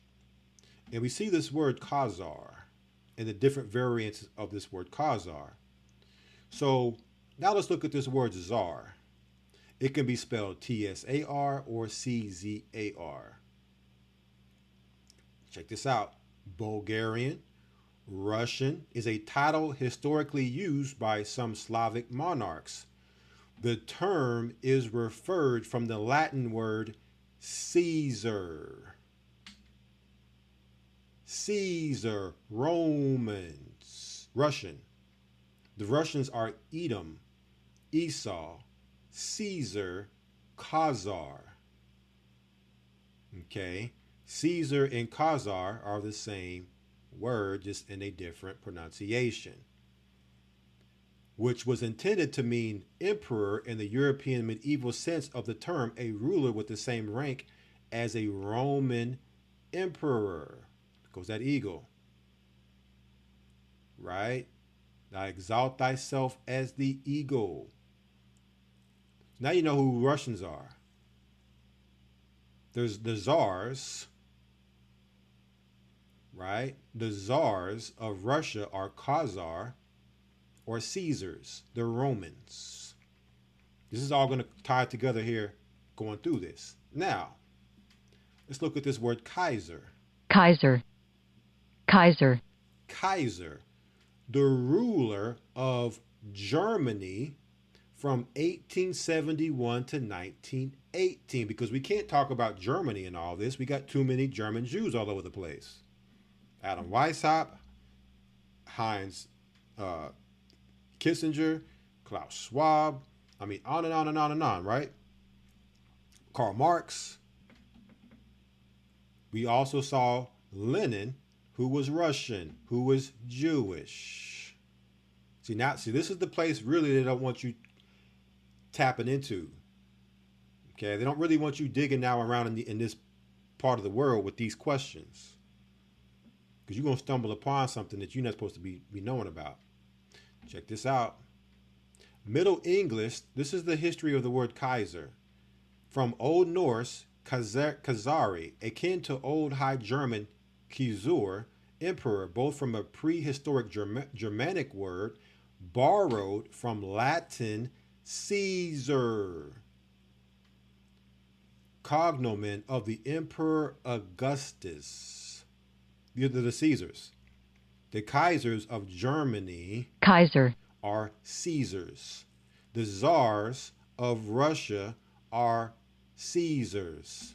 The Khazars of Ukraine, of Khazaria, are Caesars, are Roman, are Esau. They're Edomites. Masking is Jews.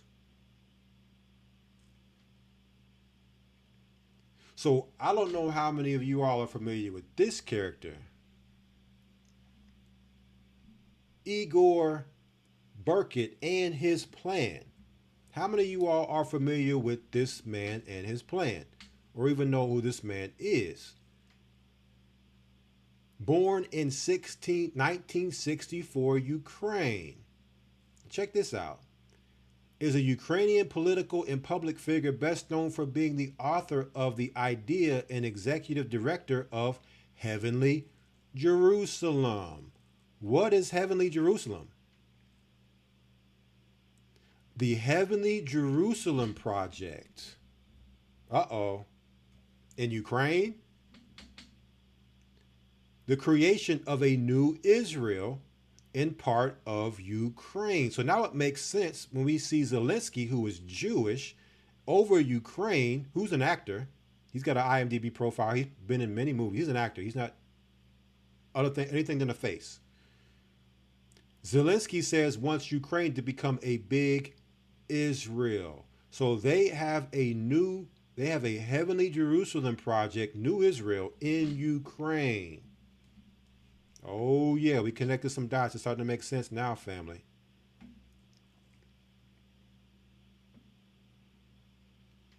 New Israel in part of Ukraine, consisting of the Odessa, all these different places in Ukraine.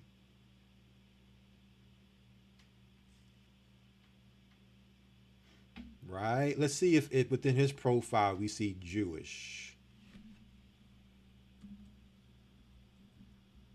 Uh-oh.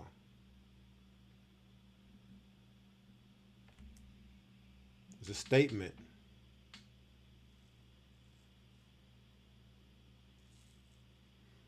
Right? But let's move forward on this Heavenly Jerusalem being told to us here in Ukraine. What's this about? You would not believe what happens when you go down this rabbit hole, family. Igor Berkut's plan for Ukraine. Watch where this leads. So while we're focused on the Middle East and what's happening there, as we should, there's something going on in Ukraine that's been happening there for quite some time that maybe we haven't known about and been paying attention to, that's happening in conjunction with what's going on in Israel right now.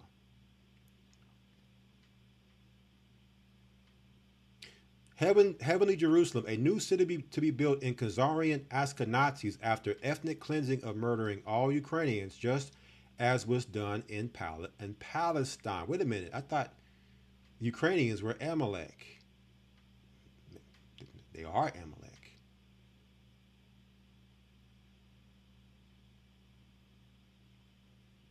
So we have Ukrainian billionaire Igor Berkut outlines his diabolical plan, first heard in 2011, for this new Jerusalem, this Heavenly Jerusalem in Ukraine. Israel 2.0 in Ukraine by 2029, openly campaigned by Ukrainian billionaire politicians since 2014, funded by Soros. Another Jewish. And here is the flag. The new Ukrainian flag with the 6-pointed star and the trident of Ukraine in the middle. It's okay when we say it. It's a problem only when they notice it. So we're gonna dive into this holy, heavenly Jerusalem they're talking about in Ukraine.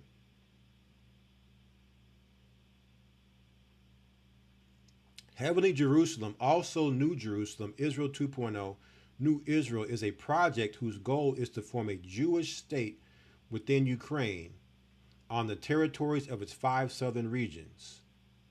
The project is long-term. Its terms are determined by the Board of Benefactors. The time is described until 2049 and even after 2060. The next 5 years is destruction and fragmentation after 19, and the next 5 years after 2024 is reformatting. 2029 is the first step for New Israel. So by the end of 2029, about 5 million Jews are expected to arrive in New Motherland for the construction of New Jerusalem. So you want to know where all the rats are going now that the bombs are dropping there from Iran. Now you understand what all this money and military financing America has been sending to Ukraine is all about. It's got nothing to do with a war with Russia. They're building something there. We're going to get into that. We're going to break it all down and go into the Bible so you can see it. So that you can see it. Here's a video. Colonel Douglas McGregor speaking on the Jewish settlers in Ukraine. Isn't there an argument to be made that the end result is now certain?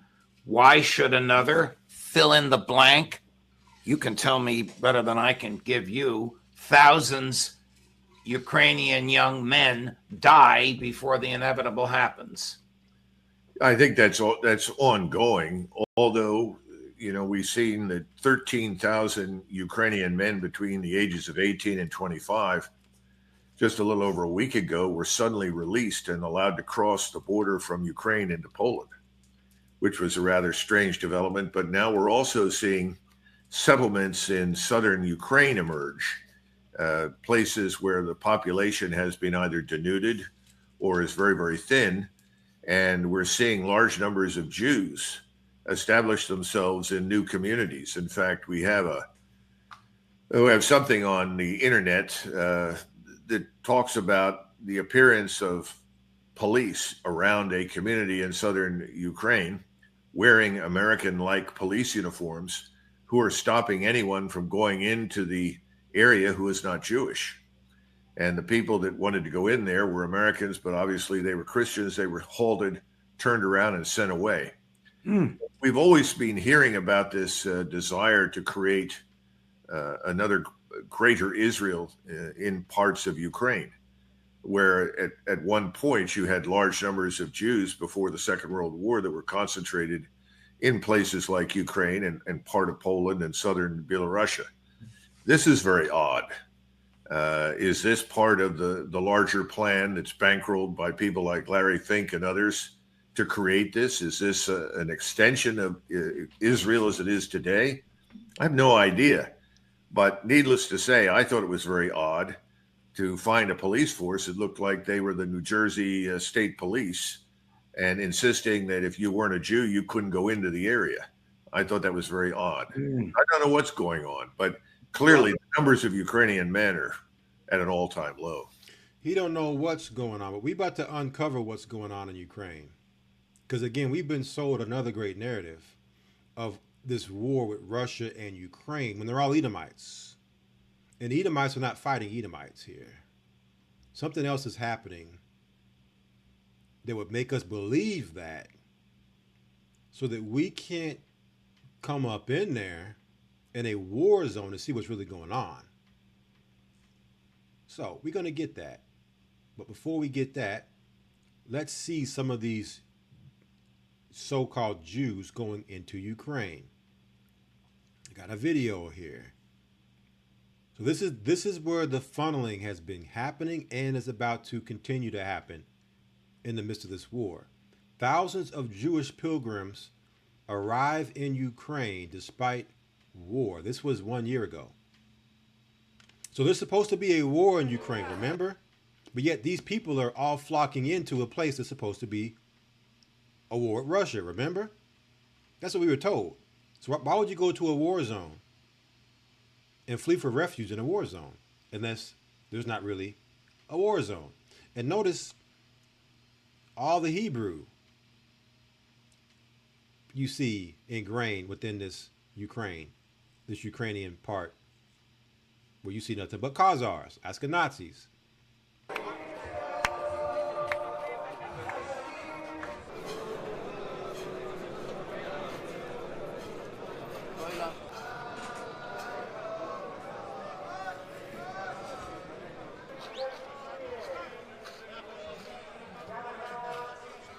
Затронула. Мы молимся здесь, в Умане, в самом святом месте для нас, хасидов, Бреслов. Это место очень-очень высокое, и тут мы молимся за Израиль. Это гораздо выше и гораздо лучше молиться здесь за Израиль. И то, что это произошло, вот видишь, какой миракл. Ни одна ракета не убила ни одного еврея. А 180 ракет это немало.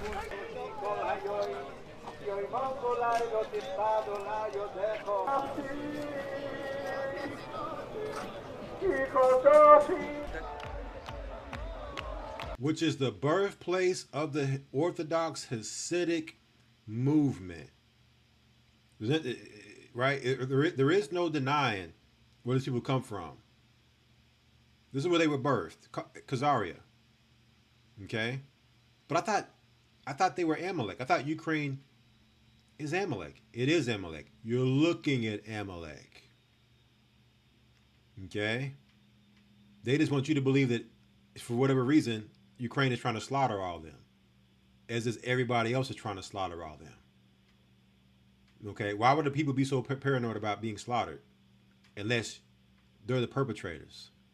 Now, of course, you have the citizenry who are just, totally oblivious to what's going on, right?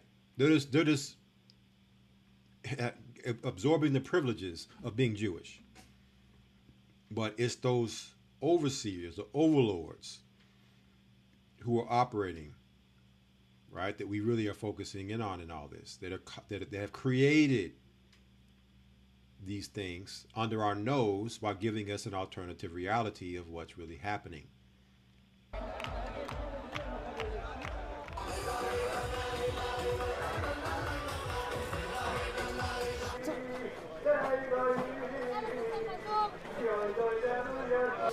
Цього року до Умані прибули 16 ізраїльських поліцейських, які забезпечують так само, як і український поліцейський, порядок та безпеку. Вони більше виконують комунікативну функцію, вони допомагають перекласти і донести інформацію від української поліції до паломників.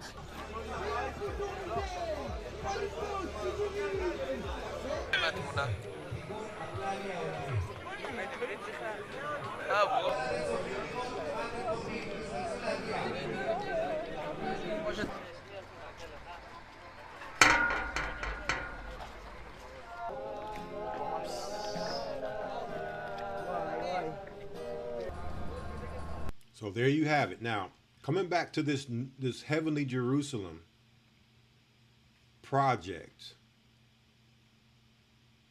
right? We're gonna be diving into this more, into this Heavenly Jerusalem project happening in Ukraine, and talking about the financing. Oh yeah, now you understand where all that money from America is coming into this place for, all the military expenditures coming in here, but to learn what this is all about. We're going to learn what this is all about. Another video here.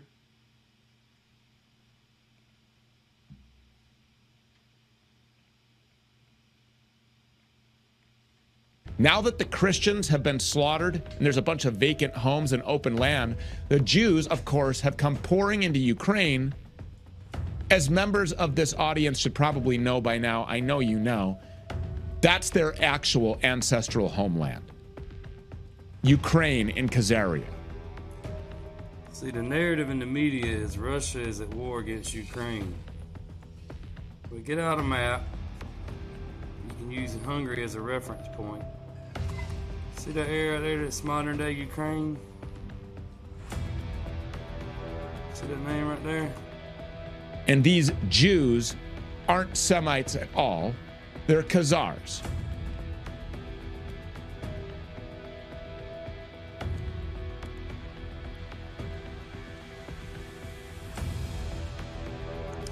Gordon Duff has asked President Putin to release Russian intel, which will expose about 300 traitors in Congress for their serious serial felonies of statutory espionage on behalf against America and many Middle East nations.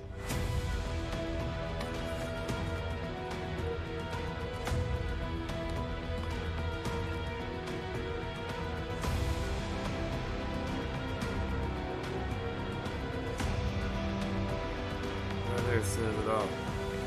And now that they have begun returning to their ancestral homeland, with thousands of them flying in from Israel to begin staking claims, now they've even started up their own police forces, like those tunnel Jews. They're setting up checkpoints along the road leading into their new territories, these little Khazarian Israeli outposts. And if you're not a Jew, if you're not part of their satanic tribe, they won't let you pass. They'll even kill you. Seriously. For some reason, all these cars are stopped, and there's soldiers, cops. They asked me if I was a Christian. I have no idea what's happening. Maybe you're right. This passport. Passport, okay. Only Jews are allowed in this area. Okay. What the hell so, is you know, see, they tell you there's a war there, so you won't go there to know what they're building and doing. So when you arrive, because, okay, why would you come here? There's a war here. But when you show up and you see there's no war, they tell you, oh, are you Jewish? If you're not Jewish, you can't come in here.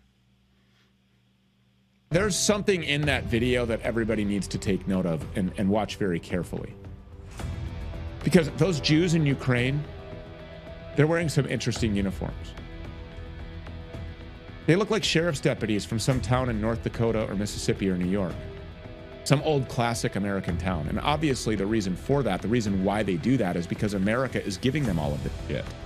America is funding and furnishing this entire Ukrainian takeover. And make no mistake, this rare earth minerals deal that Trump keeps talking about, that's all a huge part of it. That deal is going to make his creditors a whole lot of money. It's just another part of the scam that has been the Ukraine war, a scam that has pushed by both sides of the fake aisle, the left and the right, the US and the UK and elsewhere, while our own people suffer, while our own people are subjugated. If you wonder why Russia's got skin in the game, besides them being directly on their border,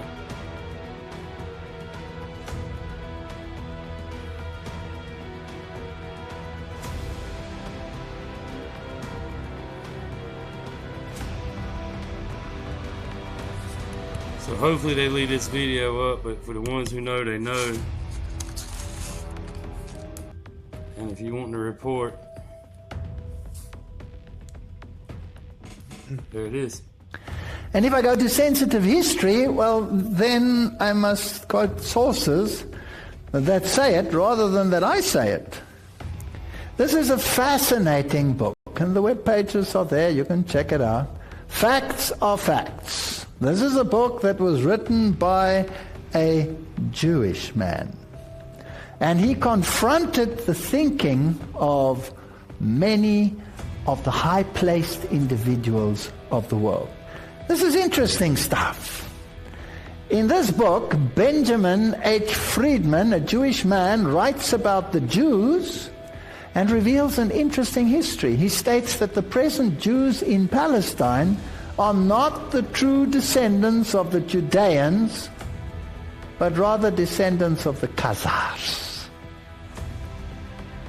In the letter addressed to D. David Goldstein of Boston, Massachusetts, a convert to Catholicism, the author, Benjamin Friedman of New York City, dated October 1954, provides some fascinating insights. This is in the public domain.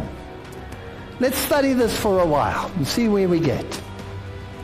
Benjamin H. Friedman claims that the word Jew was only introduced into the English language in the 18th century, and that Jesus referred to himself as a Judean and not as a Jew. Now, you all will get this video for time.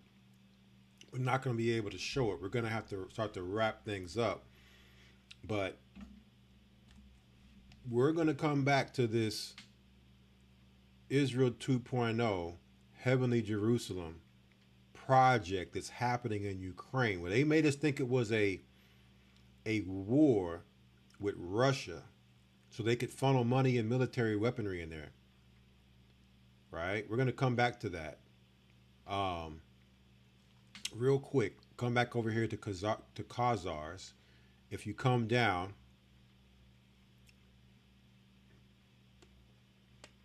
there's a picture I want you all to see that was found some archaeology found in Khazaria, right here. This was found in Khazaria, a seal discovered in excavation at Khazar sites. However, rather than having been made by Jews, these appear to be shamanistic sun discs. So they would make you believe that these weren't done by Khazarian Jews all the way back in the time of Khazaria. What they're doing with six-pointed stars all the way back then? Well, when you come to this book, Synagogue of Satan, in 1760, now you understand where this idea came from to Rothschild. Following his father's death, Bauer returns to Frankfurt to take over his father's business. Bauer recognizes the significance of the red hexagram and changes his name from Bauer to Rothschild. After the red hexagram, or sign signifying 666, hanging over the entrance door, Rot is German for red, shield or Schild is German for shield or sign. So red shield is where Rothschild comes from, right? And where do they get the image from? They got the image from Khazaria. And the history goes back deeper than that, all the way going back to Babylon, right? The Star of Moloch, Star of Remphan, going all the way back into that.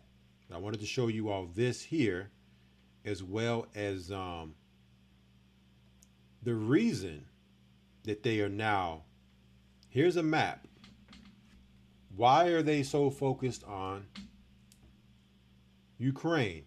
So here is Russia on this side. So you have Eastern Europe is Russia. And then you have Western Europe on this side, right in the middle. So strategically, this is the best place because it's right in the middle. It's the heart of what the Bible calls the 10 horns. So if you were going to have a actual strategic location for a headquarters, it would be here. Militarily, you still are able to launch from here, Africa. Right down here, you have Iran. See that? Someone asked a question about Turkey, Pergamos. So the greater Israel project comes all the way up here into Khazaria, Turkey, because Israel's already talking about going to war against Turkey next. Pergamos, where Satan's seed is Turkey, and then you come down here and you got Canaan, right? All down here is the Mediterranean. And then the religious headquarters will be here in Rome, the Vatican. You have the religious headquarters here. You'll have the military headquarters here in Ukraine. How do we know this is going to be the military headquarters? Well, when you go into Roman mythology, you have one of their gods. Speaking of Rome, Roman and Greek mythology, you have Poseidon, right? Presiding over the sea, storms, earthquakes, and horses, right? His Roman equivalent is Neptune. So Greek is Poseidon, Neptune is Roman. Very, very important understanding what's happening here, understanding their mythology, because these are the gods they worship, the giants, the gods of renown, and the demigods. So what does Poseidon have, and what does he carry? Trident. So let's go over to the trident. What is a trident? It's a three-pronged spear. It is used for spear fishing. And as polearm, as compared to an ordinary spear, the 3 times increase the chance that a fish will be struck and decrease the chance that a fish will be able to dislodge itself if struck badly. On the other hand, they are not so many as to overly reduce the spear's concentration of force for piercing. The trident is the tool of Poseidon or Neptune, used for the protection of the sea realms, the god of the sea in classical mythology. So Poseidon and Neptune, one and the same, is the god of the sea. Also referred to as a merman, right? Not a mermaid, but a merman. Also, in Hinduism, it is the weapon of Shiva, the destroyer, letting you know that in their religion, it's the same God, just under a different name. Shiva, and as well as you have, I believe, maybe Kali. It also is associated with the superhero Aquaman. So this is where you get your Marvel and your DC comic characters from. These are just ways to get you to worship these gods through comics. The trident is an important military symbol. So it represents what? Military. Another sign of Esau. And you see it being used in Hellenic Navy, U.S. Navy, SEALs, U.S. Naval Academy, Cyprus Navy, Nepali Army. So let's come down here. I want you all to see this.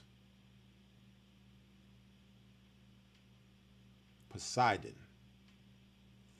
The trident is associated with the sea god, Poseidon. Okay.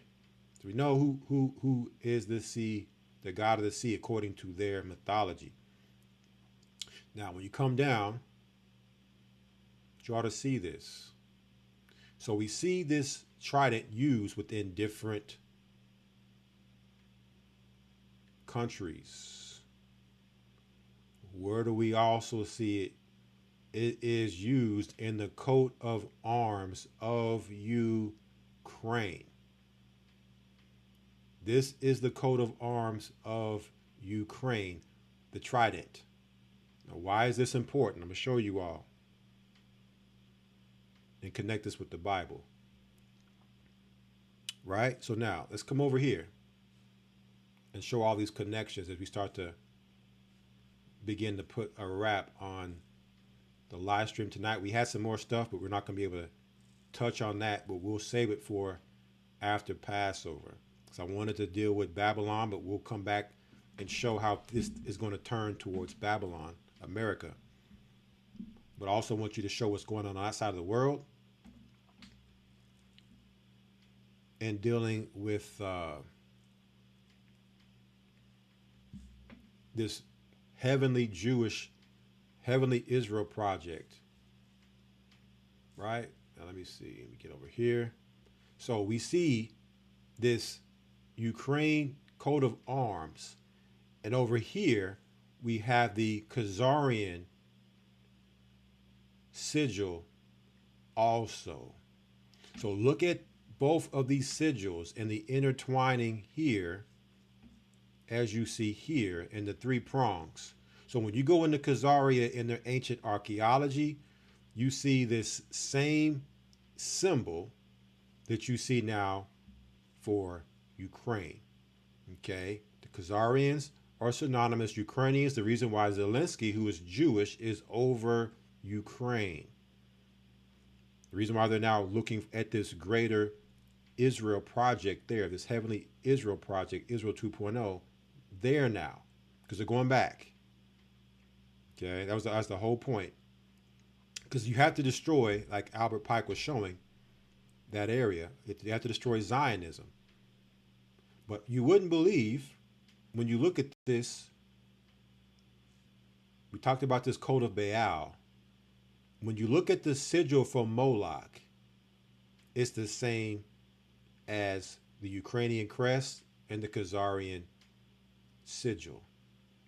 It's the sigil of Moloch.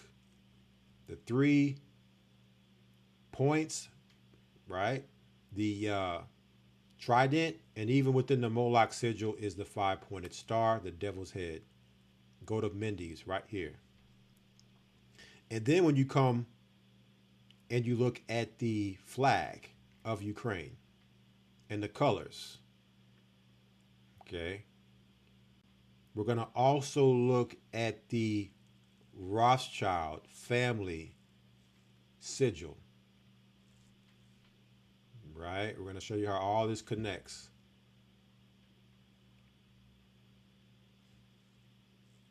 Right here. Talked about the Rothschild family, a wealthy Ashkenazi Jewish noble banking family originally from Frankfurt, Germany. Now check out how in the Rothschild sigil are the Ukrainian colors. You have the yellow and you have the blue. So you can identify the origin of these people is Khazaria. It's the colors of the Ukraine flag. You have the Ukraine coat of arms, the trident, and you see it in ancient Khazaria in their archaeology. Okay. So now, let us take a look at the scriptures. And we're going to the book of Revelation 17. John the Revelator, who was alive during the Roman Empire. I believe John the Revelator would have key insight, or I would say big time influence from the Roman culture of his time. The same way how we are influenced by American culture, right? They've heralded these Marvel so-called superheroes, these DC comic superheroes, and put them in movies, and everybody's, loving these superheroes. Well, it was the same thing during the time of the Romans. These were the men of renown. So when you talk about Poseidon now, and all the Greek and Roman gods, right? This was part of culture, and you couldn't get around it as far as being influenced by it. Well, check out what John the Revelator said here in Revelation 13:1. And I stood upon the sand of the sea and saw a beast rise up out of the sea, having 7 heads and 10 horns. And upon his horns 10 crowns, and upon his heads the name of blasphemy. So what John the Revelator was seeing here is the ancient Roman Empire, and he described it as a beast rising up out of the sea. Who is the god of the sea? Poseidon. A beast coming out of the sea, right? Or Neptune. If you want to go Roman, Neptune, right? Let's find them. Let's find Neptune here. You'd rather use him. All of the same thing. The beast coming out of the sea. What about this beast? It's a Roman beast being attributed to a Roman god, Neptune. When you come down, and they worshiped the dragon, which gave power unto the beast, and they worshiped the beast, saying, who is like unto the beast, who is able to make war with the beast? So this beast is a master at war. You could not mess with the Roman Empire. So when we look at this god of the sea with this weapon of military, this trident, just happens to be the coat of arms seal of Ukraine.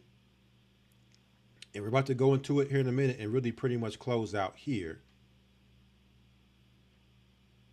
Ukraine oversight, all the military money that's being sent into Ukraine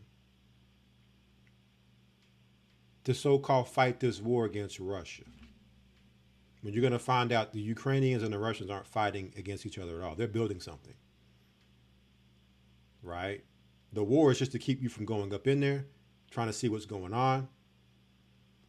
Iran is fighting this war. Russia's tied up in its own war. conveniently so they can't join in on this war with Iran as allies. They're fighting their own war, supposedly, allegedly. But you have this military stronghold that's now being built in Ukraine as the military capital of the Ten Horns. I believe John is giving us some clues here by referring to this as a beast coming out the sea. Now, when you come over to Revelation 17 to talk about those 10 horns, to show you that we've shown that the Russians are Jewish, the Ukrainians are Jewish, right? They come out of Ukraine or Khazaria, and that Esau is not against Esau. Esau is not fighting Esau. Let's show you, because we know that whole area now is going to be the 10 horns. This whole area will be the 10 horns. Let me get the map.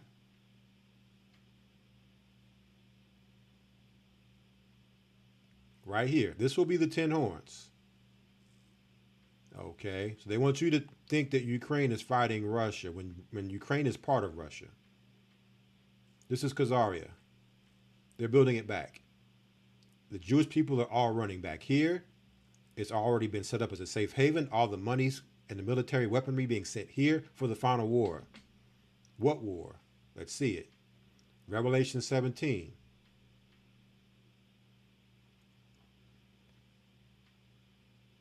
Revelation 17:12 says, "And the 10 horns which thou sawest are 10 kings, which have received no kingdom as yet, but receive power as kings 1 hour with the beast." So what empire has power right now?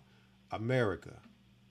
How does the 10 kings, the 10 horns that come out of the Roman beast, get its power back?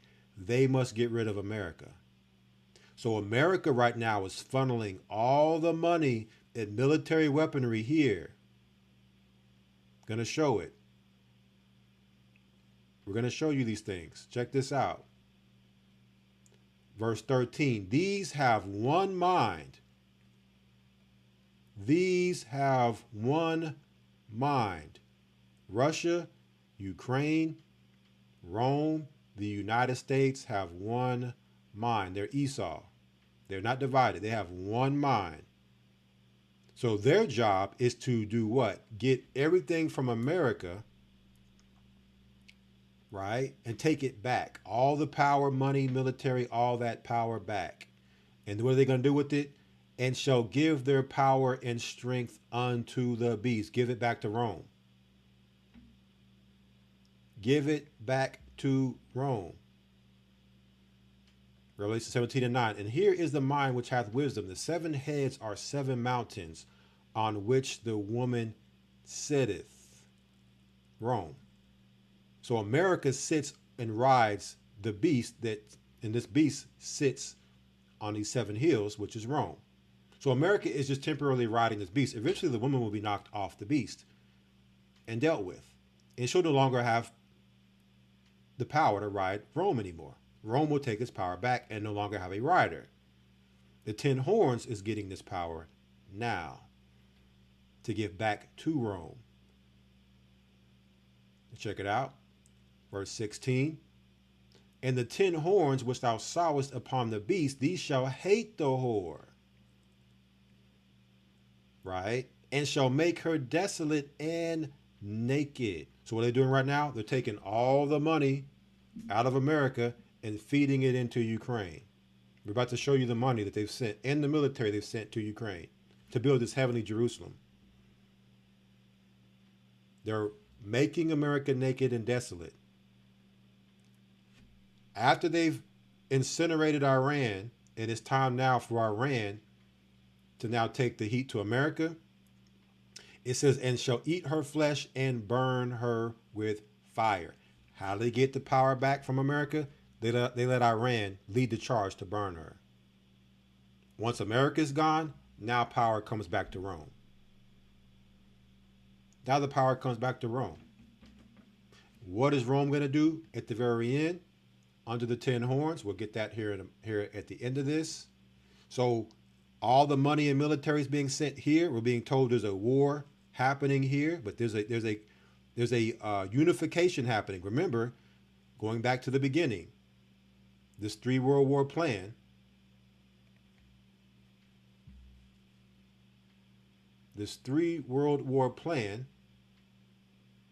with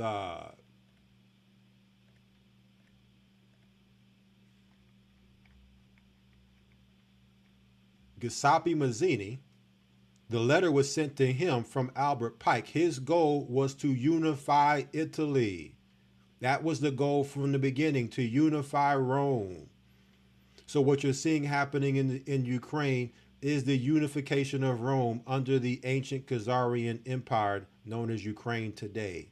Russia, Ukraine, Rome, robbing America. Get rid of her and they will take power back and rule. 1 hour with the beast.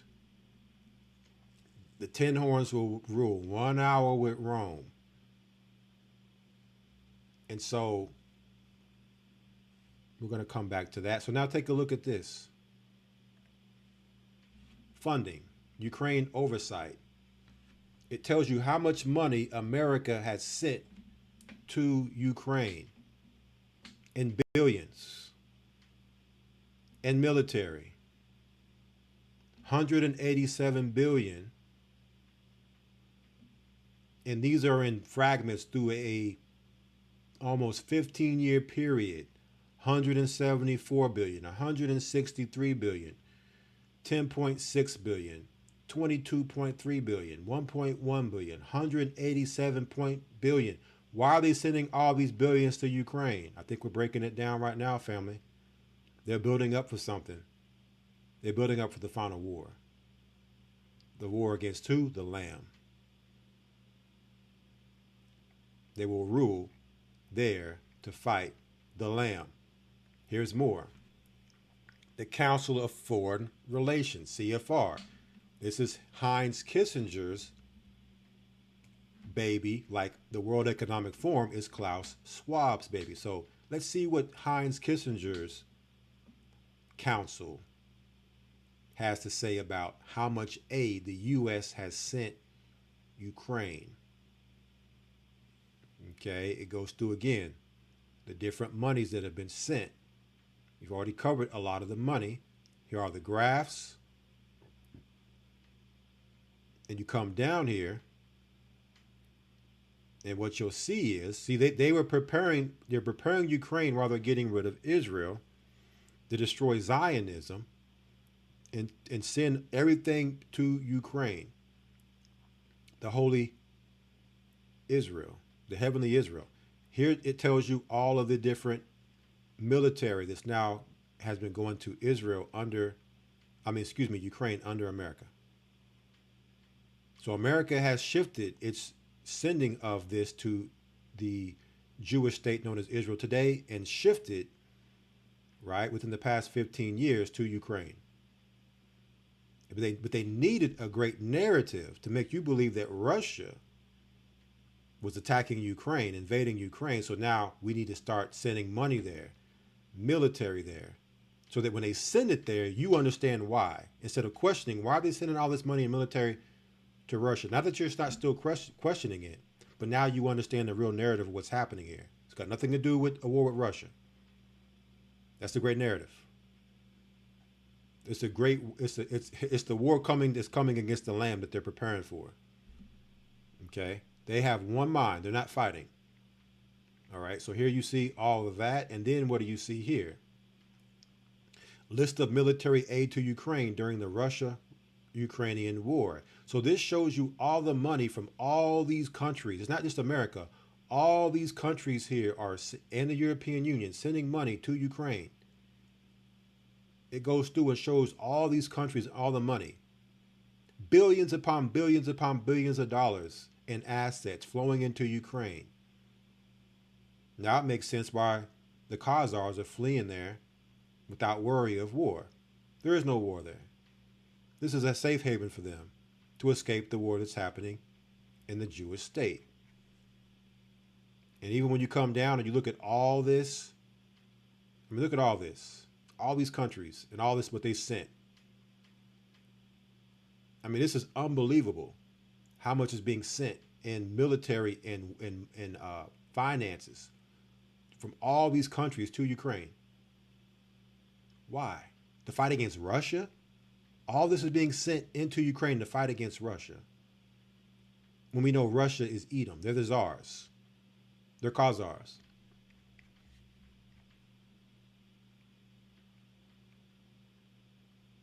And when you come down to the bottom of this, you see that even companies are sending monies and assets. SpaceX, Philip Morris International, Amazon, LMG Tactical, Ammo Inc., Vista Outdoor, X Dynamics, Keltec, Kimber Arms. Look at all these companies sending stuff to Ukraine.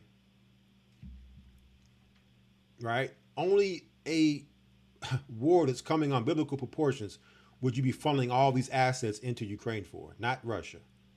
But when you look at Russia, I'm going to pull it up. Let me find it.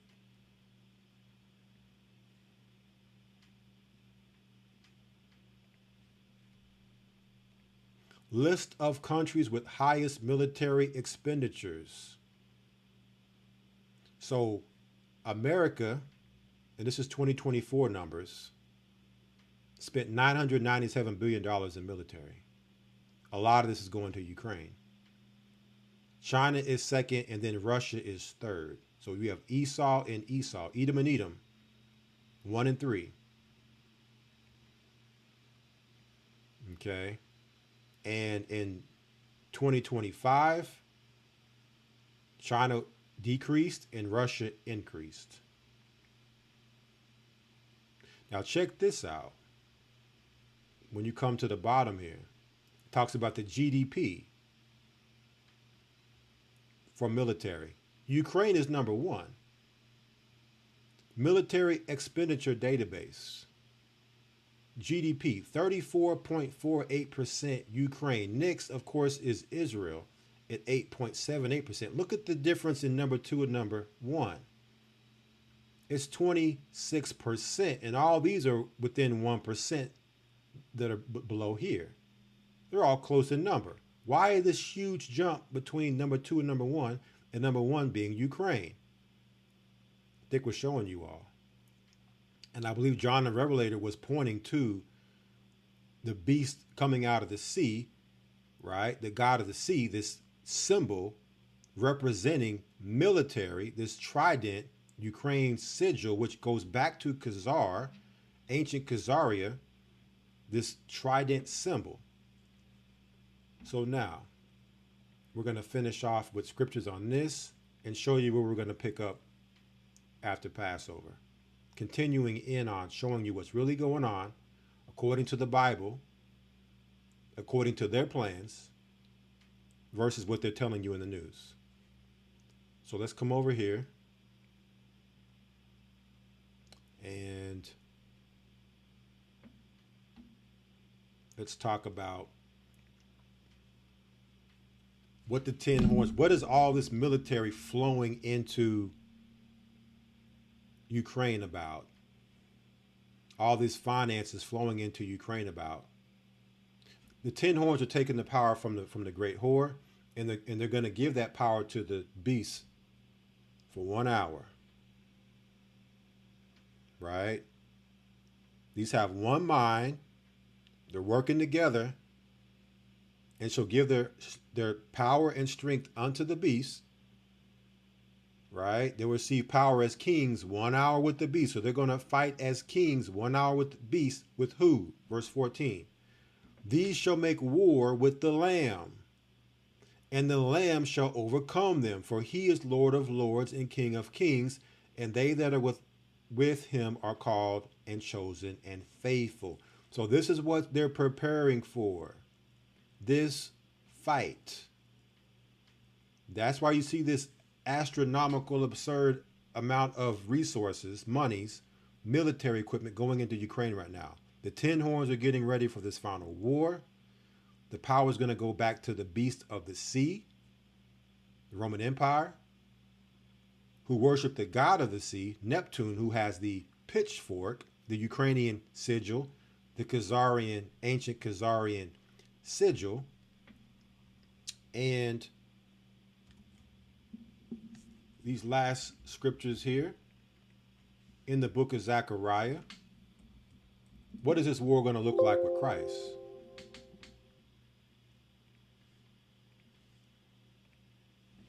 Because we've identified Edom and where his headquarters is. It's Ukraine. That's where the conversion of the synagogue of Satan happened, was in Ukraine. Right? Khazaria, Russia, Poland, all those areas, Germany. It's the 10 horns. It's the home of Esau in modern times. Judgment of the nations, Isaiah 34:1. Come near, ye nations, to hear, and hearken, ye people. Let the earth hear, and all that is therein, the world and all the things that come forth of it. So here comes the Lamb. We just read in Revelation 17 to make war. Verse 2, for the indignation of the Lord is upon all nations, and his fury upon all their armies. He hath utterly destroyed them. He hath delivered them to the slaughter. Their slain shall also be cast out, and their stank shall come up out of their carcasses, and the mountains shall be melted with their blood. And all the host of heaven shall be dissolved, and the heavens shall be rolled together as a scroll, and all their hosts shall fall down, and the leaf, as the leaf falleth from the vine, and as a falling fig from the fig tree. For my sword shall be bathed in heaven. Behold, it shall come down upon Idumea. That's the 10 horns. So he's coming right down where they're building to go to war up against them, because they're going to come down from the 10 horns and come down to Mount Zion to fight against them. They're going to come down into the valley of Jehoshaphat to fight this war. Behold, it shall come down upon Idumea. We read that earlier. Edom. The Greek for Edom, Idumea. The Romans, the Roman Empire. He's going to go all throughout the 10 horns and all the areas where Esau is, and is going to eradicate the 10 horns. The beast, Rome. And upon the people of my curse to judgment. Verse 6, the sword of the Lord is filled with blood. It is made fat with fatness, and with the blood of lambs and goats, with the fat of the kidneys of rams. For the Lord has a sacrifice in Bozrah, and a great slaughter in the land of Idumea. Where is Bozrah? That's the area that's getting hit right now in Israel. So the Greater Israel Project goes all the way up into the 10 horns.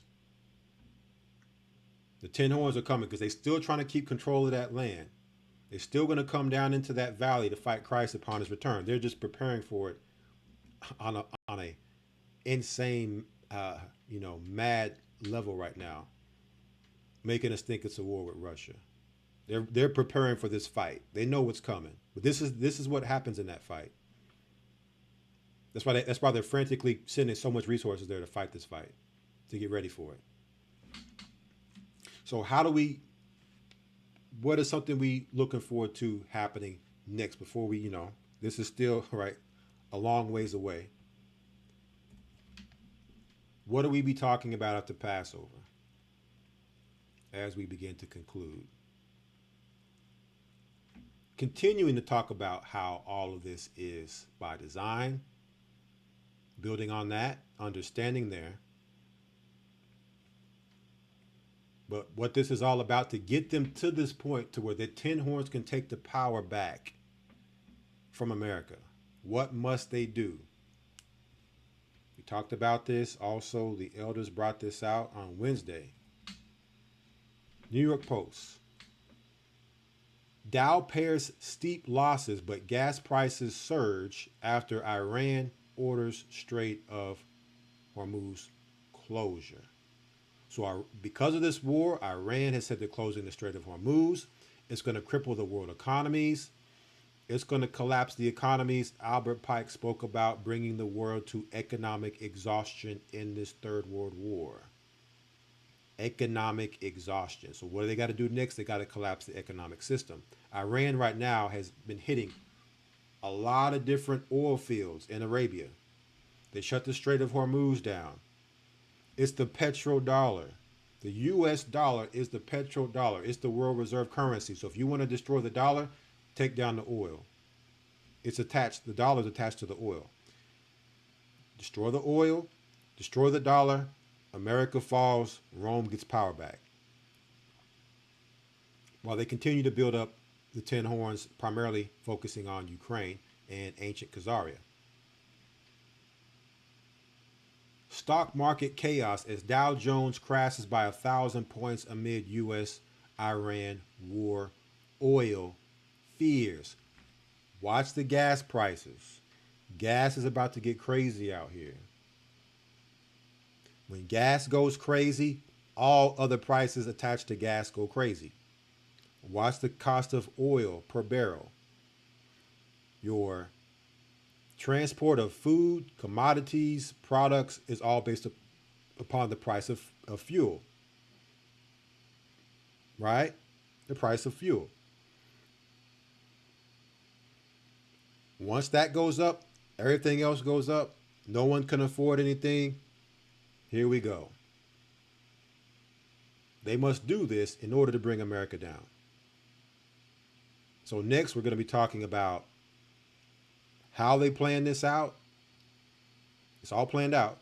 The destruction of the dollar. We're going to be talking about the dollar's destruction, going into the occultic, esoteric, right? And showing how they plan this out. So you can continue to see this is a plan. It's all planned. Right? Along with this war, before it comes to America, we're going to talk about it turning and then coming towards America. And we're also going to talk about the Civil War that's coming to America. That will be where we pick up next in our discussion. Picking back up where we left off tonight. Right? So we wanted to bring out more, but because of time, unfortunately, we must conclude here and pick back up Friday after Passover. So this is our broadcast for this Friday night. 3 World Wars and the Great Narrative. I pray that it's been edifying for you brothers and sisters. So much to talk about. So little time to talk about it in and break it all down and articulate it. So hopefully edification came and is there. I appreciate you all for hanging in there as we have gone over 30 minutes over. Right now it's time to get the rest of the Sabbath in, as well as continue Passover preparations. I pray that you brothers and sisters have safe travels. For those that are traveling to Passover, can't wait to see you all. Those who are there, let's break bread, let's fellowship, let's build, and let's continue to come together while there's time, right, to prepare ourselves for what comes next. Okay, we got time. No need to be in any type of state of fear or panic. Continue doing what we're doing. Link into the Most High, the Holy Spirit. Keep these commandments. Stay out of sin. That's the game plan, right? That's it right there. So until next time for Friday Night Sabbath coming out of Babylon here for the Gathering of Christ Church, I'd say to you brothers and sisters, a higher bless and a higher speed. Shabbat Shalom.